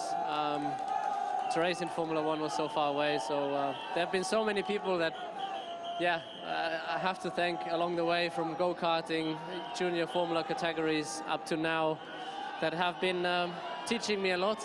I've always tried to listen and learn, and it's incredible to, you know, race some of the best drivers in the world that Formula One ever had. I think it's a very strong field, and to come out on top of them, as I said, the spirit in the team is fantastic, and to go for numbers and statistics that we have done in the last 4 years is unbelievable. I mean, yeah, I don't feel old. I'm getting older, but I think I'm not that old yet. And to achieve that in such a short amount of time is very, very difficult to grasp. Maybe in 10 years' time, I'm trying very hard to come to the level I'm now, and yeah, maybe then I'm a little bit better in actually understanding what we have done so far. Well, as an older man, you don't need to worry about getting older. It doesn't hurt that much. So to the thousands of people here at the racetrack, to the millions of people watching around the world, your top three. We'll see you next time in Abu Dhabi. Yes, in just 7 days' time. Man or machine, Martin? It's a debate that will rage on, I'm sure, amongst Formula One fans throughout the world. But there's no doubting Sebastian Vettel and Red Bull working in perfect harmony at the moment. He's got the best car. All the great champions made sure they had the best car and the best people around them. But he's the best driver as well at the moment. Of that, I have no doubt. And I stand out on the corner of the racetrack every weekend, and I've seen every race he's ever been in. We saw this talent back in 2008 when he won for Toro Rosso. And now it's up to the others to come and take the fight, come and take that championship off him. From his first point in his first race, standing in for Robert Kubica at Indianapolis in 2007. Well, we arrive not before the end of the 2013 season, and he is now a 4-time world champion. Sebastian Vettel. Well done, Sebastian Vettel. What more can you say? The emotion just beginning to get hold of him. He held it together pretty well, didn't he? Because we know he's an emotional guy, Johnny. Yes, he is, and I think that emotion, seeing him do the donuts on the grid, that was brilliant, wasn't it? That's what we want to see more of, and it's his character to do that type of thing. It's something that's sort of been pushed away from Formula One, but that is absolutely brilliant to see that, and then see the emotion on the track, the hard work that this guy's gone through. Brilliant, and deserves it. Emphatically done, Anthony. It was just another polished performance, wasn't it, from Sebastian? Ticked all the boxes, a great drive. He had the car to do it, he utilised it. Yeah, 30 seconds. I mean, that is the kind of gap. He always believed going into this race that it wasn't going to be down to strategy, it was going to be down to him having the quickest car. He has got ultimate belief, hasn't he? You know, the thing I really liked about it today is that he just treated it like any other race. And that's what we all want to see. You know, he of course, it's in the back of your mind thinking of a championship. I mean, you know, like he said, even the donuts at the end, it wasn't premeditated, and it was just on the spur of the moment. And I think that's what I really enjoyed about today's race with him. He just treated it like any other race and just enjoyed himself. And he got the adulation of the crowd that he's so deserved this year. He did, and again, just here, we're sort of just below the podium. The atmosphere is absolutely electric down here. The cheering is going on, there's a lot of marshals down there, they're cheering as well, and it's wonderful. You know, you look at the race, you know, it was so cool and calculated, and he overtook without any hassles at all, never really lost that much time, where Mark had his issue really at the start, but, you know, that was a pretty impressive drive there once again. I mean, I'm going to show some of the stuff later on the SkyPad, but you know, once again, you say Mark makes life hard for himself at the start. I mean, sometimes it's not a driver's own fault, but Mark drove well after that, I must say. But Sebastian, if there was any start where you would forgive him for making a bad one, it's this one. And he didn't. It was perfect yet again. Yeah, great crowds here. I mean, you know, if anywhere deserved at the moment, you know, the people here, they love life, and they love seeing the joy on people's faces when they win, and it's great. You know, a little message behind us, India. We'll be back in 2015. With crowds like this and the way they've performed, I'm sure it's not going to be too long before we come back here, because there's such an opportunity, isn't there, here in India? Yeah, there is, and I think, you know, they're warming to Formula One. We got Jean Doc there, the family of Jean Docs here, who really are passionate about their racing, and it's very, very popular, not just as a circuit itself, but the atmosphere that comes with it. I'm sure, you know, you're going to see more Indian drivers in Formula One one day, and it takes a long time, you know, but one day, maybe, who knows, we'll have winners. Okay, we're just waiting to get some reaction from Red Bull. In the meantime, here's Lewis Hamilton. So, Lewis, P6 for you today. Really struggling with the tyres towards the end there. Talk us through your race. Well, firstly, congratulations to Sebastian. That's 4-time world champion. That's pretty awesome. On our side, I mean, we're good. We got some points, but a pretty poor race for myself. Tell us about the car itself. I mean, you didn't ever think you could really take the fight to Sebastian, but tell us how it felt for you today, particularly on those tyres. It felt okay. Didn't feel anything special. It was a pretty bad race, as you can see. But, you know, these kind of things happen. We got a couple more races ahead of us. And, yeah, we just got to keep pushing. Now, just on Sebastian, how much of an achievement is it for him, particularly at his young age, to have secured 4 world championships? Well, he's now in legendary books. He already was, so... but to win at such a young age, I think he's only 26, so that's pretty phenomenal. So he's broken quite a few records these years, so you know, I'm really happy for him. I'll try and catch him at some stage. He's probably going to be too busy from now on, so...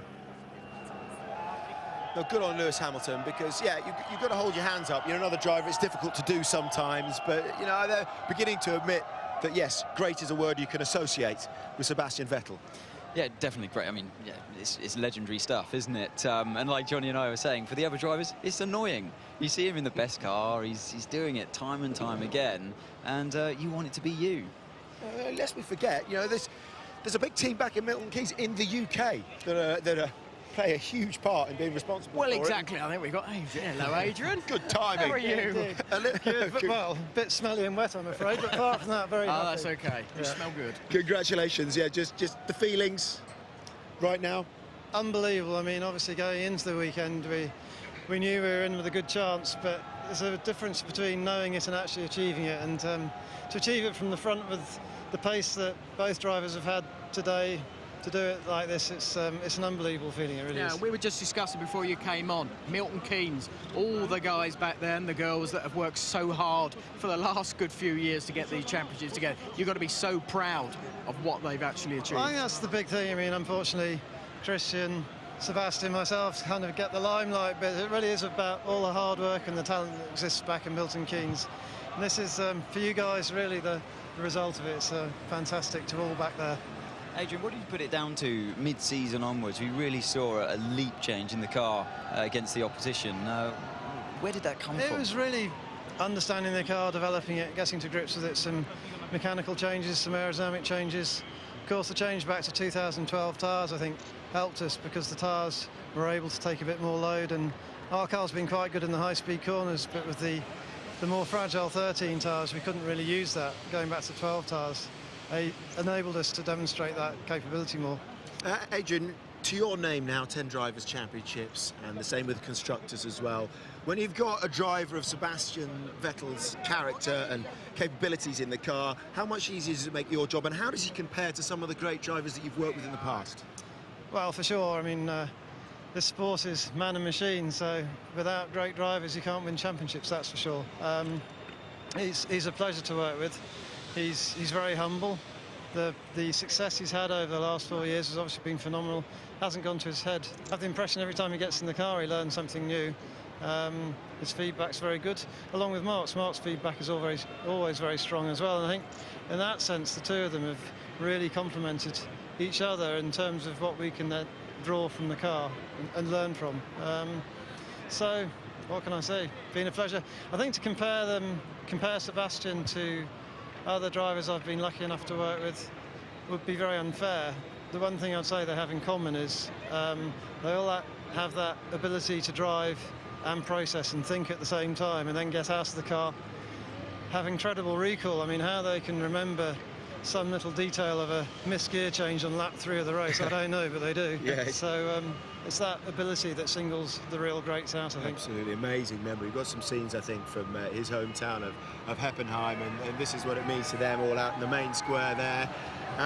You know, you sometimes talk about Sebastian, and at times this year he's had a few problems in terms of the booing, and right now getting the adulation he deserves. Back in Germany, he's a hero.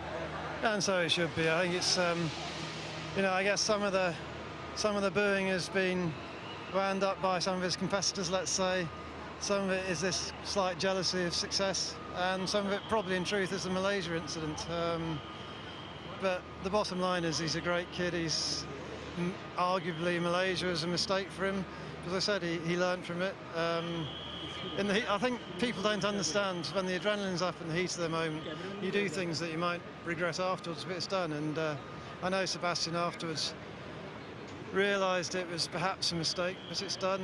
You move on, and I think that should not in any way distract from the true great he is. Yeah, and talking of regret, I don't think he's going to regret how he started that race, because that was exactly what he needed to do. Is that right in saying that? Yeah, I mean, we had long debates about how we should treat this weekend, in as much as it became very apparent on Friday that the options were not going to last at all well in the race. So, as probably people saw, then we reduced the wing level up the top speed a little bit going into Saturday on the basis we're going to have to overtake. And then it was really, do we go super short on the options with Sebastian, and as we did, pulled in on lap 2, or do you keep going for a bit longer? And that's kind of weighing ability to get through the traffic against time lost by being on the slower tyre, the option being the slower tyre. So we went the aggressive route, which did cause some nervous moments for the first 8 laps or so, but luckily it worked out. Yeah, it worked out very well, yes. 10 laps to clear all the traffic. It was a brilliant drive, albeit with a great car. How does the RB9 in your, which do you prefer as a car, the RB9 that you've designed, or the RB7? Crikey, I mean, it's that's a difficult one. I think the RB6 is perhaps the one that has really fond memories because it was our first championship winner. And I think, you know, if at the end of 2007, say, you said, right, 2009 you're going to be second, or we, I should say, are going to be second in the championship, and then you win 4 on the bounce. Just get away. Forget it. What about for you, though, Adrian? I mean, you know, you've had so many challenges, you know, in your career in Formula One. Where does the challenge lie for you now? Is it just next year at Red Bull, long term? What still stimulates you? Well, obviously the immediate challenge is the big regulation change that we've got coming up next year, and that's exciting. A lot of hard work, but it's exciting to try and understand what's involved with best coping with those changes. I think for me, a lot of the enjoyment, though, really is working with my colleagues at Red Bull, the fellow engineers, the guys on the shop floor, the mechanics, whatever it might be. It doesn't matter. They're a great group, and I love working with them.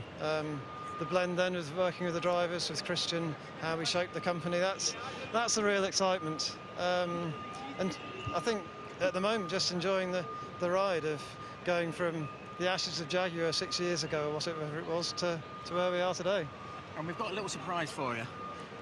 We've got a little fellow over here. Go on, Harry, come in. Each other well. There you go. He's son there. Look at that. Brilliant. What a dad. Yeah, Harry, what do you think about what old Daddy's done? I don't know. He's just my dad to me, really. To be honest, I don't know what I should say. To be honest. He's not a bad dad, is he? Eh? No, I know. It does have its perks. Well, we're hoping to see young Newey here's on the kart track, so we hope to see the game again. Would you prefer to be a driver or like your dad designing these cars? Designing's too much hard work. Has he passed on the brains though? Yeah, I think so. Oh, most of the time. Sometimes it's a bit.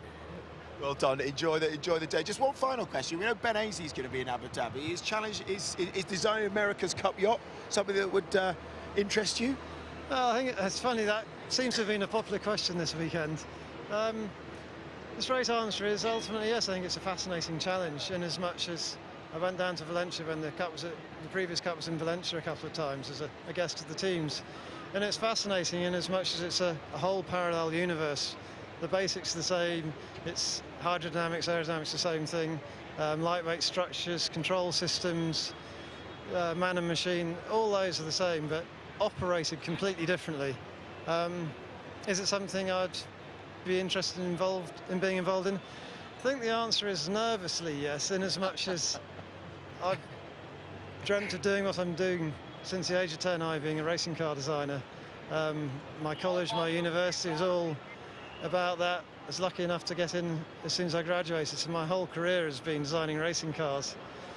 Obviously in yachting, I have my opposite numbers who've done the same in their field, so to think that I could suddenly come in and instantly understand yachting would be tremendously arrogant, so we'll see. There we go. So that's the, yeah, I suppose a little bit of interest there. We'll let you get out and go and change that, because it, yeah, covered in champagne. Go and support, go and, celebrate with your son. And now, yeah, Christian could come in and say hello and sign a few autographs on the way. Many congratulations. Brilliant stuff. We've just been talking to Adrian.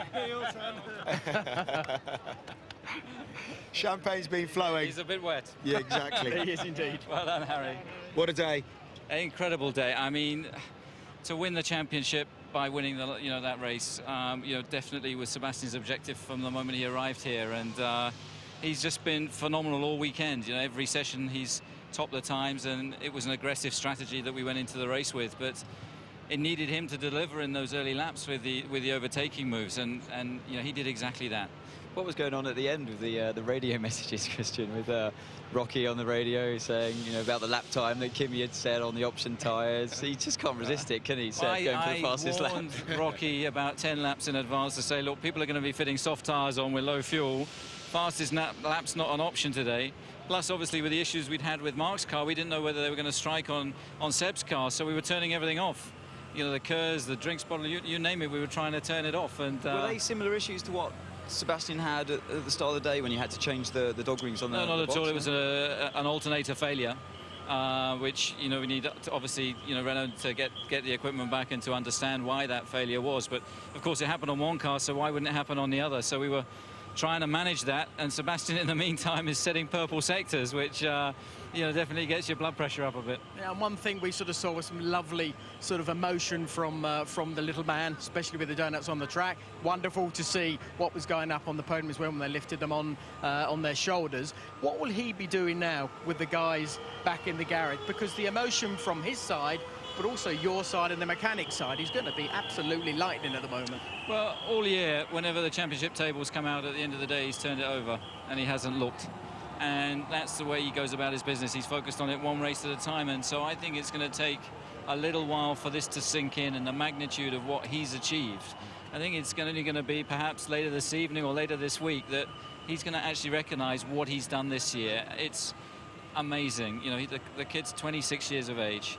And he's just getting better and better and better. Yeah, stop saying that. I know everybody keeps saying that, which is amazing. What about his car crew? Because obviously they put a massive amount of work to give him what he needs on track and reliability as well. Well, of course, not just his car crew, but Mark's car crew as well. That, you know, they work as one team, and every member of the team has just given so much this year. You know, both trackside and behind the scenes. You know, the hours that go in Milton Keynes, the people that are in the factory now, you know, supporting this effort.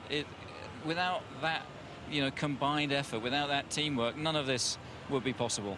Christian, it was a fascinating insight when you were talking to Martin earlier this weekend, and you were saying your first memory of Sebastian as a 17-year-old coming to the factory saying, can I have a look around? And you hear stories about he was the only driver to go and see Pirelli when they changed the tyres. That combined with the amount of work that he puts in with his crew, with you guys, do you think that's what earmarks him, makes him stand out from the rest of the drivers?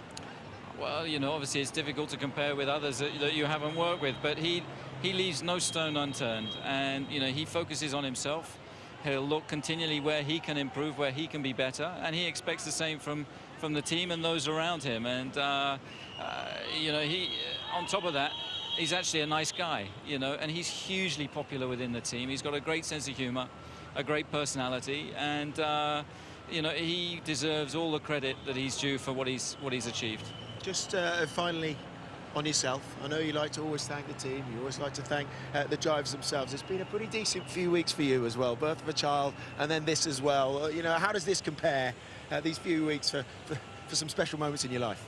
Oh, for sure, there's been a few special ones the last few weeks. I mean, obviously nothing comes bigger than you know, the birth of a child, but you know, what we've achieved as a team, because it's not about me, it's not about Adrian, it's about what we've achieved collectively, is, you know, it's phenomenal, and it's something that I'm tremendously proud of. And again, I think it's going to take a little bit to sink in actually what we have, you know, finally achieved here today. Party tonight? I'm sure there's going to be a few Red Bulls and something to mix with it as well, no doubt. All right, top man, well done. Many Thank you very much. Congratulations. Thank you. On a fantastic season. Last man to win a world title before Sebastian Vettel was Jenson Button. Here he is now. Well, Jenson, a tricky race. Bit of contact at the start with Alonso, was it? Can you tell us about that to begin with? Yeah, I don't know where Alonso was or why he couldn't get to the apex, but I went around the outside, gave him loads of room, and I don't know if there was someone on the inside of him. But yeah, he hit me in the side pretty hard and damaged the car, but also gave me a puncture, which I didn't really have an issue with until sort of 3 more laps in. So a pity, because, you know, that was on the prime tire as well, the one you're supposed to run long. Wouldn't have been so bad on the soft tire, but it made me, you know, it meant that I had to make a lot of pit stops today on a circuit where you really didn't need to. Also a pity because the car seemed to be working well. So, yeah. Checo got some good points, which is good for the team. And lastly, yeah, obviously congratulations to Sebastian. Can you tell us from your point of view as a fellow driver just how good Sebastian is? I know a lot of people make a lot of the car, but in terms of a driver, what kind of skill does he have to have secured a 4th consecutive World Championship? Yeah, as we always say, this people always try and put a percentage on driver or team, but it is a complete package, it's a complete team effort. So, you know, they've won it together 4 times in a row, very, very impressive. So congratulations to them. Thanks. Okay, let's take you back to the start of this race then, and as discussed there with Adrian and Christian, it was perfect as far as Vettel was concerned. Absolutely, you know, he's done it once again off the line. He just covers himself there, defending against the 2 Mercedes, didn't really even need to.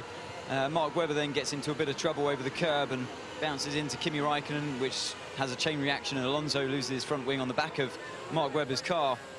This is what it's like riding on board with Mark. So the orange curb on the inside, bang into the wheel on the left, doesn't make contact with the side pod, but behind us, this is what Fernando Alonso saw. he tried to straighten the car up, get the traction on going as well, but it was too late. The front wing was gone on the left front. Yeah, and when you look at what Sebastian was doing, there's another touch there, obviously, with Jensen there, which did a bit of damage with the car. So. He had Ricciardo coming up on the inside and had to make way for that, was sandwiched in the middle, and that's where the contact came with Jensen. Let's just bring it all into context for you. Let's just take a moment, pause, and show you where he now stands in the pantheon of greats. Schumacher and Fangio ahead of him. He's now level with Prost on 4 wins. But remember, Vettel has done 4 in a row. The only two others to have done that, Fangio and Schumacher, a whole host on 3 and a few more with 2. So he's about breaking records. We know he's about breaking records. And next target is Fangio. And then obviously Schumacher. We know that he is his hero. We know that he is the man that eventually, I assume, he'd like to usurp. Someone asked me quite a while ago, I think it was even before Sebastian won his first World Championship, whether Michael's record would ever be broken. I said straight away, no way, absolutely no way. Now I'm starting to doubt that. Yeah. Yeah, it's funny, you go back even to 2004 when he was doing German BMW. There were 20 races in that season. He won 18 of those. So it's something that he's had from a very young age, and he's carrying it on rather well. Yeah, people have doubted. They've said, look, Red Bull, yeah, they're a fizzy drinks company.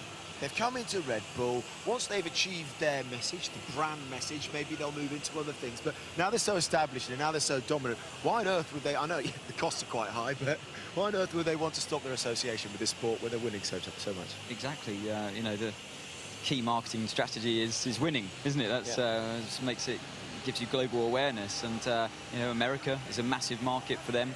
It is here as well in India. So, you know, it was obviously great for them to win here. But no, I think, you know, they're in this for the long game now. And I think when they first arrived, that was the view. You know, this is a party team. That's all they do, party. They don't care about results. And then they started to pluck the gems from the paddock, the Adrian Newey's of this world. And the results started to come. And I think as a company, they were bitten by the bug of Formula One and the results, what it really means to a team. And you know, the rest is history, really. Knowing what you do and, you know, your association with Mercedes, you're going to hear from Ross Brawn in a few moments' time, but, you know, you go into the factory, you go into Brackley, and right now, you've got Adrian Newey, and everyone says, look, he's a genius, he stands alone, but there are thousands of aerodynamicists. Is it now more about, less about individual brilliance, but more about just the money that is pouring into the top teams? It's almost an arms race, if you like, with money. You can say that, but then again, when Toyota are in Formula One spending the most money, they didn't win. They didn't really get the results that the money should have reflected. I still think that Ferrari have the biggest budget, but it's hard to know exactly. But yeah, you know, they're one of the big spenders, you should say, in Formula, probably the top 3, Mercedes, Ferrari and Red Bull. And that does give some results, but like Christian was saying earlier on, it's not just down to one man or woman in the team, it is a team. Okay, let's get some news then from Ross Brawn. Well, Ross, maybe we should start with a word about Red Bull. 4 in a row hasn't been done since, I can't remember, some people in red shirts. Yeah, yes, congratulations to them, they've been very impressive. And they've got a great car and they race well. So when you do that, you win World Championships. Yeah, I mean, you know, how difficult is it? Or is it easy? Oh, it's never easy, of course, but when you've got the machine, like the one you put together at Ferrari, with all the key people, with a driver who's on top of his game, is it more straightforward? Is it not as difficult as people think? Well, no, it's very difficult to get there, but then has a lot of momentum of its own. And you know, it's surprising once you start that ball rolling, if you can get there, then it does have a lot of strength in itself. People want to stay with the team, you don't lose people, you have a lot of consistency with the people, you know how the drivers work, and that carries a lot of strength. You're obviously trying to build that here at Mercedes. Tell us about your race. Great result for Nico. What happened to Lewis? Was it the damage done earlier on in the race? Almost the first lap, to be honest. We got tangled up a bit, I think, in turn 3 and let Felipe through, and that compromised our race because we weren't quick enough on the straight to get past, and we knew that in those 6 to 10 laps at the beginning we had to push hard. We thought we could make the tyres last, and I think we could have made them last longer, but once we had cars behind us coming in and changing, we had to start anticipating our stops. Okay, thanks very much, Ross. I was just trying to have it. Yeah, there we go. Sorry, I should refer to my notes here. We're talking about the race for second as well in the constructors. It was a good day for Mercedes. If you have a look at them compared with Ferrari and Lotus, 26-point day for Mercedes, 12 for Ferrari, and Lotus with 21. So the battle there, just 28 points between the three of them. Ross pretty happy with his day's work. I definitely think so, because we know how important that constructors is. The battle's tight, because obviously we saw how Lotus and Roman was very strong, but I think Ross will be very happy. A bit disappointed maybe with the start, obviously, with Felipe just getting in front, but I think overall, with the result, got the points they needed. Yeah, I mean, the strategy never completely goes to plan sometimes, and Massa certainly wasn't part of that plan, getting ahead. So, you know, he drove brilliantly at the start of the race, well, the whole way through the race, really, Felipe, and, you know, driving for himself. I did notice at the end of the race as well, by the way, that Felipe didn't go over. He was one of the only drivers that didn't go over to the pit wall at the end of the race. He sort of stayed firmly in the middle of the track. So he really did do this for himself today. Hello, Karun. Hello, Karun. We'll leave him to. He's a very, very busy man. We can't get his attention, can we? This weekend, big in India. He really is big in India, Karun. There is the battle at the end between the two Lotus drivers. If you're Eric Boulier, do you like what happened here? It was, yeah, pretty tense, wasn't it, really? Grosjean going around the outside, and Kimi, to be fair, was really struggling on those tyres and had lost the rear end before he actually turned in. But Grosjean doing a very mature thing right here, giving the space back. And we saw a couple of times in the race, I think Hulkenberg was one of them, that didn't give the place back after the fight with the Williams. And yeah, so lucky. If you were Eric Boulier watching this, you'd have had your heart in the mouth, that's for sure. Yeah, but it's a very controlled Roman Grosjean we're seeing. You know, he's aware of what's going on. As you said, Anthony, he reacted to what happened there with Kimi. Then he sort of came back and did another charge and another pass. The thing he's been lacking all along, Johnny, was spatial awareness. And he's got plenty of it at the moment. Yeah, and a few French expletives, no doubt, coming over team radio. This is what we could broadcast, though.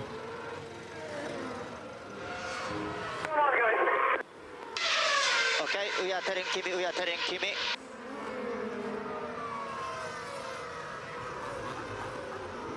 Yeah, he was unhappy. I mean, there's no doubt he was unhappy. He was right to be unhappy at that stage. And I think Martin Brundle's comment in commentary kind of summed it up, doesn't it? You know, that's the love affair with Lotus over. Yeah, pretty much. The radio message we wanted to hear was the one to Kimi afterwards that followed that one from Grosjean. But yeah, it's you know, Kimi's fighting hard. He's on old tyres. He's trying to nurse it through to the end of the race, and you never want to let your teammate pass, especially when you're leaving the team. Lotus's director of trackside operations is Alan Permain. He's been speaking with Ted. Well, Alan, tell us, amusing and entertaining race. How did it fold out for you? Hardest race of the year, honestly. Really? Why? Roman's engine was in real big trouble and was losing air. The same problem that happened in Singapore. And his engine guy was basically saying it's not going to make it at all. So he was short shifting, doing everything he could. And luckily it held on. But it was very tense times, honestly, for those last 15 laps. Okay, and talk us through what you were trying to do with Kimi in terms of making it to the end on the tyres. Kimi was stuck behind Nico Hulkenberg for a lot of the race, and he said, "Let's try and go to the end. Let's go to our plan B, and try and go to the end," which was his call. Didn't quite work out, but we still got us some decent points with him. Yeah.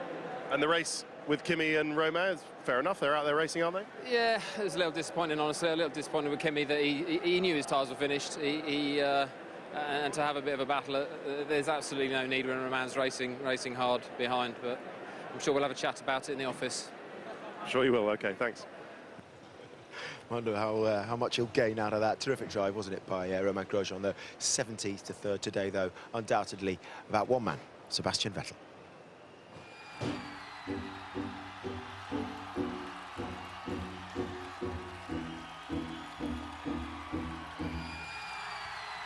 If you are what you say you are, a superstar, then have no fear. The camera's here and the microphones, and they wanna know, if you are what you say you are.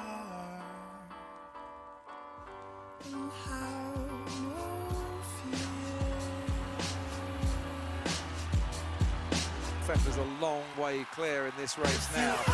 The formidable Sebastian Vettel, a four-time world champion. Brilliant drive. You joined the great. The cameras here and the microphones, and they wanna know. Yeah.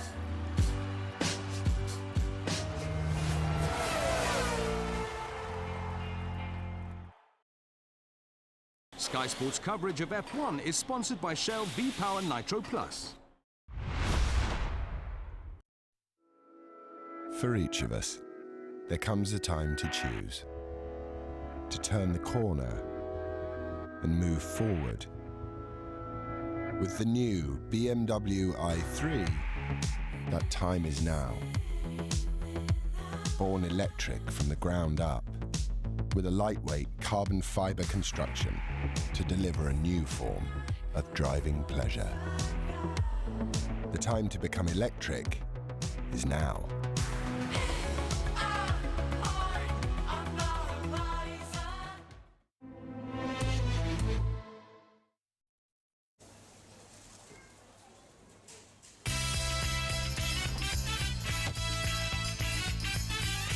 Can you feel that?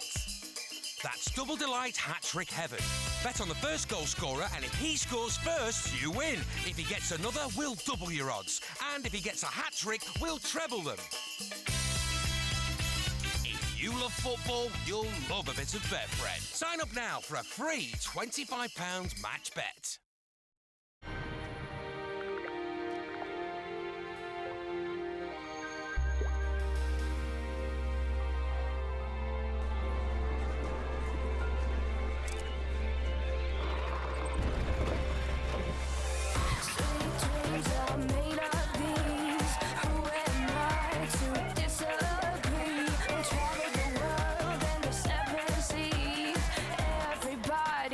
Looking for something. A man must have principles and must live and dine by these principles. His cupboard is his business and his alone. He knows any attempt at facial hair must be applauded, literally. Well done, son. And he must never eat a bacon sandwich without the big, bold flavour of HP sauce. Makes a sandwich a manwich. HP, a source of manliness. Changing the world is exhausting business. It's enough to make you forget that you're flying on a chair that just became a bed. You see, we're doing some changing of our own. We can talk about it later. The new American is arriving.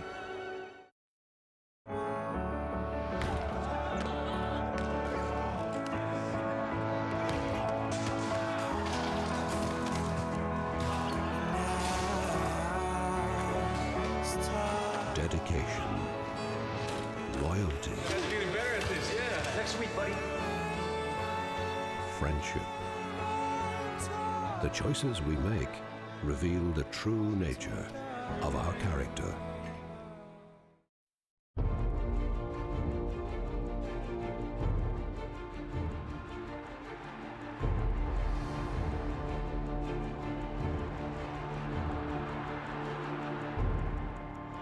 They turn the rugby world upside down.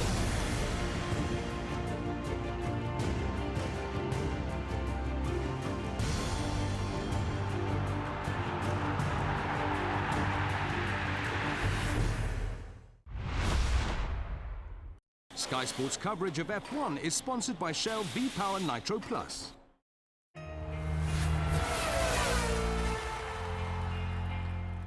Welcome back to Paddock Live. Now, before the break, we were discussing what was going on out there between your two drivers, Eric. Are you happy? Are you unhappy? Were there a lot of French expletives being swapped? Obviously, it's no. I have to say I'm more happy than unhappy. Obviously, it's a good result for the team, and it's good that first Romain could recover from the 17th place, being back on the podium, and it was a great drive from him. Brilliant strategy, and obviously a brilliant pit stop as well will help for him to do this.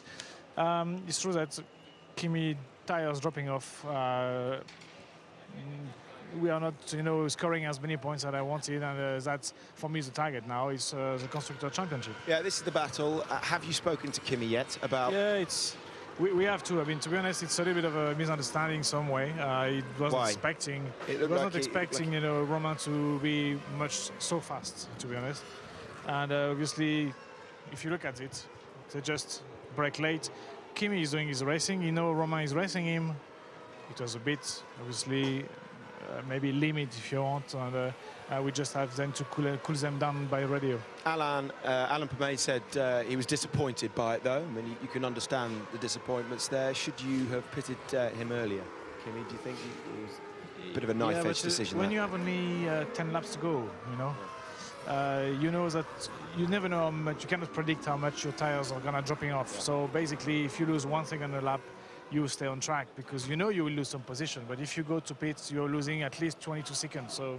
Yeah, at one stage though, when both your drivers were up there a bit before Kimi started falling back, I think if you looked at the Constructors' Championship and how it was evolving, you'd got to within what 15, 16 points of second place. Yeah. Now that's not the case. It's 28 points. I think. Yeah, 28, 24, and 28. Yeah, but it's obviously that's why I mean, it's the result itself. It's I would have preferred the tire of Kimi lasting longer and allow Kimi to fight for the podium and having both cars close to the podium. Is second achievable with the 3 races we've got to come? It's going to be tough, but we know now for sure that every race we can fight both cars for the podium. So it's up to us to at least finish first team behind Red Bull, and then okay, we can maybe play with that. That said, both drivers in the point, so not a bad day and gaining ground as well. Well done. We'll see you in Abu Dhabi. All right, let's get the story that's intertwined, of course, in the race for second. Here's the Ferrari story, courtesy of Fernando Alonso, speaking with Natalie. Fernando, 11th place for you today. Contact with Mark Webber at the start. Was it a case of never being able to really recover from that start? Yeah, it was an uphill race from that moment. Obviously, it was a little bit a strange contact because Mark was fighting with someone else. They touch each other, and then on the third part it was me on the right side, and then with Button also in 10-4. And I think the race from that moment being last and with some seconds lost also in the pit stop. It was uphill race and not enough pace to go through the traffic after. I'm sure there's a huge part of you that feels deflated at this point now that Sebastian secured the title, but tell us what he's like as a racer and how much of an achievement this is. Very good. I think today is a day to congratulate him, being world champion. Also, they deserve. They've been the best this season. They've been very strong, very dominant, especially the second part of the year. And congratulate Sebastian.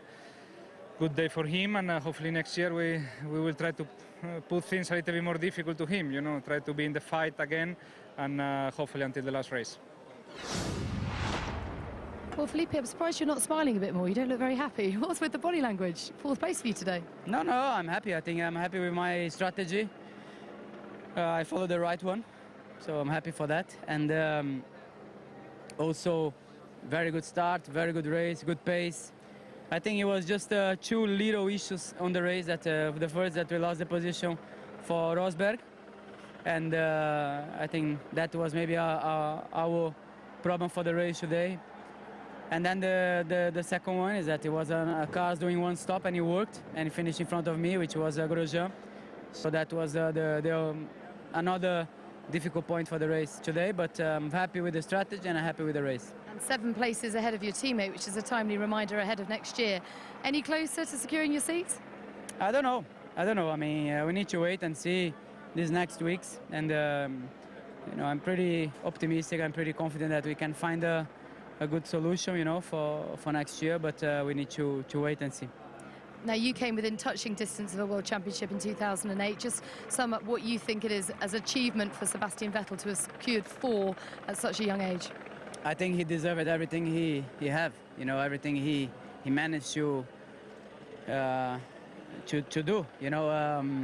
Today definitely he put his name in one of the best Formula 1 drivers. He's inside a lot of other drivers, including Senna, including Michael, including many other drivers that is one of the top guys in Formula 1. So I'm very happy for him because a part of an incredible driver, he's a very nice man.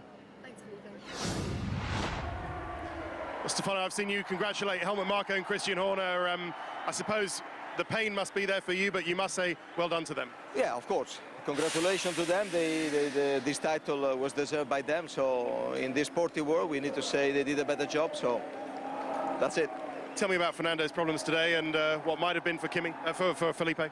I mean, unfortunately, the race of Fernando after the touch, and we have to change the nose at the beginning, was spoiled, because otherwise we could have been for sure in the podium, no doubt about it. So, and I'm pleased that Felipe did a good job. It was not easy, but at the end of the day, I'm more confident that now we can fight up to the end for the second place. Unfortunately, we lost it today, but still 3 races to go, so we need to keep believing on that. That's interesting. Why are you more confident now? Because I think that today we have seen that we can be as fast as the others that are fighting with us for that position. Thank you. And that position can be confirmed here. Red Bull have won the Constructors. That's why they're in gold there. Below them, though, that race for second is important in terms of money won. Mercedes going above Ferrari, so 4 points the difference between them and Lotus back on 285, but chasing hard, as we've just discovered by talking to Eric Boudet. But if we look at the midfield there, McLaren have pulled away from Force India, but coming into this race, you'd think that today's home team were a little bit concerned about the resurgence of Sauber. Both of their drivers, though, in the points today.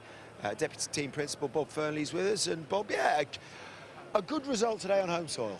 It was an excellent result, and the team worked really hard to get that, because that wasn't an easy result for us, and we had to take some very serious strategy programs to make that happen, and there were two extremes. Credit to both drivers and both teams. They pulled it off. Yeah, and what about the drivers? Because obviously in the early part of the race, you can't really sort of see that coming. So how did they deal with that, and how did you deal with them, actually? Well, I think, you know, I mean, the good thing is that we went into it and it was absolutely executed to plan. So there was no issues there, but it's having the confidence to know it's going to come to you. Because when you do the one, particularly Paul's, you end up in the middle of nowhere for a long, long time, and it only comes right at the end. And, you know, it worked well, and they kept their heads, and they delivered. Yeah, and it's something we haven't quite seen probably from you, from both drivers. Does this track, do you think, sort of show a sign of, actually, we've got a good chance in the up-and-coming races? Yeah, we felt a little bit of improvement in Japan, and we've built on that now. We've hopefully got a slight modification coming for Abu Dhabi, which tries to deal with this tyre issue for us. And if we can get that to work, I think we should have a competitive last 3 races. Are you confident that you can defend 6th?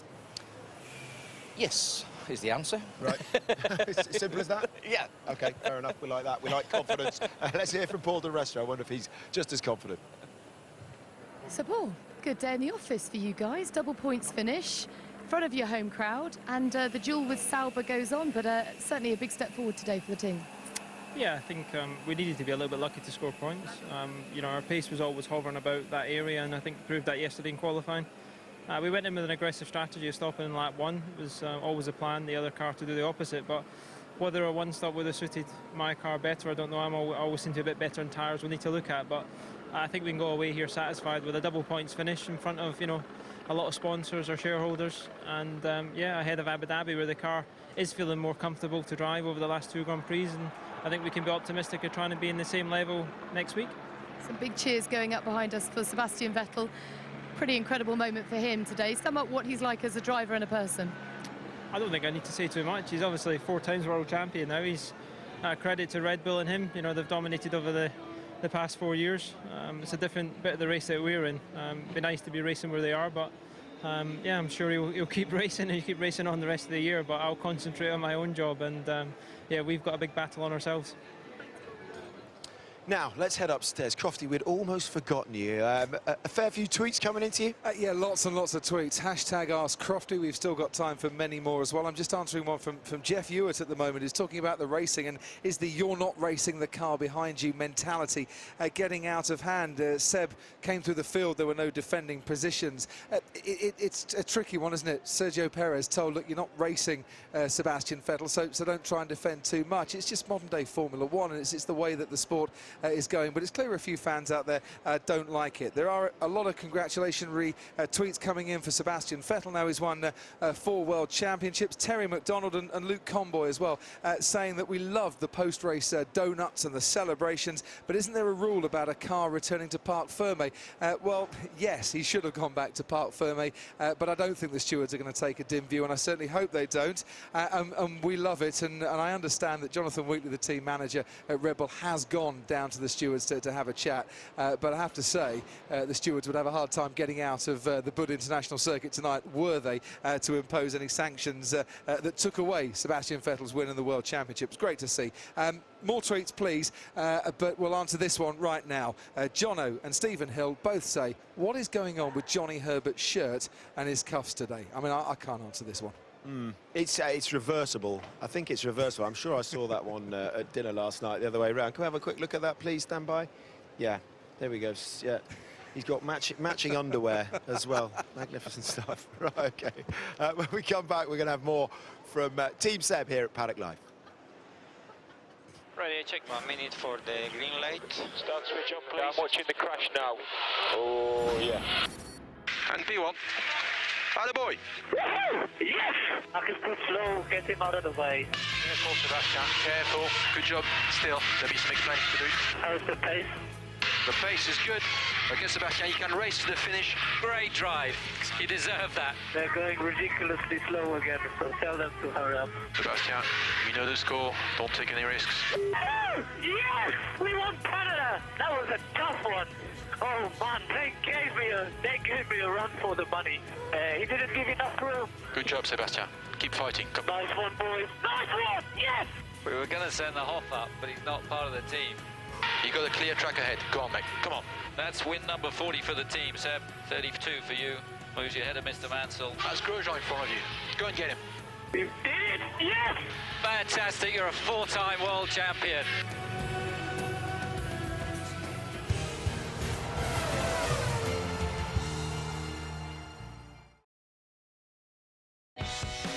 Sky Sports F1 coverage, sponsored by Rolex. Here's to you, the forgetful, the clumsy, the impatient. Because thanks to our reliability and 7-year warranty, you now have less to worry about. See what our customers say at kia.co.uk.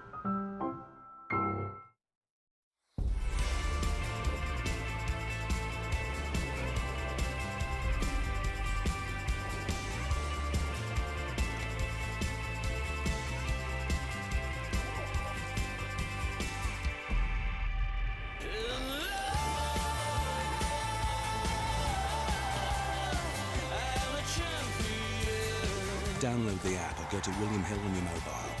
William Hill, the home of betting.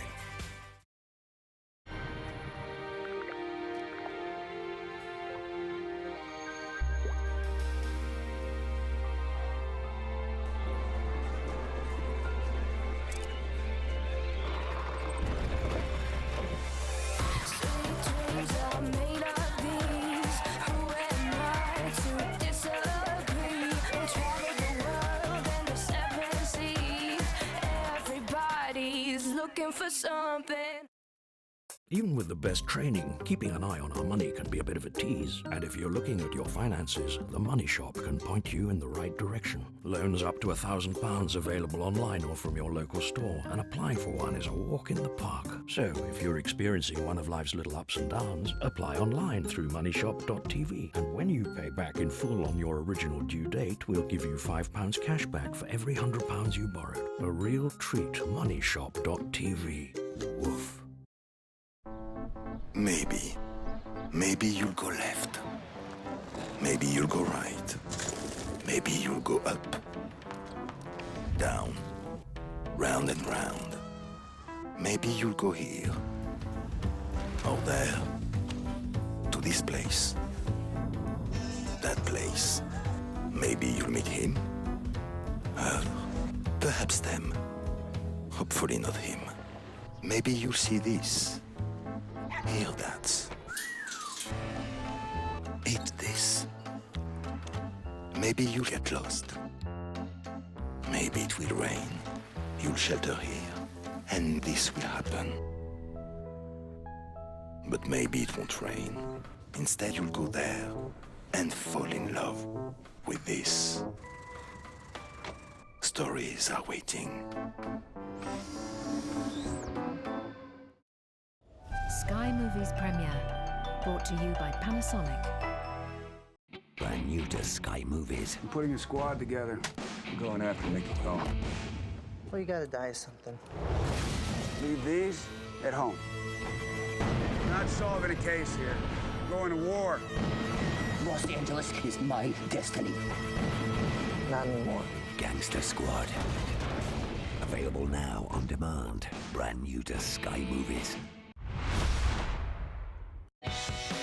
Sky Sports F1 coverage, sponsored by Rolex.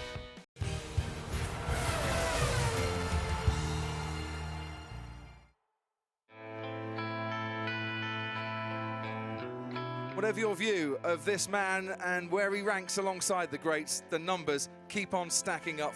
Lights out and away we go. What a start from Lewis Hamilton, and he's already gaining on his teammate. Vettel has to move over and cover him. Massa is ahead of Webber going into the first turn. Box, box, box. Walk lap 1 and box. This could be strategic as well. Vettel has got a decent gap. Remember, he's not racing the leaders anymore. Can Vettel get past that McLaren? Gets the job done, and he moves up into second place. It's all playing into his hands nicely at the moment. Your pace is very good, Sebastian. Pace is good. Webber pits then for his final time. He was only 8.3 seconds ahead of Vettel. Vettel will then, of course, become the leader. Sebastian, you need your tyres for the whole stint. You need your tyres for the whole stint, not now. Sebastian, Marcus out of fader. Marcus stopped on track. I'm aware. Sebastian, some cars have fitted options. Don't even think about it. Four-time world champion, the formidable Sebastian Vettel wins in India, wins in 2013. The story of the day and the story of the 2013 season is Sebastian Vettel has once again exerted his dominance. Confirmation of the race result, 30 seconds ahead of his nearest rival Nico Rosberg. Romain Grosjean with an impressive rise from 17th to 3rd, pleased his boss at Lotus. Confirmation then of the championship, 322 points in 2011 when he won the title, 392 he got that year. He's still on course for beating that. Right, still to come, we can hear from Ted with his notebook, but in the meantime, let's hear from Vettel's race engineer, Guillaume Roquelin.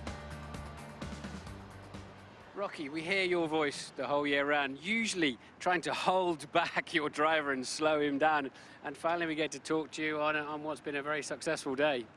Yeah, it's been fantastic. It's been fairly stressful for the last 20 laps of the race because we were very concerned that the issue that happened on Mark's car might happen on our car as well. So we were just trying to manage that as best as we could, because obviously at that point the worst we could do is just DNF, and we were just trying to just make it till the end. So, I mean, your job with him, and you work so closely with him, and tell us, there must be some magic, something very special. You look at that and go, this is why he beats everybody else. I think it's a combination of things. And I think what people should not forget is that it's a lot of hard work. I know it sounds a bit cliche to say this, but I think a lot of people get to Formula One and think, you know, this is it, I've made it. But actually, this is just the start. You've got to be working really, really hard from then on to get better and better. And Sebastian is really good at that. He works hard, and what he's got on his side as well is the youth, the fact that he's got a lot of confidence in himself, that nothing bothers him. And combination of all these things with natural speed just brings the result. And today's 4th championship seemed just as important to him as his 1st, if I remember back. Yeah, absolutely. I think if you look at the way that he wanted to handle this race, it wasn't just a question of going through the motions. It was very important for him to be quick, to win the race, and to celebrate in the end. It was, yeah, it's probably, you're right. It's actually an important point, is that it's all part of working hard, is the fact that you don't get complacent. You just want more. So where do you go from here? You've got both championships in the bag. I mean, next year is going to be a huge change, but 3 to go. You can equal 13 victories in a season. That would be quite something, wouldn't it, as the record? Yeah, it's just ridiculous to think about it. And it's just, I think, basically, it's probably why we're just carrying on. It's just we don't think about these things. It just, if you sit back and think about it, yeah, it's incredible. But we just want more. And many people are thinking maybe in 2014 a huge change with the cars and the power pack, the engines, that maybe somebody's going to come along and finally challenge Red Bull again. Maybe. I think, and that's probably what kept us going as well, is that every year there's been something. You know, when we went from the Bridgestone to the Prix, we thought, well, maybe, you know, the car won't be as dominant, or maybe when the regulations don't change for 2 or 3 years, people will catch up, or there's always something, but that's what keeps us going. But, you know, Sebastian, Adrian, Christian get all the glory, and behind are several hundred people, and you're probably at the front of that queue. It must be hugely satisfying for everybody at Red Bull. Yeah, absolutely. I think you're right. It's, you know, it's a privilege for me to be talking to you right now, but there's a lot of people back at the factory who are just as important. I'm just the relay between them and Sebastian, really. And finally, if I've ever misinterpreted one of your radio calls in commentary, I apologise. I hope I get most of them right. Don't worry, you're not the only one. Okay, thank you. Yeah, well done, Rocky. Well done, Sebastian. Well done, Red Bull. Another double for them. Right, let's get off the grid here. Just, it's always great to see how the whole show gets broken down from one week to the next. And of course, we move on to Abu Dhabi in 7 days' time. And that battle for second is going to be thrilling, isn't it? All the way to the wire, you'd think that one would go. But yeah, Ted, before you know, but yeah, word on Sebastian Vettel from you. It's just the way he does it, the manner in which he's performed this year. So. He's been in tears again in the press conference, I can tell you that. Somebody asked him how you feel about now having more World Championships than Ayrton Senna, and that got him. Just like that always gets him, doesn't it, when you get the records? Do you know what? It got Schumacher when Schumacher broke one of Senna's other records. He burst out in tears, and you know, to think of that, for all of us who love F1, who grew up with Ayrton Senna, you know, as I did throughout the sort of 80s and 90s, and then for him, I mean, Schumacher was his idol, but he knows all about the magic of Senna, and to say that, you know, you've got more World Championships than Senna, that hit him, and it's a very powerful thing, isn't it? He also revealed that he took a phone call immediately after from his mum and dad and his brother. But listen, what about this? Donuts, and what kind of penalty he's going to get from that, because he did, of course, break a rule, and that rule is that you have to bring your car straight back into the pits without undue care and attention or undue delay. Now, there are two things, rather than two guys from the FIA who are going to save that, because they came out onto the grid. These two guys who are part of the FIA scrutineering department came out onto the grid and secured the car. So made it sort of sterile, if you like, without getting the wet wipes out, and made sure that nobody could touch it while it was brought back to Parc Fermé. So let's go and Lee have a quick look. Ta-da! Let's go and have a quick look at it. So there is the RB9 of Sebastian Vettel in Parc Fermé. It wasn't underneath. Don't get too close, Lee, because we'll get told off. In fact, come back now. There is the RB9 that it was sort of secured there. So I think he'll probably get a fine.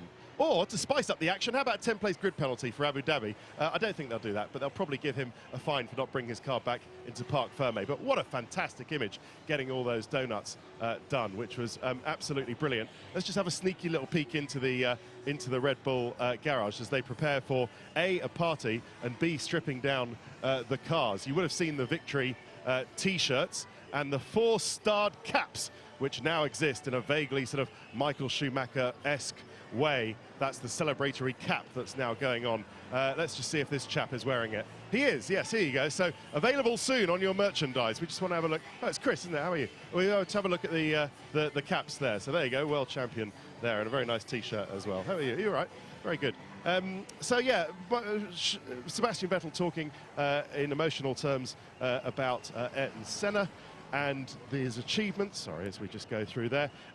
He was also talking about 2014, which I thought was very interesting. He says, yes, we've done it now, but we've got a big in some ways, a bigger task for 2014 now. Ferrari and Mercedes, he said, have put a lot of time and attention and care and brain power into 2014, kind of hinting that at Red Bull they might have concentrated on this year. So I wonder whether we're going to see 5 in a row, or whether, with all the new, almost a new formula coming in 2014, Ferrari and the Mercedes-powered teams are going to be better prepared than Red Bull. We will only find out as time goes on, but that will be very interesting. Vettel was also talking about people who boo him. He says, I don't blame them, but it does hurt when people don't like what you're doing. Most important is to get respect from people I know and people who know me. Also paid tribute to Sterling Moss, who he found one of an inspiration for him. Another crucial thing, just finally on Red Bull, was Adrian Newey talking to us, confirming to us at last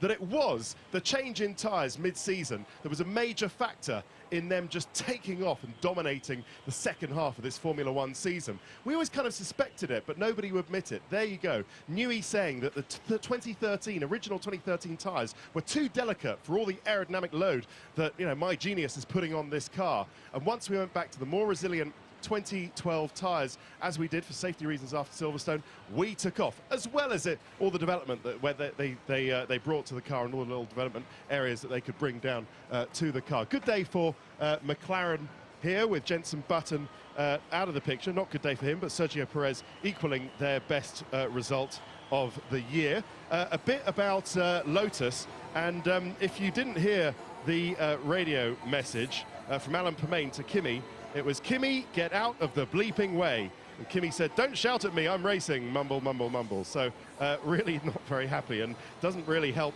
the accusation that Kimi has mentally checked out of this team as he's going to Ferrari next year. But that was all a bit of a mess. But still, Romain Grosjean losing pneumatic pressure in his engine. That's why it was all a bit delicate towards the end of the race.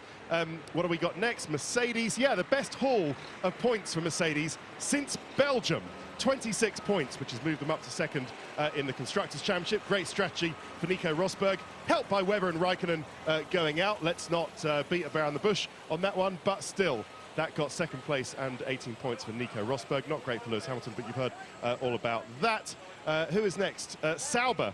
Now, look, I can tell you it is a suspected brake problem for Nico Hülkenberg. He was braking and he felt the car pulling either way, especially to the right. And that's why he had to come in and retire, as we said during the coverage, on safety grounds. Esteban Gutierrez felt he could have done more, but he got the drive-through, which wasn't too great for him. As we go down to the end, good day for Adrian Sutil and for Paul di Resta, with some very solid strategy for Force India. Very happy with the points. And you can understand that. Let's just see if we can nip in front of this little cherry picker, because all the guys need to get their stuff into Abu Dhabi very quickly, and we can just wrap it up as we look into some of the last few garages. Williams, not a brilliant day for them. They took around sort of 4 or 5 seconds for each of their pit stops because of the wheel nut problems that they've been having throughout this weekend. So hampered by very, very slow pit stops. Valtteri Bottas finished 16th with one of his pit stops was about 5 or 6 seconds. Wasn't so bad for Maldonado in 12th. So that's very unfortunate for them. Let's talk Toro Rosso. 10th place for Ricciardo, so that's great for him. Not so good. 13th for Jean-Eric Vergne. Then we go to Caterham. Not great for them with a retirement. Second time in 2 races for Van der Gaard, and Pick. Not good for him either. And Bianchi's problem, he had a front jag failure, which led to a slow stop in the first stop. That's why he fell behind Max Chilton, who had his very good season finish of 17th. Right, that is hopefully in a very express notebook most of the teams covered, but we'll hand you back to Simon for now, and I'll see you in Abu Dhabi.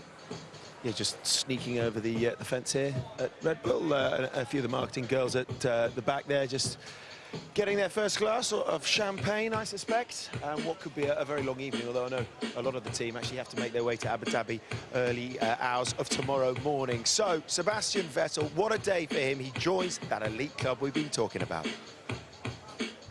Mansell finishes world champion. Kicking Rosberg, he knows it. And I've got to stop because I've got a lump in my throat. Lewis Hamilton is the world champion. We are world champions! World champions! Woo!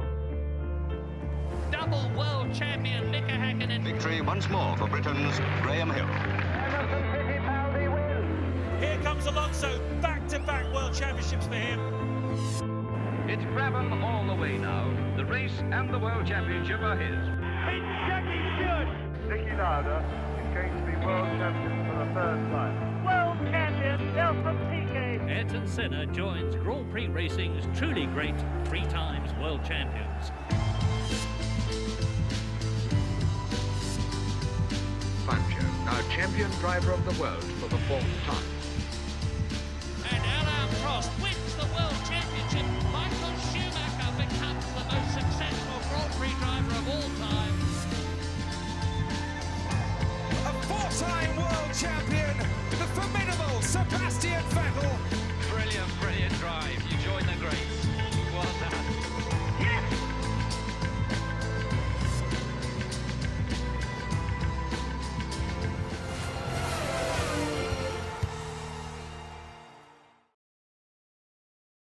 Sky Sports coverage of F1 is sponsored by Shell V-Power Nitro Plus.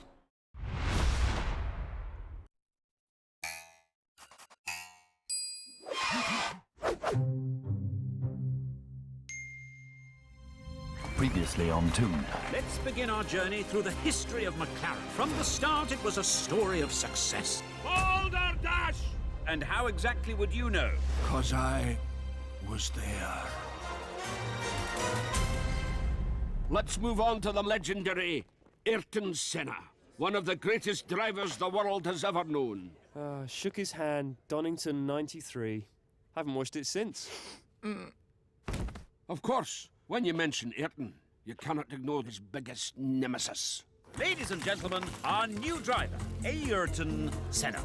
Ayrton. Elton? Ayrton. Eaton. Ayrton. Ear-tongue. Ladies and gentlemen, Mr. Senna. You didn't hit it off from the start, did you, Professor? Look, I never had any trouble working with Eilton. Believe me, we were like chalk and, something chalk goes well with. Cheese. Hello! Now, let me tell you a little bit about driving Formula One cars. You see, in mine, right. Now, my advice would be to take this corner quite carefully. All fast works, too. Aaron? Seem to have a malfunction on the radio. check that out, would you, chaps? Everyone knew that Senna was more than just a driver. He was a poet. I am designed to win. There is no prize for second best. Well, technically there is. It's called silver. Nothing to sniff at? It's impossible to describe the euphoria of winning a race. But if you had to, it's kind of like finding money in an old coat. Wouldn't you say, When I get behind the wheel, for me, there are no limits. There are no rules. Mr. Senna is referring to metaphorical rules and doesn't condone any breach of FIA regulations. Forget this. You heard the man. No more questions. Sorry. It soon became one of the greatest rivalries of motor racing history. Look, I did my level best to keep things between us light-hearted. Ron, come on. I cannot work with this idiot anymore. I've tried to reach out to him, Ron. It was me that instituted Samba Day, but I'm getting nothing. He's pushed me beyond my limit, which I did not believe was possible. One of us has got to go. It's either him or me. Ayrton Senna's third world title makes it... Number 37, chicken nuggets. Let's move on to the next exhibit, shall we? Wake up, mate. Sky Sports coverage of F1 is sponsored by Shell V-Power Nitro Plus.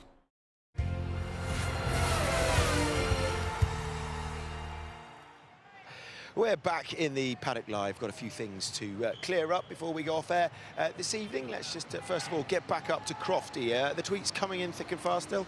Yes, they are. Thank you very much indeed, Simon. Getting an awful lot of tweets coming in. I'm struggling to keep up with them this afternoon, so I do apologise for that. Do I think it's ridiculous, says Gary Murney, when you see tyres being used for 2 laps? Of course, it's up to the teams as to how long they use the tyres or how much life they can get out of them. No, I don't think it's ridiculous because it gives us a mix of strategies, and I do think Pirelli should be actually applauded for bringing tyres that gave us such a mixed-up strategy. What do you want to see? One man leading a race for 60 laps, or one man winning a race and a few people leading it, and a different amount of strategies as well? So no, not ridiculous. Only, of course, if it's on safety grounds does it get a bit silly there, and that's more than 140 characters, isn't it? Could Adrian Newey become Sir Adrian Newey has been a theme of some of the tweets as well. It's a decision I think that a lot of you would applaud, certainly out there, and I wouldn't disagree. And here's one I want to put to the team downstairs, and this is from Anthara Smith, but a lot of you have been saying this today. Should Sebastian Vettel, now he's won 4 World Championships with Red Bull, consider leaving Red Bull in order to prove just how good he is? Is this what the fans want? Is this what you want to see out there, Seb winning in another car? Guys on the panel, do you think that actually people's opinions would change of Sebastian Vettel if he was to win, say, at Ferrari or McLaren or Mercedes in the future? Martin, would you like to start? Which bit of that? I don't know. What did you want clearing up? Well, I've just realised how much wallpaper we've got in the commentary box. I didn't see any of that behind me there, Crofty. I'll be painting it tomorrow. I think to really underline what he's achieved, he's already joined the greats, as we've talked about, ad infinitum, and deservedly so. To really underline that, if he now went and, like Michael Schumacher did, win championships in another team, collect another group of people around him, and do it somewhere else, maybe with a bit of red bodywork or something. But don't forget Toro Rosso. You know, he won a race in the Toro Rosso. I know people say, yeah, but that was a Red Bull, but his teammate didn't win. It was him. And in that race that I showed earlier on in the day, in 2007 in Fuji, where he rammed up the back of Mark Webber under the safety car, yes, that was a mistake, but the reason he was that high up is because he was damn fast, and I think he's proved himself in inferior equipment. Yeah, it seemed, just back onto the Newey point there, it did seem when we were talking to him over there, he went into elaborate detail, didn't he, about the America's Cup. For a man that said, yeah, he's only partially interested, he seemed to know a lot about the fact that yacht aerodynamics is quite similar in many ways. Hydrodynamics as well, elementary. Well, again, for him, if you do it even with Adrian, it's another massive challenge for him after all the success he's had in Formula One. If you do it from a driver's point of view, would you want to move to another place where it may not happen for you? You want to carry on and be in the right place, the right team, at the right time to win championships. You know what Adrian hates is when the regulations change and it cuts out all of his clever stuff, and they keep adding boxes where you can't do anything, therefore he can't make the difference with his brilliant team of designers and aerodynamicists. So that really turns him off when he feels his skills are being suppressed because regulations change. But are they having to do that to neuter him? Yeah, well, they have to. I think they're trying to cut costs, but all they do then is just micromanage some other area of the car, and still he gets it right. Yes, absolutely. Right, I think we can clear up the Max Chilton incident as well on track. You were going to have a look at this on the SkyPad. We moved away from there, but yeah, right at the start we heard Guido, a little bit crotchety over team radio, saying he's an idiot. Yeah, so at the start, the camera obviously focuses as it should do at the front, but right at the back, you can see a sandwich situation going on with Guido there, right in the middle.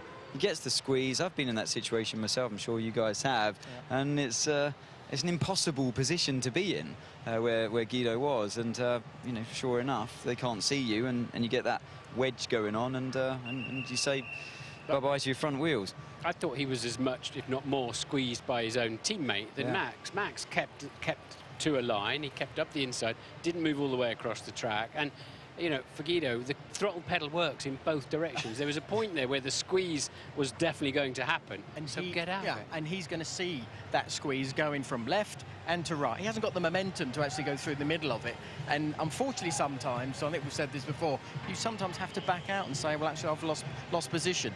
But he ended up losing the whole damn race. I think the guys on the local streets here would have known exactly when to back out of that one. They would have done. He's beaten his teammate though, and bear in mind what happened in qualifying, where he's almost well, more than a second, wasn't he, behind Jules Bianchi. It's a great performance today by the Brit. Earlier on he spoke with Natalie. Max, can we start by clarifying the incident with Guido van der Garde, because he was pretty frustrated. He did blame you, our commentators, on the other hand, didn't.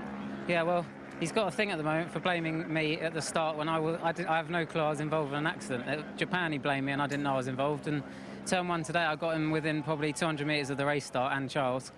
Went into turn one with him behind me and got hit behind from him. Looked behind in my rearview mirror and his front wing had come off. So I don't know how that was my fault, and I don't know how how he can say that, but we'll wait and see. It's actually a great start from you, wasn't it? It was a blinding start. We had a really good one in Korea. Japan wasn't so good. And then, yeah, today I got both Caterhams. It must have been within 250 metres of the start and had them into turn one. So really good, and I'm just really happy with the pace all race. It was really close between me and Jules on different strategies, but I managed to keep it to the line, so very happy.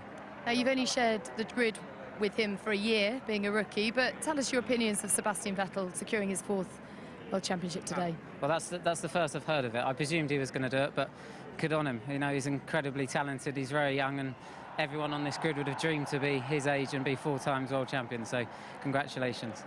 Thank you. Crofty, can I come back upstairs to you? I think you can, because a couple of weeks ago when we left Japan, you decided that you were going to put on your sort of soothsayer's hat and make a few predictions about who you thought was going to go where. Yes. You saw, was it Max's dad speaking with Bob or somebody at Force India, and you thought that might be a legitimate move? Okay, yeah, here's a tweet that I put out, and I don't think I've ever put a tweet out, Simon, that has got more response than this. And it said this: Hulkenberg to Ferrari, Alonso to McLaren, Chilton to Force India, and Kevin Magnussen to Marussia. Now, here's my logic on this one. McLaren do want to place Kevin Magnussen somewhere, and I think they're running out of options, and it will either be McLaren or it will be Marussia, and it's more likely for me to be Marussia. Force India haven't made their mind up on their drivers for next year, and maybe Max Chilton has a budget and a year's worth of experience to go and join Force India, and I saw Martin Whitmarsh having a very long chat with Max Chilton's dad, Chili. As for the Fernando Alonso story, and I've just answered this on Ask Crofty, like a centipede, I think this has got legs. It's not going away, might not happen for 2014, maybe more likely for 2015, but it's a story that everyone keeps talking about, and maybe the understanding is Ferrari and Fernando Alonso, there is a way out of that contract for Fernando Alonso, and if he did leave Ferrari, to me, Nico Hulkenberg goes in there, and it's a seat that he's always wanted, but I know that he's top of Eric Boulier's list at Lotus. Eric Boulier told me that, but it's not obviously Eric's decision in the end. It's the Lopez decision at that team. So that is the tweet, and it's a great story, and I think it's one that will gather momentum over the next few days and weeks as we head to the end of the season. So hopefully that kind of clears it all up a bit. I might be completely wrong. Yeah. I might look quite smug this time next year. Who knows? Yeah. He said all that in a tweet. Death or glory, isn't it, on that one, really? Yes, Davidson, I did say all that in a tweet. It was a long one. It was, but it got him a few more followers, and that's what it's all about, eh, Crofty? You didn't mention Maldonado, Crofty. Yeah, no, good point. Where would you put Maldonado? I don't want to answer that. Right, I'm hearing in my ear as we speak that Sebastian Vettel has just spoken to Natalie. Let's hear from him now, the world champion. Sebastian, firstly, huge congratulations. No, it is dark. You're giving us all what we want. You've stayed in the pen for ages, so thank you. But I guess there's no amount of superlatives that can really do your achievement justice. Tell us what is the most pleasing aspect of it for you. Well, I would say doing burnouts or doing donuts on the grid after the race is pretty rewarding. I'm sure my engineer would love to kill me for that, but fans loved it. Fans loved it. I loved it, so I said yeah. He obviously was calling for usual procedure, switching off the car in the Parc Ferme, etc. And I said, well, not today. I'm going to yeah, pull a couple of burnouts and donut on the main straight, which just felt great in front of so many people at the grandstand. Bit naughty to swear, sorry about that to our viewers, but I think you can get away with it today. People paid to see that, so it's do they? It makes it more exciting. So, but in terms of joining the pantheon of greats, the likes of Schumacher, Fangio, and to overtake someone like Senna, I mean, that's just an incredible achievement. You're 26, for goodness sake. Yeah, but I think if we talk about Senna, then we have to say that obviously it was dreadful that he passed away way too soon, and I think there was a lot more to come from him. But yeah, to join a club of world champions already is very difficult to find the right words. And the last 4 years, incredible. The team, the spirit inside the team grew so much, and we had difficult years. If you look back last year, the last race, yeah, you couldn't think of something like that to happen, and we still managed to come out on top. Obviously, this year, you know, people might look back and say, well, yeah, what is all supposed to happen, blah, blah, blah, and we saw that one coming, but it's a lot of work that we put in, you know, and attention to detail. We didn't allow ourselves to think like people probably thought, and really just keep the spirit alive and focus on every single race. I'm sure modesty prevents you from telling us why you're so good, but why do you think the team around you, what's so special about them? Passion. I'm sure other people are, you know, very passionate, other teams are passionate, but I think the last couple of years really formed something that, yeah, we're so united and so strong, you know, the belief in ourselves, not as in, oh, we are so strong, we are so good, you know, we are the best, etc. Not like that, but just to have the confidence within you. You don't need to advertise that, you know, you don't need to say, oh, we're great, we're doing well, we have a great car, we have great mechanics. Yes, they too. No, just to know inside you that you can go out and you can do it, and yeah, and not to be satisfied, you know. Keep digging for more. There is more, and I think if you look the last couple of years, we always seem to ramp up the last part of the season and get out literally everything, which, yeah, makes it so enjoyable to be part of that group of people. I'm sure they're all special to you, but do you have a favourite car? RB6 through to the RB9? All of them. So, yeah, 4 years seems a long time ago, so as my memory is limited, yeah, I think every year had its unique characteristics, every car, so for sure, you know, because I'm not trying to live in the past, I'm always trying to look forward. This year's car has been exceptional. I think it's an evolution of last year's car, which we struggled in the beginning, but we sort of got the idea and then managed to, yeah, go the right route. Have a great night tonight. Thank you.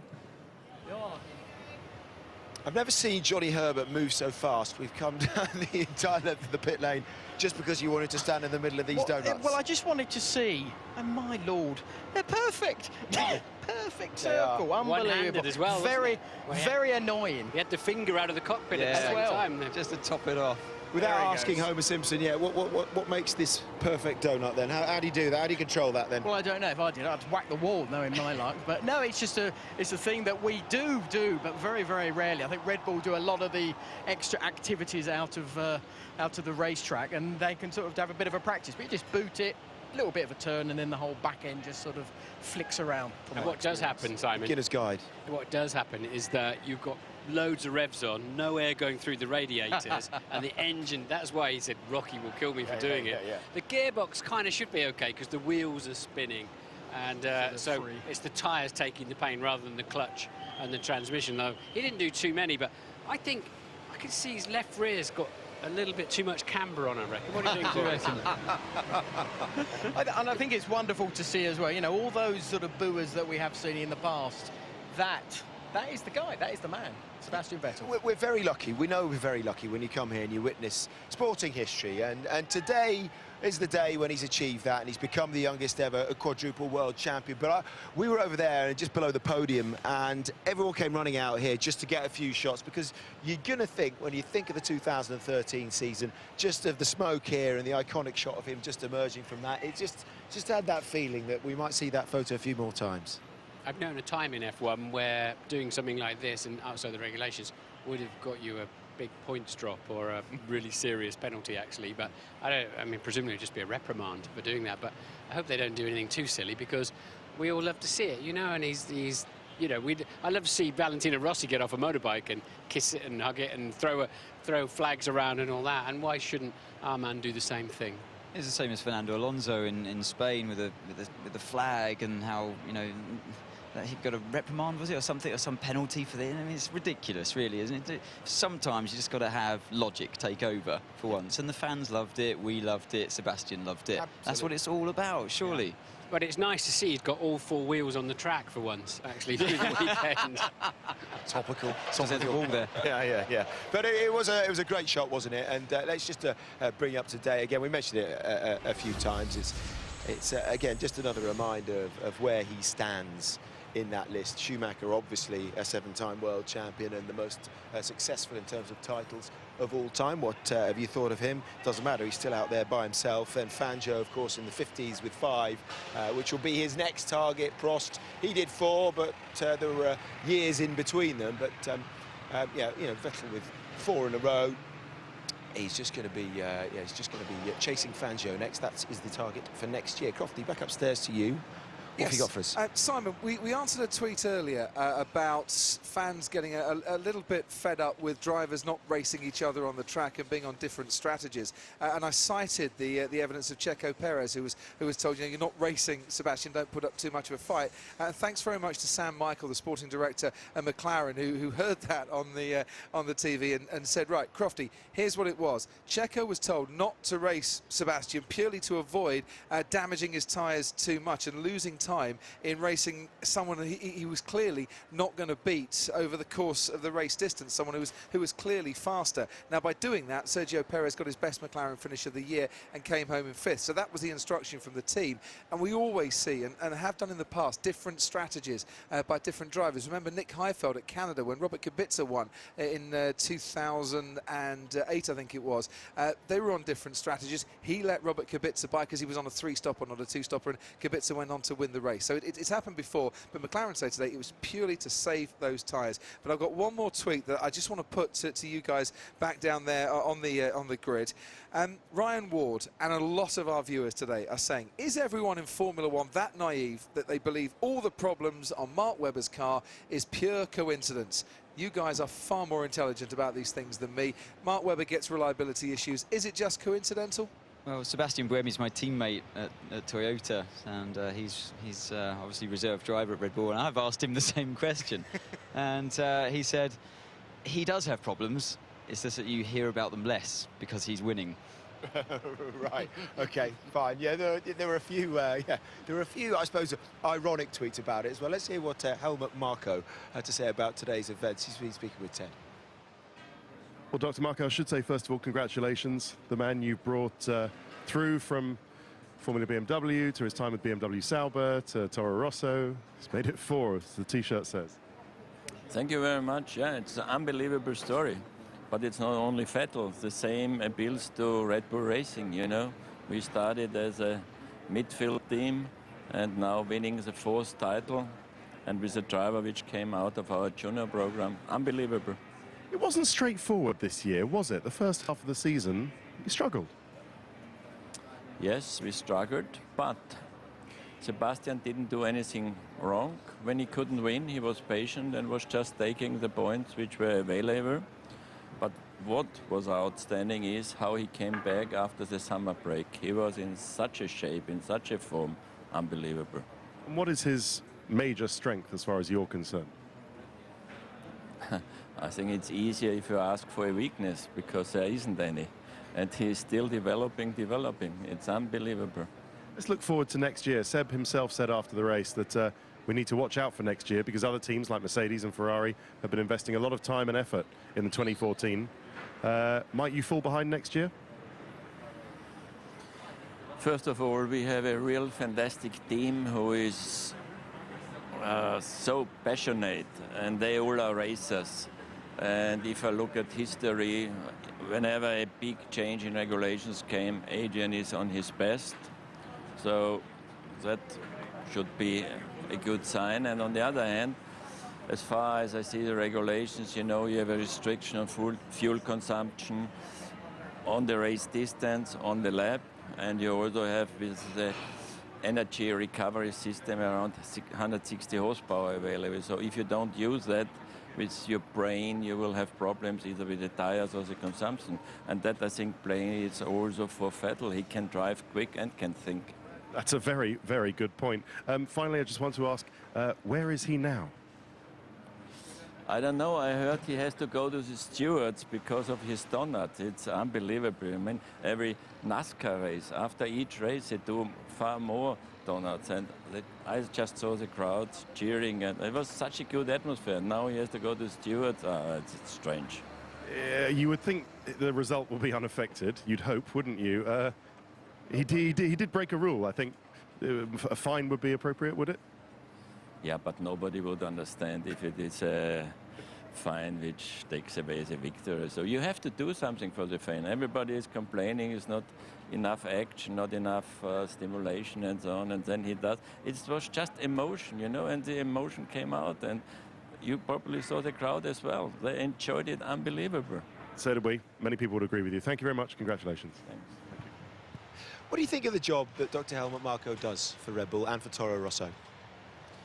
Well, he's a much softer person than he often comes across on TV, the way he looks and the way he speaks. I mean, he's a tough cookie, and he's binned a lot of fast young drivers, and he's ruthless in that respect. But you know, he does a great job for them, and he's an important conduit between Dietrich Mateschitz, the boss of Red Bull, and the team, fellow Austrian, and he plays a key role, I think, in, you know, obviously Christian and Adrian have built this amazing group of people around them, but that communication to the boss has been important. He's a tough man, though. We know that as well. I think a few people are expecting Antonio Felix da Costa to perhaps come into that spare seat with Toro Rosso, and in the end, he's gone for this, you know, the Russian lad, the 19-year-old Daniel Kvyat. Yeah, I mean, you're kicked out of that program pretty fast, like Martin was saying, you know. So he is a hard man to please. But Sebastian Vettel certainly pleased him today. Yeah, he did indeed. The scenes down at Red Bull at the moment. Yeah, you'd like to think that the celebrations will go on long into the night, but I know that there are a few issues in that a lot of the team have got to get themselves to Abu Dhabi. They'll probably will they reserve the party for there? What are you hearing, Johnny? Can you get us an invite? I will definitely try and do that, Simon. I would imagine Abu Dhabi seems to sort of make more sense, so they get out of here, get there, relax and enjoy. Seb's on his way home to Zurich tonight. So it won't be happening in Abu Dhabi. Right, I'm having dinner with Adrian, and he can pay, I've decided. So I don't think they've got to get their heads into Abu Dhabi. Yeah, they've got to get their heads into Abu Dhabi. Let's just go back to what I was talking to Ted about just before he did his notebook. Yeah, he's aware of these records. We know he sheds a tear when he hears about just exactly what he's achieved, but he's still got one for this year as well. If he makes 13 is the most amount of wins in a season. Michael Schumacher did that. That's something that I'm sure he'll be after when he knows he's got such a dominant car. I mean, he loves ticking boxes, doesn't he? That's what it's all about for him, and it's, in a way, it's what keeps you motivated when you're winning World Championship after World Championship. And yeah, again, speaking with Sebastian Buemi, he says he's highly motivated by such things. And he's not going to back off that. And I think it's going to be wonderful to see if he can achieve those 30. And I don't see any reason why not. And if we keep on saying it's not down to him to stop winning, it's down to the others from stopping him. Okay, boys, thank you very much. I think we're going to have a fabulous motor car. Sterling pedals are a higher sense of fun. A shout of victory from Colin Chapman. Our admiration and our deep affection. The cars lined up for the start, and all eyes were on the British hope. But as the flag fell, tragedy struck. The BRN rolled forward a few inches and stopped, both driving shafts broken. An incredible piece of misfortune, and a bitter blow to the tired men who had worked so long and so hard. Yeah, so BRN is the subject of the beginnings of GPO cover. That is next here on Sky Sports F1, so stay tuned for that. Fascinating documentary to come. Anna Woolhouse will be back with the midweek report, as always, from Wednesday at 7 o'clock on this channel.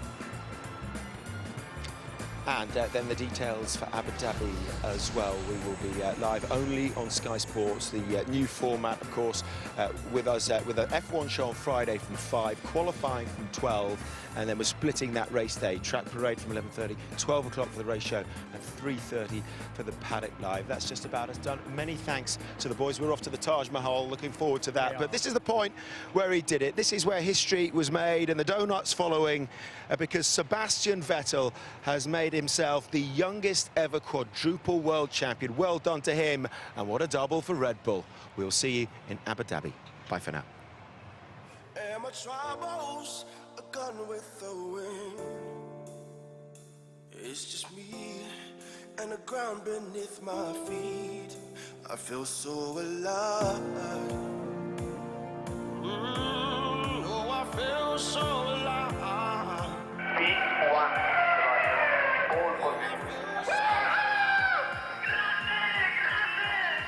It's Toro Rosso and Sebastian Vettel. Sebastian Vettel is a Grand Prix winner for the first time. He's the youngest ever, and that's one of the greatest things I've ever seen in Grand Prix racing. The checkered flag is out and it waves for Sebastian Vettel and for Red Bull for the first time. Sebastian Vettel, you are the world champion! The world champion, well done, enjoy it! Oh, thank you, boys. Unbelievable.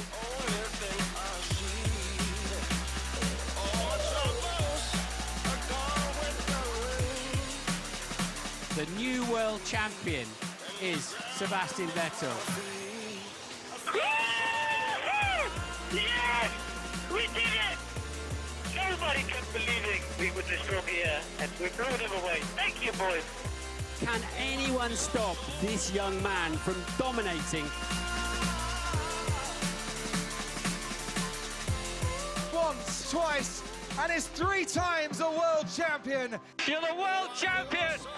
You're the triple world champion, Sebastian Vettel! I love you! Yes! Yes, we did it! Awesome, mate, awesome. Boys, Ichiban! Yes, boys, unbelievable. Sebastian Vettel to win the Indian Grand Prix, to become a 4-time world champion. You've done it in style. Fantastic, you're a 4-time world champion. Unbelievable, guys. We did it! Yes! Yes!